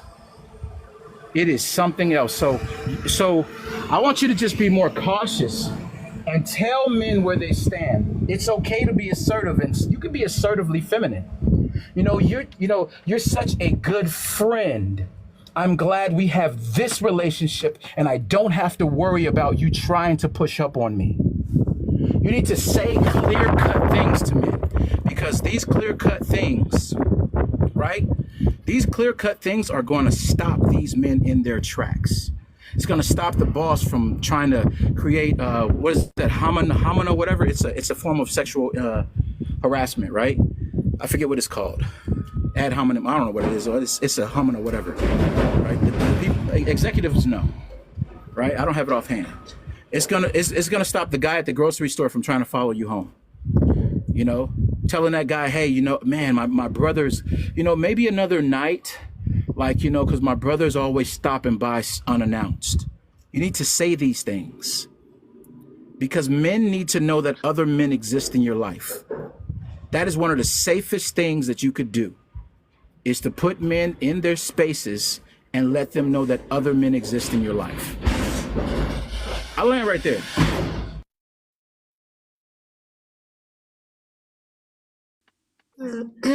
Yeah, right. That's true. That's true. One of the things that I've learned actually is that to say that there's always a man around, because that's what makes them feel like, oh, if there's no man around, then I need to take. I don't know if I'm right by saying that, like he feels that he needs to take over, or he has like free will to kind of take ownership. And obviously, as a woman, because I'm not a man, that baffles me. Or yeah, as a woman, because it's like that's not what it's supposed to mean. You're supposed to earn that space. You don't just get it because there's no man there, you know. Also the fact that, like I said, I've never flirted with that man and he still felt like, oh no, I can just run in, like somehow as if like I'm just for him to have. But luckily that day when he did come to my home, I had my brothers who were visiting me at the time, and he didn't expect that. But that's what I'm saying, like it's kind of like I had God's protection on my side, which I'm just grateful for, because I don't even want to imagine what would have happened if I was by myself at that point.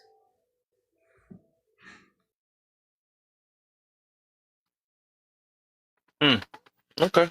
Go- Go ahead, Mikey. I know I think we on the first one. Yeah, we is. Through sickness and health, for better or worse, through rich or poor, does this mean anything anymore? That's funny. I swear I didn't purposely try to make that rhyme, but I'm just noticing it now. But what you got on that? Nowadays, it don't. And I say that because Just like I was talking about earlier, we don't have that mentality. I'm not gonna say we don't have the fight because we do a lot of other things that we're interested in, and we go through the grind and the hustle. Especially when if you're a person that's owning your own business or trying to start a business, you'll go through the hustle and the bustle, the grind. You'll go through the late nights. You'll go through trying to find the money. You'll go through people telling you no. You'll go through all these trials and tribulations just to get what you see, what you envision off the ground. A lot of people call it they baby. This is my baby. They put in the hard work. They put in the time. They put in the effort, the hours, the nose, all this type of stuff. We put that grind in for that business.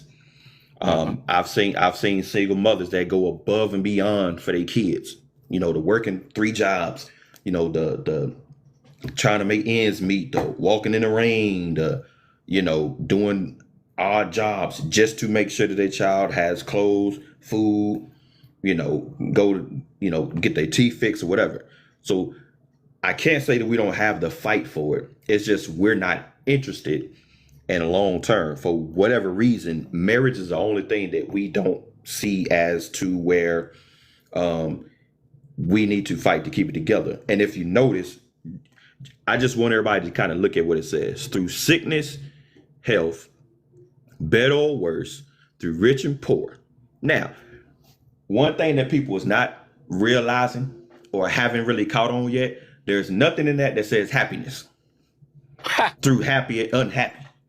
None of that. So even when we repeat that, or even when we say I do, there's nothing in there that say happiness. And that's the number one thing we talk about. Well, I'm not happy. I fell out of love. I'm not, this ain't the person I wanted to be with. And I made a mistake and I'm not happy. They're not doing this for me and I'm not getting this out of return. But there's nothing in there that said for you to be happiness. That's better or worse. Right now, you at the worst. What do you want to do to get better? Because the last time I checked, you have to be a sick individual to want to be sick. They have a term for that. I think there's people that hypochondriacs, the people that love going to the doctor, that want to get the attention. That is a mental illness. That's mental. So you have to be a sick individual to want to be at your worst all the time and don't want to get better. You mean to tell me that you were just, a headache is killing you and you just wanted to stay there? You ain't trying to take no nap. You ain't trying to put no food on your stomach. You ain't trying to take no medicine. You just want to be sick. Even in your relationship is in shambles. You don't want it to get better, but you done sit up there to lie to me and all your family members that you was finna be in this thing for better or for worse. Now I done sit up and spend my hard-earned money on you a toaster and y'all niggas finna break up. I'll be mad. We done did all of this. You done got all us here. We done traveled. We done witnessed all this type of stuff. You done lied to the family and you done set up on the guy and lied to him. And we supposed to be okay with this decision that all of a sudden now you just not happy. All of a sudden our relationship is based on your happiness. That's why I said we always want all the good out of everything. We want to walk down this yellow brick road holding hands and singing these soft songs and stuff. But the minute it becomes too hard, we want to pack up and dip.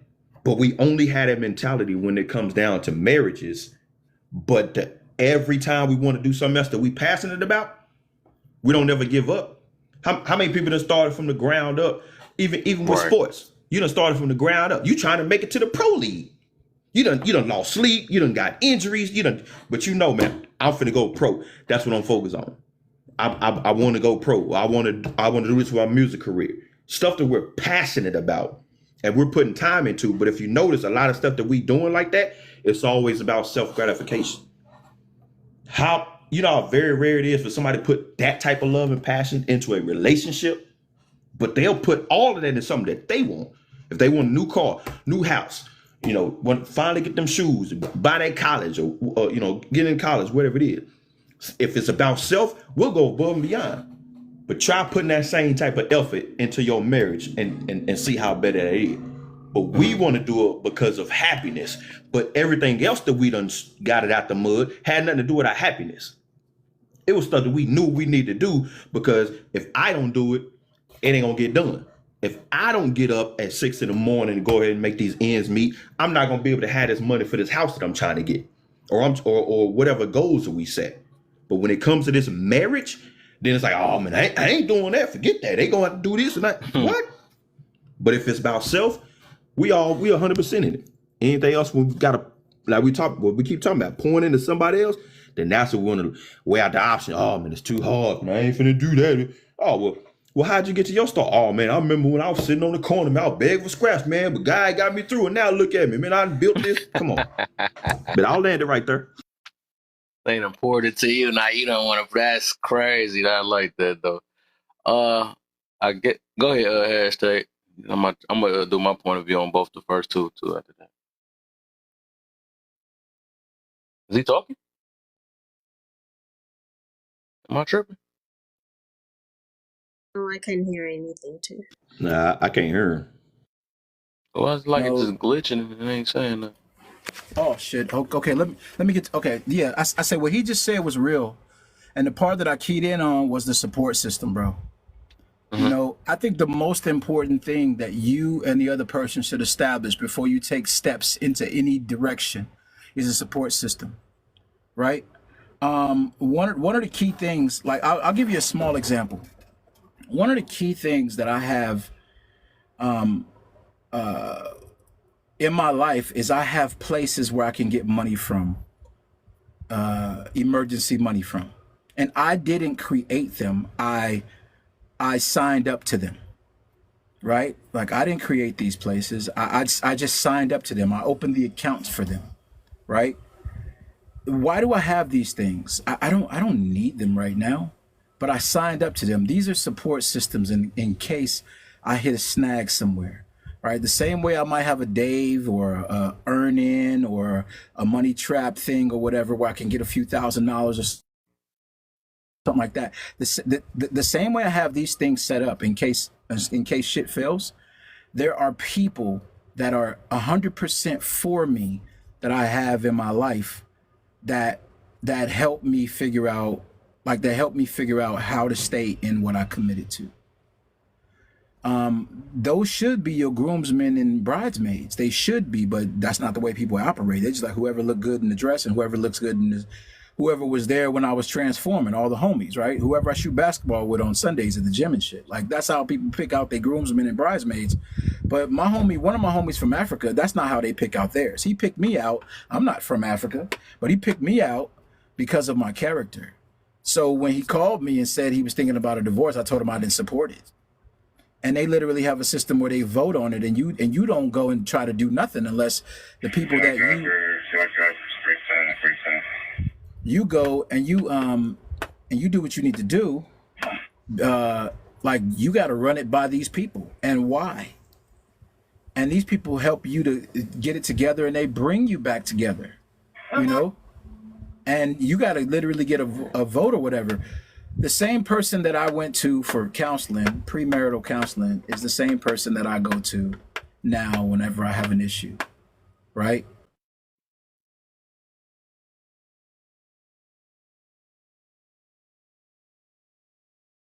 Charles was here. He was one of the seniors at my church. When Brother Charles was here, Brother Charles would always tell me to think about how if my wife, like early on, because we had a lot of problems early on, if my wife was me, how would I serve her? If my wife was me, how would I be patient? If my wife was me, how would I talk to her? If my wife was my child, how would I talk to her? If my wife was my baby, how would I nurture her? If like these are the type of questions he would ask me, right? And then he would put it in biblical aspects, of course. But you need to, I'm telling you, the same way I know I got the bank over there that's going to loan me some money if my house was in default, I need to have somebody over there that's going to give me some good advice and ways to do things if my marriage is falling apart.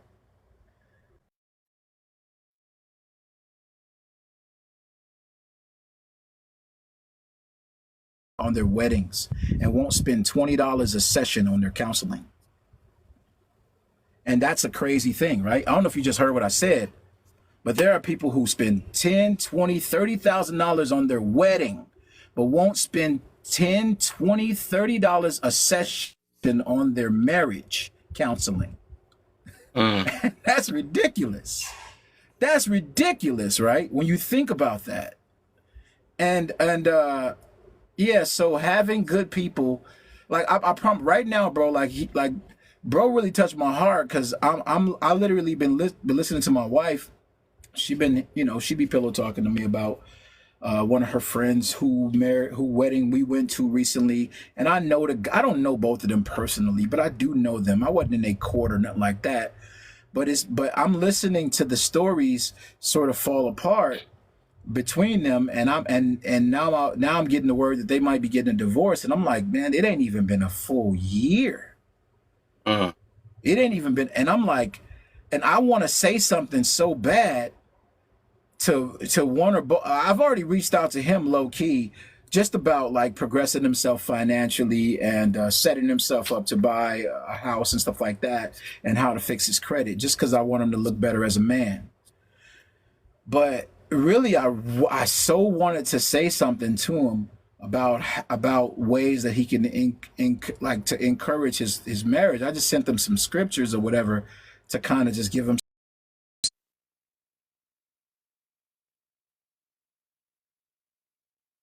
back you for your house, and people willing to back you for grocery money or gas money on these little apps or whatever, these Daves and Earn-ins and Money Traps and all that stuff. Then don't you think you should have somebody to back you, or some people to back you on one of the most important decisions of commitment in your whole damn life? Like, there needs to be a pivot of accountability and a pivot of recommitment. Because most people are only 2 or 3 conversations away from reconciliation, but they can't seem to separate themselves or the other person from the real problem they're having. All right. So just wanted to add something to that real quick. So I myself, I'm going to put myself in this situation because I see people like to use their own experiences, right? The reason why I say I come from a healthy place is because I went through a situation in my marriage where it dissolved. It ran its course. That's because we had issues. It's because we had issues because the person had, for the most part, she was sick. Now I did seek counseling as a part to try to fix the problem, but the person who the problem was trying to be fixed, we were trying to fix the problem was didn't want that problem to be fixed. They didn't think. Sometimes some people don't want to get cured for the most part. So we went through the counseling part for a very long time, for probably, let's say, 4 sessions. What happened was that during the sessions, just to share, was that the person didn't feel like that the sessions weren't siding towards them. It was veering towards me because at the end of the day, I was just a person who was the victim, really. Told that I was the villain. But once you sit with a person that's impartial and unbiased, they start to show you that, hey, it's not what you think. Now that 2 people are listening, whatever stories you were telling yourself, it's not a reality. Now we're sitting in reality, and that person then shut down because they didn't want to hear the truth. They wanted to live in their own truth, which is something that person shared with me as the marriage dissolved. I want to live in my truth. I need to be happy in my truth. And I said, fine. But thinking again, this person's not thinking straight. But when people aren't thinking straight within their own reality, they want to drag you into it, which I've been taught by a lot of people based on my experience myself, from what I know, and based on colleagues and people that I've spoke to. Then I relied, once everything dissolved and the marriage dissolved, then I kind of relied on the church. So I went into the church itself, which is a rock church, which is a non-denominational church, where I sat in there with one of the people in the congregation who provided like counsel. We sat together, and he told me, you did the right things. Unfortunately, there's nothing I could provide you because you're kind of, I don't have nothing to, I can't offer you anything else because you pretty much have it all figured out. It's good that you can able to talk about it, which is good, be able to bounce these things off of somebody to kind of vent it out. But Unfortunately, there's nothing I could do. The person that you were trying to deal with was the person who had the issues. And unfortunately, until they become aware of it and they're willing to fix it, there's nothing you can do. So it's not your fault, it's their fault. But me being the person that I am, as being as empathetic as I am, I never looked at it that way. I said I had to play a part in it. There was something that I did that was missing. So throughout the years, I had to watch this person kind of observe from afar how their life went because that's how I am. I'm patient. I'm observant. I will watch it. It's always the way it's been since I was a child. So I observed and saw them go through because we have children together, so we kind of can see each other's lives happening from a distance. So I saw the way her life was playing out, and there was multiple relationships behind me. I stayed in close contact with her and my children because I always wanted to be present to make sure, like you said before earlier, hashtag to make yourself visible to other men to make them aware that there's a guy here just in case there's a father still around. He can show up anytime he wants. So just be aware of that. And so that relationship dynamic we kind of carried over till today. We're still kind of doing it that way. But I watched her because I was kind of out of it and I knew we weren't ever gonna really reconcile, to tell you the truth, because of the situation that happens, which we won't get into that. It wasn't on me, it was on her at the end of the day. Um, and I watched multiple relationships happen and I saw the common denominator because they didn't all work out. So that gave me the assurance that, oh shit, it wasn't me. I guess if you see a few sample sizes of different people going through the same experience and not able to have success, you kind of go, well, that removes me out of the equation, then that must be the person. So sometimes we kind of look at it and where we try to say both parties are at fault, but sometimes it's just one person. Now, do I play a part in being a willing participant into it? Because I saw signs from the beginning, but because of the person I am, I wanted to wait till the person healed themselves or figured it out through the marriage. That's on me. That's where I played the bad part. I should have cut it off like when people said, the counselor even said in the beginning, this shouldn't have went this far. That's where you made the mistake because you were giving the person, you were coddling the person to the point of giving them the opportunity, but they couldn't fix themselves. So you were trying to fix them, which was a cardinal mistake because somebody has to be willing to to cure themselves, to see that they have an issue, that they've hit rock bottom somewhere and they need to address it. So sometimes we try to think we're going to fix people. Maybe you can, maybe you can't if the person's willing and they love you enough, but some people don't. Some people are just what they call the short version of a narc, and they're stuck in their own ways and they're so self-centered and so self-driven and so self-interested and everything's about them that they can't not see anything else but them. Even children don't matter to them. Their children come into second. They call narc mothers who they use their their influence to kind of make their children feel like they're supposed to be beholden to them and not them beholden to their children. So sometimes not every story seems the same. We try to kind of think we paint the picture that there's got to be this kind of reciprocal trying to fix each other. But what I keep mentioning, what if it is one person is okay and then the other person is trying to fix the other person? What do you do in that case? But nobody ever has that question because what I'm hearing is that a lot of people need somebody. There's these weird codependent relationships that are happening that are playing out where both people are looking for somebody to cure them of whatever it is. I don't know what those things are.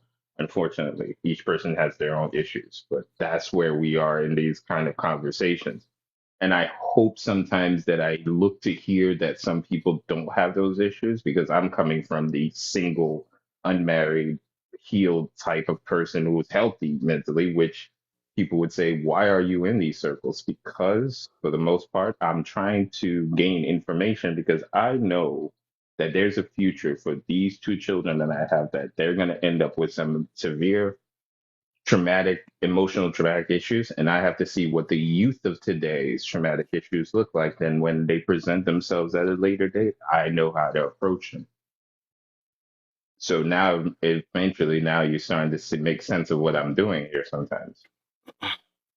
I don't need to be here, but I am here to gain more information and insight based on watching people and observing and learning. Okay. All right. I guess I say my point of view on this. I'll do the first two.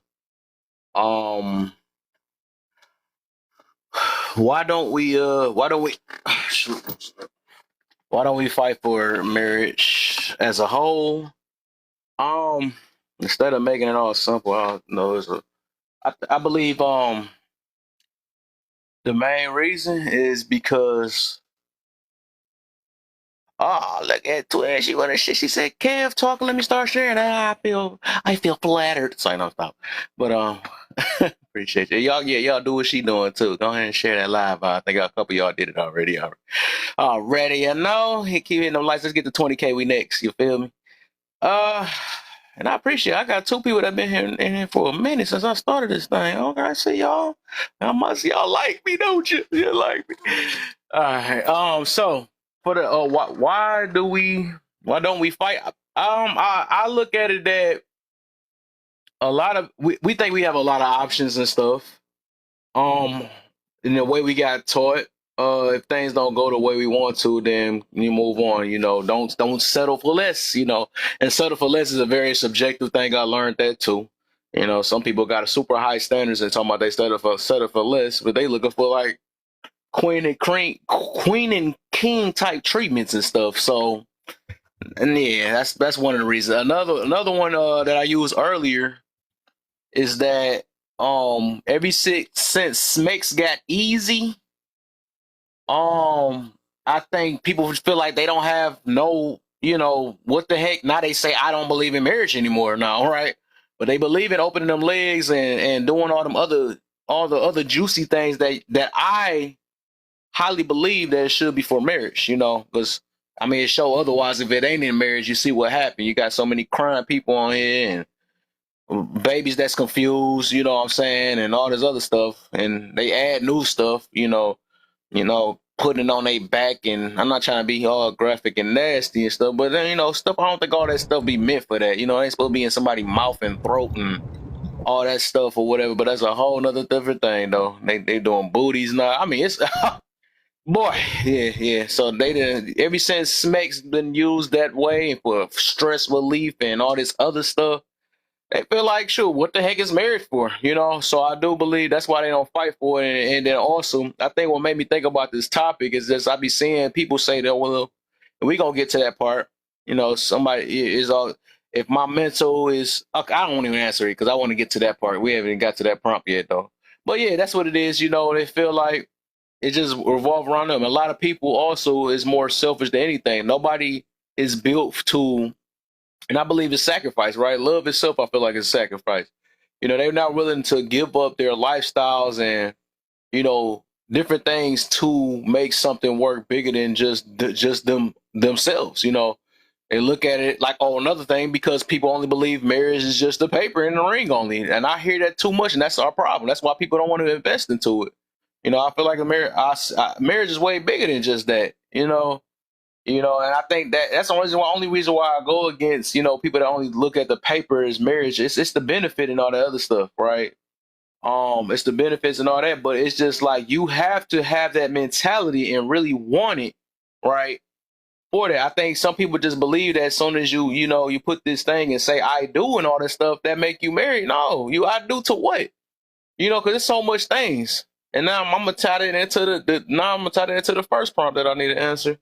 It's through sickness and health, for better and worse, the rich and poor. Does that mean anything anymore? So it's like, yeah, people don't have that mentality. They don't know that's what it really takes when you get in a relationship, because all they looking at is what other people doing. That's why I don't like when people post things, right? They say that, well, it's not hurting anybody else when you're posting, say how good marriages is. But It is to a certain extent. You know what I'm saying? It's affected because there's a lot of people believing in this Disney fairy tale stuff. They looking only at the good parts. That's why I always say, well, what's the point of flexing your relationship for? You know what I'm saying? Who cares? For the most part, you the one that need to validate your own self or how good marriage is. You know what I'm saying? And let other people know. They don't even really know who they don't need to know who your partner is. They don't need to know none of them things. I just never understood that though. As long as you and yours is good, why does that matter? Then you talk about how do you build that. They don't have to physically look at it and see it. You just present it and tell all the good things about it, though. You tell all the good things about it and also the struggles. You got to tell the struggles too. You got to let them know that it ain't easy. But if you only like posting good things and say only just the good things, but I think people are just far left on it. Some people only say the good things and some people only say the worst things. It's a balance in it because we know that it's a balance to make these relationships work. It's not always going to be good if you be just feeding in people's mind that it's always good. That's setting them up. You feed it in their mind that it's only bad, they ain't gonna get no hope. You know what I'm saying? So I think that people need to learn that balance. Just like somebody did make a somebody did say like you should argue. Well, I wouldn't say that in front of your children and stuff, but you do need to show how to solve a problem without having to disrespect one another. Learn that difference of opinions can work. Just like I had to block somebody earlier, right? You know what I'm saying? Because they don't know how to have a difference of opinion without throwing shots or insulting somebody. You know that's provoking. They got this new word now. It's called gaslighting, not right? You know, we know if we don't want them things or somebody talking to us like we silly, I don't want to say the other word, why do it to anybody else? Give people the benefit. Some people might say off the wall stuff. That's why I would question it first, or I might say, it might say, what the heck you mean? Because it do hit you different when people say some weird stuff. But just because it's weird to me, right? Because some things could be weird, but it could be also true, and I just didn't know nothing about it. Don't automatically think somebody is not smart. You just didn't know, and it hit you from a different angle, and it actually is true. So I think a lot of us, and I was talking about this in the room earlier, is that we move off our triggers, man. We can't listen to a conversation after we get triggered. We just can't. We stop when we hear something that we don't like, and that happens with a lot of people. I done been observant of it. I pay attention, and that's, people that claim they heal, claim that people that's not. As soon as we get triggered, right, it take a lot, right? Even before I even block my mans, I got triggered, right? I ain't gonna even lie. But I had to take some time because I ain't instantly block them. I was like, you know what? I had to think about all the times I was like, all right, I let my man slide in here. And it was like I said, it was a buildup. It was a buildup. I see he do the same repetitive thing. Only time I see him in my box, no Diddy, that was crazy.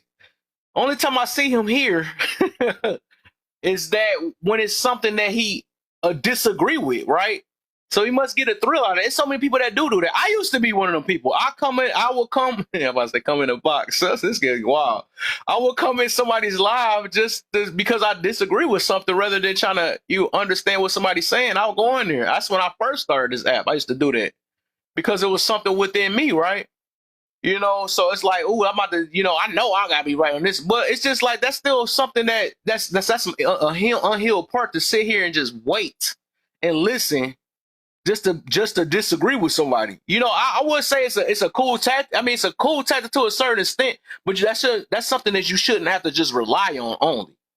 You know what I'm saying? Just, oh man, I'm about to wait till somebody mess up. I don't like when people do that to me too. Like, dang, out of all these things I done said, you gonna take out two things that you just disagree with and just admit did you miss the whole point? I ain't gonna lie, it really irritates me when people do that. Cause I even be making videos, cause y'all, I make videos throughout the week and stuff just to keep my page, my content going and whatever, so people get to know me and stuff. And I will have a whole 3-minute, a whole minute, whatever, 45-second video out of the whole thing. They can't even tell me what I said or agree or say, okay, I feel you. They will go to the one part they can pick at. You said the wrong or something like that. Like, what? It's like people really that messed up in the, I ain't gonna say that, but people that miserable that they gotta really they spend their whole life on this thing on app just to pick at people and see where they went wrong at and just go for that. But let somebody do that to you, right? When that happened to one of us, And when the shoe get reversed, they don't like that. What, you trying to play with me? You trying to play in my face? Are you trying to gaslight me? Are you trying to be condescending? Now that stuff work now, but you don't like it when you do it. When you don't feel like when you do it, it's the same thing. So that's what I'm saying. Like stuff like that. That's the stuff I'm kind of I'm trying to grow from. You know what I'm saying? That's why I'm giving no chances. I don't care if we know each other. I don't care if you friends with one of my mutuals or something like that. I'm on that tip now, and that's because it comes with the maturity thing, man. I'm trying to mature. I'm trying to become better. I realize I be in areas I don't need to be in. Like I said, if I want to grow, I'm gonna grow. I did enough of my testing my emotions and seeing if I can really control my emotions. But at the end of the day, it's just people that, I'm a freaking human, and it's gonna be. I did enough, right? I tested it, right? So it's just people that really just using you, and I'm not about to beat. I refuse to do that. I can't just keep being somebody's bait and being somebody's little toy because they not getting nothing out of it. Sometimes I come in there and they just like, oh yeah, we made him look even more, and they the ones with that mentality. All of them just feel like they got more ammo towards their miserable type lifestyles. Cool, we got a guy. I knew he was a red pill or whatever they be. I done got all type of names, bro. It's just I don't even get it though. And I'm against them guys that's like, that's the funny thing. They don't be in my life long enough to make a judgment out of who I am. But I'm just saying, like, overall, I had to realize that, and y'all gonna notice it later because like this all come in the process of trying to become better. It's just people that just want to be on here to vent. It's people that get a thrill. I'm gonna do a live about that too. It's some people that only get a thrill. Oh no, I was gonna do a video on that. People get a thrill out of your downfalls, of you looking like you or sounding like you silly, because I can't say some of these words on here, but y'all know what I mean. When you're not looking educated, they get a thrill out of that. I even got some friends that's like that. They just love it. And it's like, dang, why do you love stuff like that? But that's that misery. That's something that happened within their life. But the best way they can really express it is making you look silly because they a silly person inside. You know what I'm saying? I want to say the real word so bad. They lucky I'm not offline. But I'm just saying, this is like, you got to realize who you talking to. And that's one thing about me. I will give chances. I'm patient because with love, it's patience. With love, it's patience, compassion, understanding the situation and stuff. You have to be patient with some people.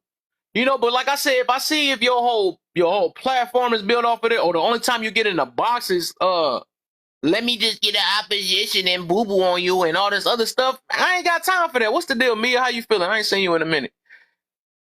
So if that's the only time I see you, then I can take you to another place. You can get your little thrills and your rocks off somewhere else. You can do that with somebody else, man. Because like, you feel me? That's my point, right? We gotta come in here learning, man. We gotta realize that it's people that literally think different from us. We don't have to throw insults to everybody that think different.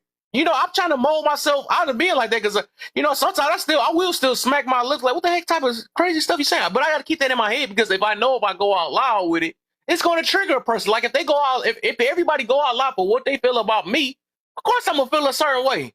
But give it a chance. Sometimes, like I said, we got to learn to go past our triggers. If we get triggered a little bit because somebody sounded silly, give it a chance and really ask them questions of why you think this way.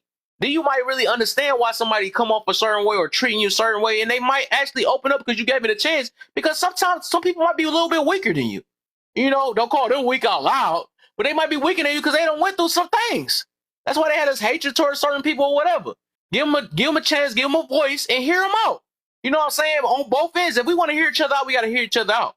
You can't get because just like I come in rooms and say that I mess with Kevin Samuels. I really do. You know what I'm saying?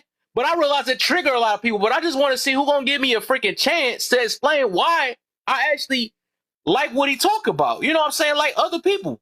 I try my best to not make quick judgments and stuff, quick judgments off of like, even though we do it in our minds sometimes. If I hear somebody that hang with somebody else, we are going to do that. But I just use that as a warning for first. But then hear somebody out to see why they support certain things, why they actually listen to certain people and all that stuff, and just hear them out. You know what I'm saying? Then see if it's tied to the way that they their lifestyle. Like I said, you're gonna learn it. You can learn learn a lot by simply just listening to people. But like back to the thing, because I kind of shift off a lot of bit. The through thickness and health and a better or worse, through rich or poor, Yeah, that it don't mean anything anymore. You know, like we take it as a joke. Like I said, like somebody said earlier, right? It's more of a title thing. You know, they want to look the part. It's that keeping up the Joneses thing. Like I had a topic about that. Yeah, I wanna just look married. You know what I'm saying? They told me if I do these things, or oh, here go another one, right? I'm about to jump. I want to jump to so many things. I ain't talking so many. This will happen when I was talking a minute, but whatever. I just want everybody to talk sometimes. But with that, like I said, they feel like they have so many options. They don't take marriage as serious, and they don't understand how serious marriage is either, right? They only think that it's always going to be just good. That's the problem. That's why, that's why I said we have to teach balance. We can't just teach only good about it. We can't teach only bad about it. We got to teach the balance, how to overcome these things. It's going to be struggles. And even if you say it's going to be struggles, maybe sometimes you got to detail it and say how to overcome certain struggles. You know what I'm saying? If it comes across, and then if a person is up to or might be built enough to take it on, then they be prepared a little bit. Well, I know things like this may happen or something like that I know how to go get out of it. If they're not ready right now, then they're gonna have to just wait till they build themselves up enough to be able to recognize certain things, certain red flags and all that stuff. Some people didn't even build themselves up enough, didn't have time on themselves, and they asking for something that they're not ready for. Like I said, I'll be using the other thing before. Like I'll be sitting there, I want to talk about how much I can lift a 300-pound weight, but I never built myself up for it. Of course, that look like a good PR or something exciting, or make me, I'm gonna feel real strong and stuff. Ooh, that's cool. He lift the car up. But have you built up yourself to lift up a car? But that microwave life is messing up people's lives. I can quickly get in there quick. You know what I'm saying? That's why I talk about that little dating stuff. That's messing people up. You ain't dating with no purpose. Then what's the point? If you keep dating somebody, and that's why I ain't even date that much right now. I've been celibate and I really want to focus, not celibate, abstinent, right? I really want to focus on myself. But if I do take my time and invest with somebody, that's a very good thing, because I don't just say I'm not desperate for no relationship. Some people, I get it, they might be on a timeline or whatever, but you're gonna have to really, really focus on yourself and be willing to give in especially if the odds is against you. Some people can't have babies at a certain age or something like that. Some people can have a lot of babies and stuff. So there you got to keep that in mind. But are you building yourself up for that, or are you just building yourself up to be smarter? I want to be more educated. You know what I'm saying? Educate yourself in something that that's going to prolong yourself, because some people only get the education just to brag about it, like I'll be talking about before. I got this and that, but how is you applying it to your life? So here go another thing too. Another reason why I don't think they take the sickness and health and all that stuff, and also blend it in with the why they don't take it serious either, is that that shame. That's another one. People are scared of that one. Like they making it acceptable, right? When they don't even make it, you feel a little bit of, and I'm not saying that's a main route, but they make it very acceptable to mess up in a relationship, and then that wasn't the one for you. No, you really, if you messed up, right, you need to take some time to yourself. Stop going to that plan B, or every time somebody feeds you a little bit of attention and stuff. Oh man, you really do care about me, and you let me vent and all that stuff. So now you done vent yourself into sitting in their lap. You know what I mean by that, right? So it's like, no, it shouldn't be that easy. You know what I'm saying? If you that dang on vulnerable, you think the next person say some nice juicy stuff to you, and then it don't work like that. If your feelings is that easy, you're really not ready to get in no relationship or a marriage. Marriage is serious, man, and people they not taking it serious. But we get the effects of how serious it is, though. So they try to act like it's a joke and all that other stuff, but it's not really a joke. This stuff is really serious. When you invest in something like that, you really have to. You got to be safe. That's why we be getting on people's heads about the accountability and all that other stuff, right? We get on stuff like that, like, man, that's a serious thing. Because some stuff you just can't take back. Just like that's why we try to push, and some people may have to learn the hard way. Another example of stuff you can't take back: you end up sleeping with somebody maybe for the first time. You might catch a disease you can never get away. It's sad, but we still got to preach like how to avoid it. What did you do, and what did you do slacking? What questions you didn't ask? It's so many things. What signs you may have not looked out for? You know what I'm saying? But it's just so much. Like I said, that and back to that shame thing, they don't do that no more. Everything is more acceptable now. They room for single baby mamas now and freaking single life is the best life and all that other stuff and yet not even shaming the dating process and sleeping with the people in the process. They not shaming stuff like that, and that's what's messing a lot of people up. So now that they feel like that's acceptable to the world, they feel like, why take marriage serious? You know what I'm saying? So that's one of my main reasons. That's what happened when I get stirred up, y'all. So, so we can get on the next one. Or if y'all want to add something to it or take away or whatever, we can talk about that for now, or we can get on the next prompt.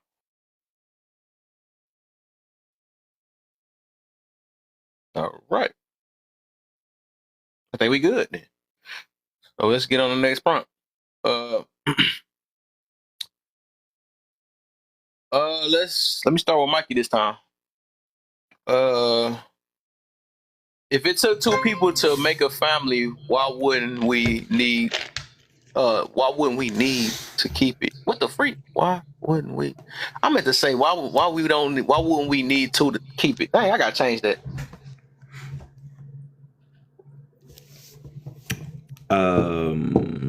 Take two people. That's a great question. I be asking that all the time. And unfortunately, the thing about, I'm just gonna keep a hundo. The thing about our people, my BLK people, we don't never have a reasoning for what we do.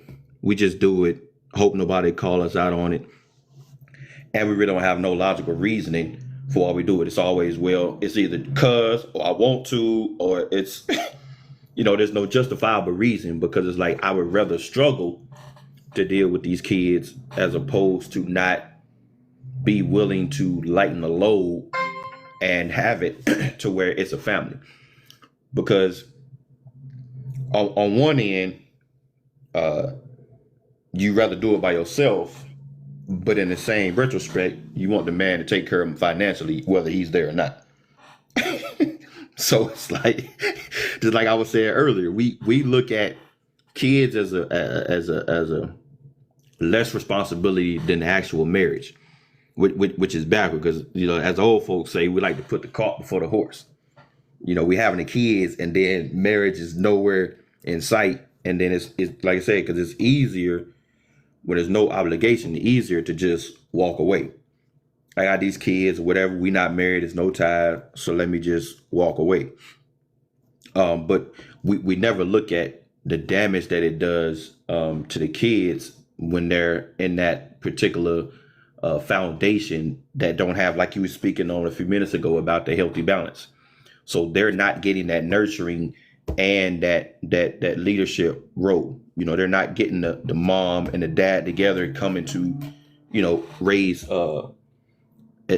non-degenerate children.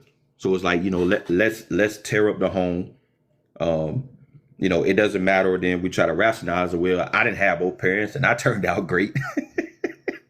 So you don't necessarily have to have two parents. Or then when we're talking about two parents, it's like, well, what if they don't get along? We always want to go to the extreme. They're not. I've seen people be together and they're toxic, and then, so it really doesn't matter. So it's like, we'll try to find a way to stay in this degenerate type of behavior, because we'll try to use it as our anecdotal experience to say, well, I didn't have these things, I turned out great, or I'm gonna make sure that even though I'm struggling, I'm gonna go 30 times hard to make sure my kids aren't. Well, the first thing you can do for your kids is to get them a successful family. That's the main thing we should be doing. Forget the generational wealth and the Jordans and the private schools and the hugs and laughter. What about the foundation that they need to have their mom and dad there, so they can see what a relationship looks like, so they can see what love looks like between two healthy grown adults. But again, when we looking at it, we'll look at it as a selfish way. Well, I want to leave, or like I say, go back to the happiness, and I don't want to be here, I don't want to do this, and like I said, we're not vetting each other correctly. And then when stuff hit the fan, then at the end of the day, people's gonna suffer is the kids. And I'll land it there. Nice, man. I like him, man. You've been preaching all day. I like it. What you got, Leah? What you got for us? It took two people to make a family. Why wouldn't it take two to keep it? I'm changing the background too though, because I made a typo.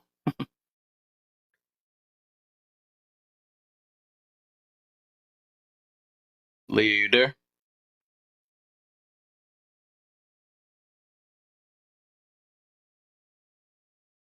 All right, let me get Neo then before till Leah come back. All right. So it does take two people to make it. Takes two people to keep it together.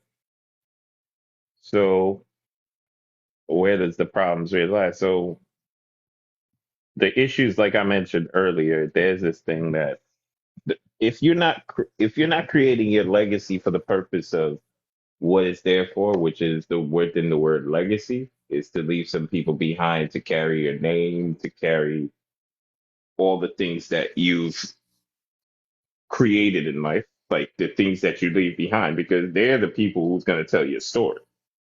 So you basically have to make sure that they all have to have the tools or leave them with the wisdoms that you have for them to be able to pass it on to the next generation and the next generation. What a lot of families what a lot of people are doing these days is that selfish act of what we believe is that myself, it's all about me. If my happiness really matters, then when we create these children are supposed to fill me up with something, and then when it doesn't, then they're just a byproduct, just something that's there. And now what gets to happen, and then these are the bad things that we do. Men and women will use these either to, some women will use it to anchor the man to them, which keeps them there, where they say, you'll love me based on you loving this child. Or the opposite, where you can see the man falling into a place where this is going to fix our relationship. If I add this bonus person because you love them in suitor, you will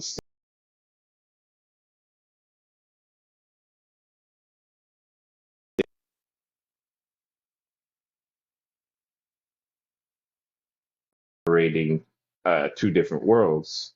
And just to progress the thought, I've seen people have success under both. So I'm going to talk about the successful sides. Like you have the successful side of it may be working to that extent, not the anchor. I don't think the anchor ever works, but in the sense where the child is born and then that somehow heals whatever was happening within the relationship, that can work. Anchor children, that is forcing somebody to stay in a relationship that didn't want it. So that can work maybe sometimes. I don't know if you can get successful with that one.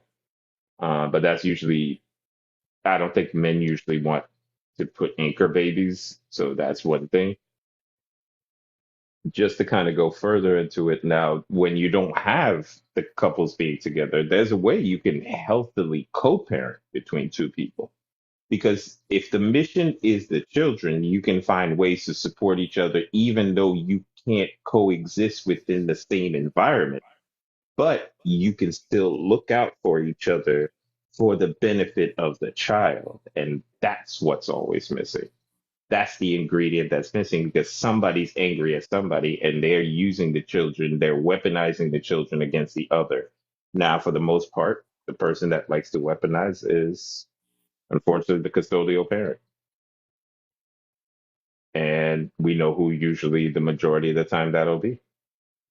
It's sad to say it's not the best thing because I've seen the example of the, the healthy co-parenting. That's something every man would want, where that woman knows that she's gonna right now she can hold it down and knows that when they're with him, she can hold it down and we don't need to get anybody else involved. We can both handle it. Or we can try to make this the situation as comfortable as possible for both parties to be able to parent healthily for the child. But usually, for the most part, because of selfishness, those things never happen. So it takes two to make it, but sometimes one person wants to be the good person, the other person wants to be the bad person, or vice versa. I think I went too far into the thought, but that's where I want to land there. All right. Okay. I'll leave you back. See if she got back yet.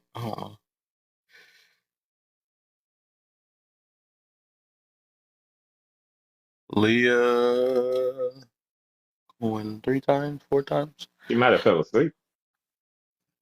That's quick. Early, not this early. So no. All right. I guess I'll try. If it took 2 people to make a family, why wouldn't we? We two need. Oh, gosh, I still typed it wrong. I'm trying to rush. Why wouldn't we need?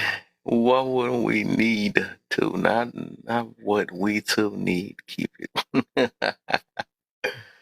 All right, so with that one, because the reason why I came up with that, let me change it. Why I came up with that one is I see people I notice they advocating to say that one don't need the other and stuff, which it just don't make sense when it started off with two. So we living in a world where we can have two to start it, and then soon as stuff don't work the way they wanted to, or they little feelings or whatever get in the midst of it, now all I need is one to take care of to make a family. That just don't make sense. I don't even get why people pushing things out like that. It just even with animals, right? People get stuck in that. You using animals? Why you doing that? All of us, every last thing is sitting there is connect back about the same way and join as a family the same way. Same order, all that stuff is basically the same. It took two. One have a role, the other one usually have a role, no matter who it is, a, a, animal or whatever. They still have they play their positions. I put it that way. That's a triggering thing nowadays. You can't say that. Not at 2024, right? Because everything's so acceptable and everything is not acceptable at the same time. It's crazy. It's just backwards. Uh. But yeah, with that one, I think like when I came reason why I came up with that is like I said, it'd be people that's trying to say that when 2 people mess up, one can just take care of it, which I wouldn't say that. I don't care if it's a father by itself, he still need a mother, and if it's a mother by themselves, they still need a father. I really trying to understand, but that's what happened when people try to I guess make people feel good and don't make them feel wrong for what they did in their life because they didn't know. I just didn't know. We can keep using I don't know all our life, but like I said, life's still gonna life. It's gonna do what it's gonna do. Like I said, people gonna have to learn the hard way. Some people have to learn the hard way. Sometimes you ain't gonna have somebody be able to advocate and tell you, dang, you know what, you were wrong. How would you would have knew? You know what I'm saying? It's not going to change the fact that you got what you got. It just don't. I wish 1,000 excuses can stop and make a whole reverse in your life and make it seem like it is going to erase what happened in your life because you said, I didn't know. I didn't know that this happened to me. You know what I'm saying? That's funny. That's the only time we use I don't know. But when we come with some information and stuff and somebody challenges on it, we don't know how to say I don't know. we just so, oh my goodness, we just so switched up. Man, boy, that ego and pride. But like my whole point of that is just like I said, even if you mess, you got to learn how to deal with it. And just because it's very important to have at least two, man. I don't think we built to have just one person doing one job in a two person situation. I just highly disagree with that. It makes no sense because if that was the case, we would have one person creating that one thing and they'd be able to be built for that. They keep saying this one silly thing nowadays. Well, women don't need to have a man to have a baby and all that stuff. That's I don't know what's the point. I still don't get that. If that's the case, then why they sleep with the other man they have one? It don't make no sense. And then get mad at it and then talking about I don't need no man. That don't make sense at all. You know, Boy, I be trying, and the only thing that's what I don't be like about my mind. They be trying to make sense for people though, but the only thing I can think of is just shoot. People say anything out of hurt. We realize that already. You know, people say the silliest things. That's me trying to say that other word real hard, so I gotta say silly hard. You see what I'm saying? Because I want to say the other word. But they be saying some silly stuff, man, for real. Just because they want people to and I feel like even the people that either pander to situations like that or help enable people into believing that they don't or it's not important, that people don't need two people or a lot of people don't need one another. The people gonna find out though. We all need each other to a certain extent. We need people to make sure they doing good because I don't want to get robbed. I want to make sure I need that line. You know, I need somebody to make sure my water is running for me. You know, because it only a human can only do so much by himself. I don't know why people think they superheroes. There's only so much our body can take. Oh yeah, I guess we can use that selective. It's only so much I can stress on, and I can only take so much, but I can do it by myself. Make your mind up, man. Make your mind up. Like people just be they would literally contradict their whole self. Like, do you really believe in what you be saying for real? Like people just be saying anything. Then when they get challenged on it, they get mad. You know what I'm saying? It just oh my gosh, we need to learn how to stop moving. We gotta stop moving off emotion only all the time. Emotion is a good thing. This is not a bad thing. It's not. I'm not saying that, but I think we tend to only move off emotion. Well, if it don't feel right, it ain't right. If it, that's all crazy. But that was more so I'm about to say. We just, oh man, and something was just going on with my head. That was weird. But that I think we need to learn how to look past that, man. It's just we gotta we gotta start using our minds sometimes. I think that's one of the biggest things we done heard is lead with your heart, trust yourself. You know what I'm saying? Boy, it's more than that, man. Sometimes we have to use our brain. We do, we really do, man. We gotta use our brain sometimes. Oh, it's when you forget. Yeah, I don't know. It just felt like I felt something in my head. I don't know. I be having some weird stuff. I guess it's me, my body be making changes and stuff. I don't know what be going on. Uh, but yeah, man, we literally contradict I realize feelings will make us contradict ourselves. That's why we will say anything and really don't mean it. Then we get challenged if we really meant it, and then we get mad, which is another emotion behind that. We get mad because our own thing that we came out our mouth with and get in the reverse and went back to our you just trying to get a I got you moment. I be hearing people be saying that stuff. I no, I got yourself when you first came out your mouth with it. Don't put it on nobody else. You gotta admit that you came out, but in order to hit somebody back, they gotta throw insults. That's what they do. They gotta throw all that. Ah, boy, but yeah. That I would say, yeah, that's why they come up with this, and they got people pandering to the stuff like that, and enabling people like that, and people just trying to convince themselves that they don't need more than just one when it literally took two. But you don't know what we go through. You don't know what I go through and all this stuff. I gotta do this by myself. I gotta do this by myself. But you just literally said that you can do it by yourself.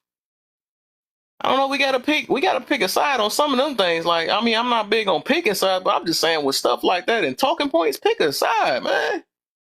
Or at least say why wouldn't and why you could and all that stuff. But it's just like if you're gonna stand on what you stand on, and you say that you could do it on your own. Do it on your own and don't complain about it. You know what I'm saying? Don't complain about something that you already convinced yourself that you can do for yourself. That's like somebody that's why people, if they do the same thing at jobs. I get a job, say I can do this job or whatever. I'm built for it, and then complain about the job when they were just over there stressing about getting that job. That's why I say keep that same energy. You pick that job. Find a way to if you don't like it, find a way to get better. But don't complain about it. You should have read up on it and really had your detail out of it. You picked it out of desperateness, and that's what happens. It's like people that pick their relationships out of desperateness, and that's what happens. Better build yourself up or something. But yeah, that's enough. I'm good on that one though. Yeah, let's get to the juicy one. Hey, my twin coming up. Twin coming up. All right, let's see. I wanna, and that's funny though, but it is what it is. That's what I be saying though. But the message is mid-fo, man. I'ma still stick with me. But I'm gonna say this too. What was I about to say? Dang, I was about to get to something. I think I want to hurry up and jump to this new one already. So let me catch you up. I'm glad you made it. You said you got 5 minutes. 5 minutes. Go ahead and get it all out real quick. Go ahead. No, I was like, which one are you trying to get to? Or I can't wait to get to that. If you're not happy, your child is not happy, and the house is not happy, I can't wait to. I want to get to this one though. I just want to see how people gonna answer that. I want to know if this is really true. Since you got 5 minutes, you want to start it with that, or you want to get them on the other? We want to get on the other one. I be trying to talk so fast. I be messing my own stuff up. I can't be you. I just thought about that. Why I can't be you? I'm gonna leave the fast talking to you. Oh man, I'll be the slow talking twin. Still talking. Oh man.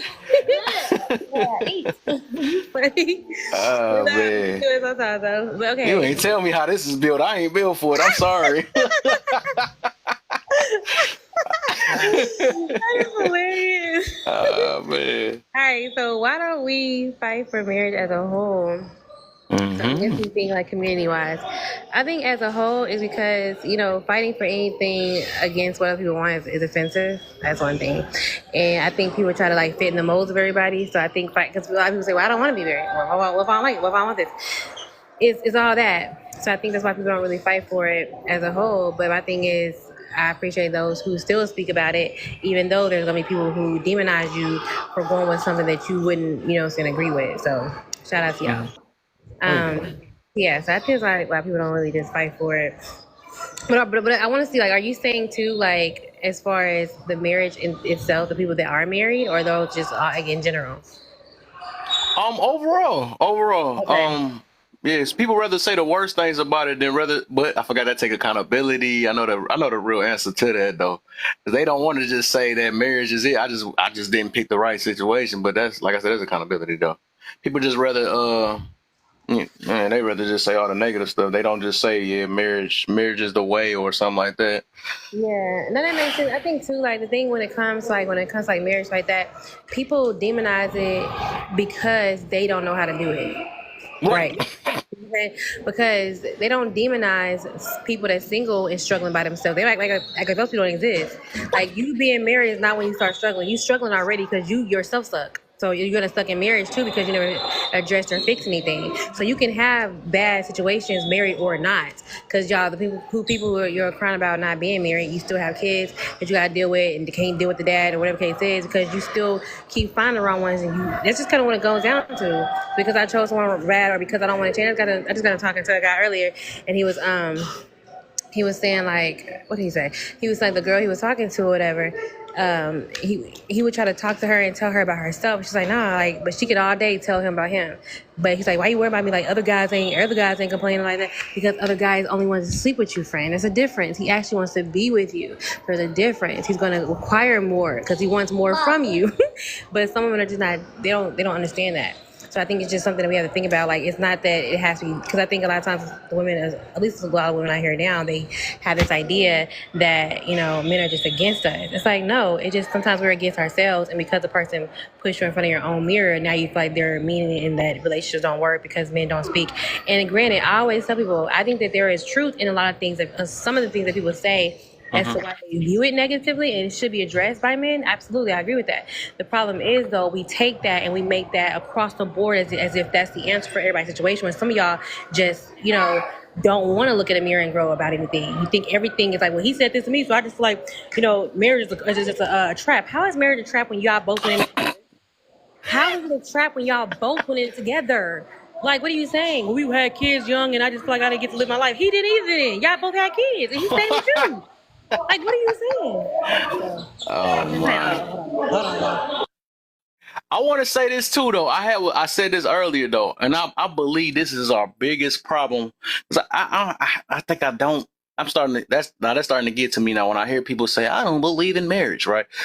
And you see it. You see. I mean, it's not a ghost. You see people doing it, and you see people that's toxic doing it too. You know, both of them, right?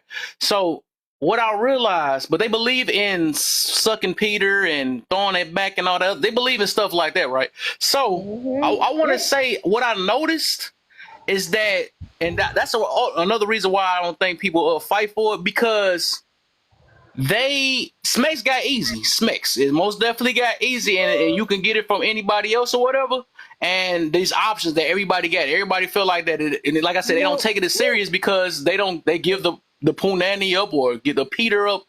It don't take them, you know, that, like I said, they say marriage is a joke, but it's a joke when you get your stuff up. That's a joke part. You know what I'm saying? You give it up for nothing or to feel good. Huh? That's true. That's where the bitterness comes in at, because you gave your body to everybody, then you get in a relationship, you still bitter from the people who you just gave it to, and they don't want you. And now you mad at the person you with. No, don't be mad at me.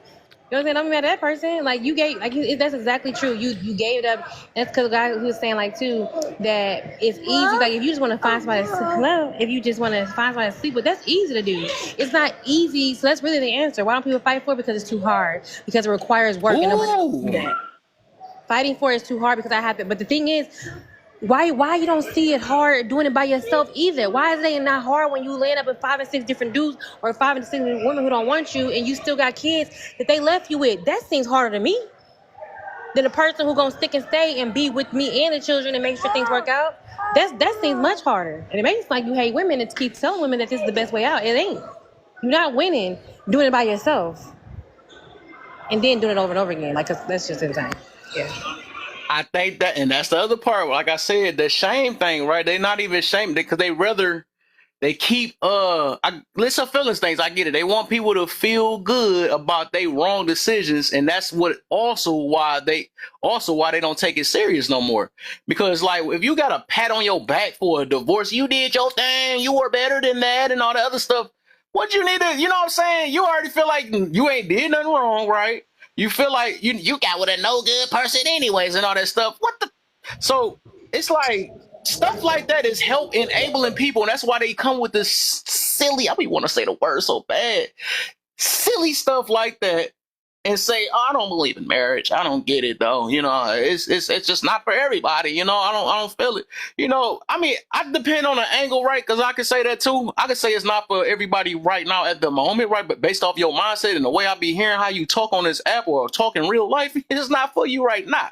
But also opening your legs to everybody in these dates ain't for you either though. But they they want to do all that other stuff though too, but want to say that marriage ain't for me. You know what I'm saying? And then like I said, the concept that they got behind it. Like I said, people can't look beyond just the paper and the ring. And that's something else, right? They look at it as just it's a joke and all the other stuff. No, you came in there as a joker and then got a ring in a paper and said that you feel like you're automatically connected. It just don't work like that. You was a miserable person before you signed that paper. You're gonna be miserable after, huh? That's the thing. That's a good point, right? Yeah. That's a good point there. Like, you think once you get married, okay, everything will be perfect. No, it's actually, now you got to actually, it's just like when you get a job, like, man, I've been wanting this job, man, this job going to be lit. And then the baby, like, the manager, like, hey, so you got this shift, you got to do this. Oh, I got to do what? Oh, I thought I can't just look good and post pictures. Like, dang, I thought I got to actually do some labor. I gotta grow. I gotta look in the mirror. I thought there were no mirrors at this job. Right, what the heck that doing there in the bathroom? Like, what's that bathroom doing? What's that mirror doing in the bathroom? I'm just trying to use the bathroom. I'm just trying to use the bathroom. Who's that person looking back at me? Yeah, that's funny. That's good though. Like, it's like, the people think that, like, once you get married, like, everything is good to you. Like, it's just blissful. No, that's the wedding, not the marriage. You got to put work into that. Mm-hmm. That's I'm telling because everybody do all this. I feel like people that spend the most on their wedding sometimes though they really be thinking that too. But it can be anybody though. But it's just like Oh. when you spend this money on your wedding because you know you have this sense of like control. You want everybody, but you want everybody to do it. You got the person to carry your veil for you, carry all this, do everything, do all that, and you think it's Mm-hmm. gonna be the same thing in marriage. No, anybody holding your hand, sis. You got to do it by yourself. You got to do the Mm-hmm. work. Can't hire nobody for this. You got to do it. It's insane. So you just gotta. It's real. It's real life. Let me No, don't cool you be out. down a Don't try. little bit. Okay. Get it down. Man. Okay, well, I gotta get to next. I know because I know you trying to get to yours real quick. Okay, so through sickness and health, for better and for worse, through rich and poor, does it mean anything anymore? It does. It does. I think it still does. I had like what what's the name said earlier too. Like it does to those people that care about it. But I think it still does matter. I think people, just so many people now, are so self-absorbed that for if it's not for better or for richer, I ain't doing it. But you still said it, so you know what I'm saying. You got to apply it somewhere at some point. Otherwise, you're gonna always feel like marriage is a sham, and marriage is not something I should do because you don't see all sides. You want somebody to love all your ugliness and all your but you only want to see somebody's good. How that work? That don't make no sense. So yeah, that's people definitely don't feel like it means anything now. It's like, oh man, they had to downsize. They had girl, I wouldn't stay with him if you had to downsize. Girl, what the fuck? What's wrong with you? Thanks. You saying Like something right. what? It's like Listening to what? the Like she wrong stayed with people. her spouse. You listen to the wrong people. Hold on, girl. He didn't buy you the biggest ring that was in there. Girl, he don't love you. What? What are you saying? Like you can't even find a dude when you wake up. What you talking about? What are you even saying? You can't even find him after you done gave you a twirl and everything. You done twirl, tap, wet it up, and he's still gone. Like to the next. Like you ain't nobody. You know what I'm saying? So why you think you better because she didn't get this the way you thought you should have got it? Ain't nobody giving it to you either. And if they do, it's for a good time, not a long time. And that's the difference. Okay. If it took two people to make a family, why wouldn't we be? Hold on. I Why wrote it wouldn't wrong. I we? wrote it wrong. I wrote it wrong. I'm correcting Okay, it right okay. You now. said Why wrong. I would thought we somebody need got two to together. keep it? I'm literally Yeah, correcting okay, that I right get now. I see you, baby. Nobody. No. I'm right here. So yeah. That's the thing I was saying earlier. Like, you know, it takes someone to make it. It takes someone to keep it. I'm right here. That. So it's just that's just I don't know. That just goes to the other point that we were saying earlier when it comes to relationship in general. It's like y'all act like it's worse when it is married, but it's just as bad by yourself. You know, it took two people to create this child. And it also takes two. That's why people be stalking each other, getting mad that they with somebody else. Are you with her? She ain't better than me. You don't care about you looking better. She whatever case is, stay with somebody that could keep you, give us some type of peace. You know what I'm saying? So there's definitely a difference in that. But that's what we think that we don't think past that. We see that it takes two people to create, and it also takes two to keep it together. That's what it is. So it could take two to tear it down too. But that's just the thing. So now we're on it. If you're not happy with your Yeah. children. Oh, nope. We got to get Gemini in now. Let's get him caught up. What's up, my brother, man? Yo, what's good with you, bro? Yeah, all right, man. How's the work treating you? I thought you had a line Man, I back be there for a tired minute. I'm every like, day. boy, what the heck, upgraded? Oh, No, you my good. You bad. good. That's too. But yeah, I be tired every day. When I come home from work, so it be working me. Mm-hmm. It be working. But yeah, everything Okay. good. No Good complaints. show, man. That's What's up, Mikey, Leo, Alta? How everybody? Wonderful. So where we starting at? from the Purple. from the top. We gonna start the purple deal. You gonna go to number 2 prompt 2, where it say it took two people. Okay. People. Well, y'all kind of already answered it with Alta.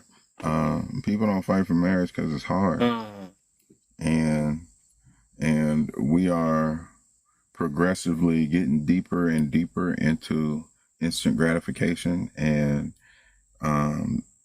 the soft life or creating these different tools and technologies to lighten everybody's load that nobody wants to do the actual work anymore. They just want the reward.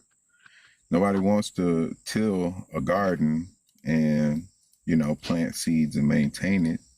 They just want the fruits and the vegetables. You know what I'm saying? Nobody wants to go and learn how to build a house. They just want the house already prefab set up where all they gotta do is walk in and start living in it, Yeah, they just don't want the work. They want the reward. And through sickness, health, for that one, I guess it really depends on who you talk to, because people who take their vows serious, it means a hell of a lot to them. But people who take their the showiness of the wedding serious, probably not so much. Or and let's also add in the materialistic people, probably not so much, because it doesn't fit into the narrative that they've created for what marriage is. So they just don't see, sickness and health, for richer, for poor, for better, for worse. They don't, all of that don't matter, because they're just there for the fair weather. And once it gets stormy, cloudy, little hurricane slide through, they up out of there. And if it took two, oh, that's simple, man. Like, cause I don't need no woman. You know what I'm saying? I go to work. I go to work. I got my house. I got a car. I pay all the bills up in here. I maintain everything that need to be maintained. Like, what I need her, she can go. I wanted her from the beginning. I didn't need her. You know what I'm saying? So, like, like that, or at least let me say it like this. That's the mindset that I hear thrown at that type of question all the time. So it's a real selfish and delusional mindset that's attached to breaking up the union. It's kind of sad, but like it kind of goes back to the previous. It's that microwavable instant gratification, box cornbread kind of mentality projected onto what people want marriage to be. So or what they want. That let's not even say marriage, because marriage is just the signature on a paper. But let's say the relationship, because the relationship is what's gonna determine how well your marriage works out. Yeah, they just don't have that higher regard for the person that they're in a relationship with, and they feel like they can do it on their own, because they were doing it on their own and basically carried this person through the relationship. So it's just kind of goofy, weirdo shit, in my opinion. But that's just my opinion. Okay. All right. Let me try one more time. Leah, is you woke? Please tell me you woke up, Leah. I'm geek. Leah up out of there. All right. So this is what I'm gonna do. If she wake up, I'm pretty sure she'll request back up. All right. So let's get Mikey in. Then get Mikey. Let's get to the juicy one. I can't wait for this one. I wish I need more people for this one. I feel like I want to skip this. If you not, see, so if you're not happy, your children and house are not happy. Is it true?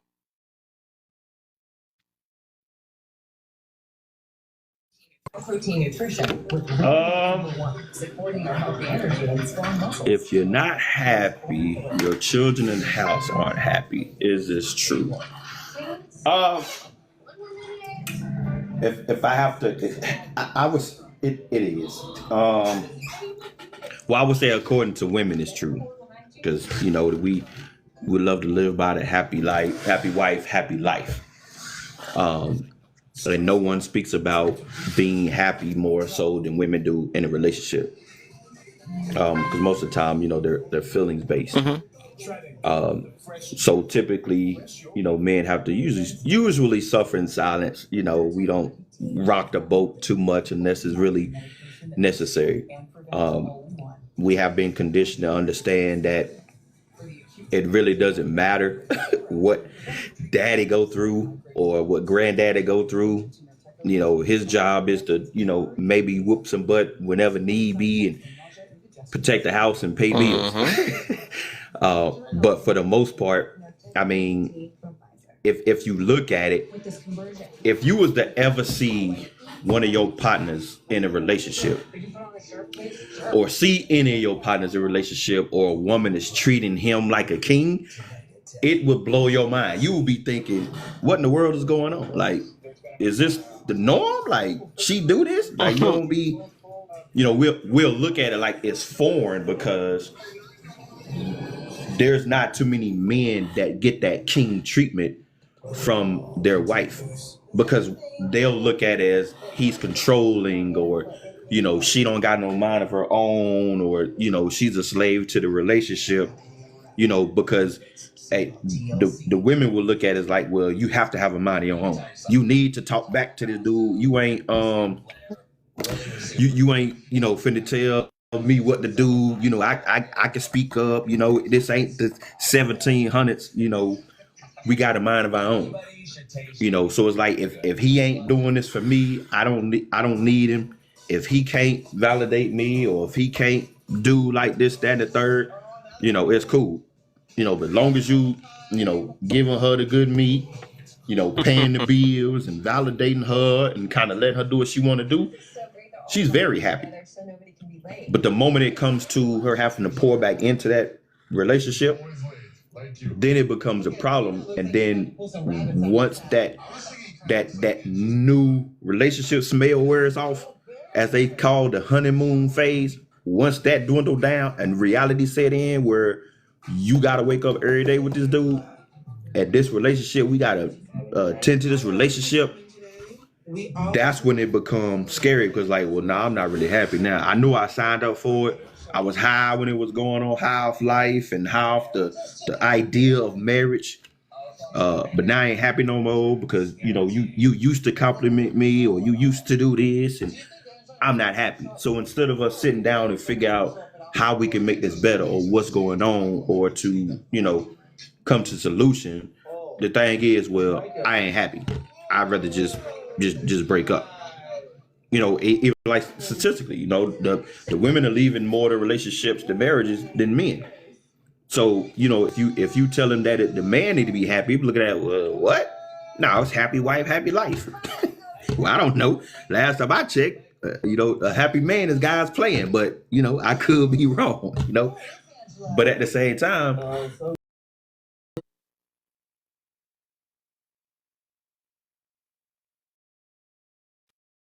poor, death do you part.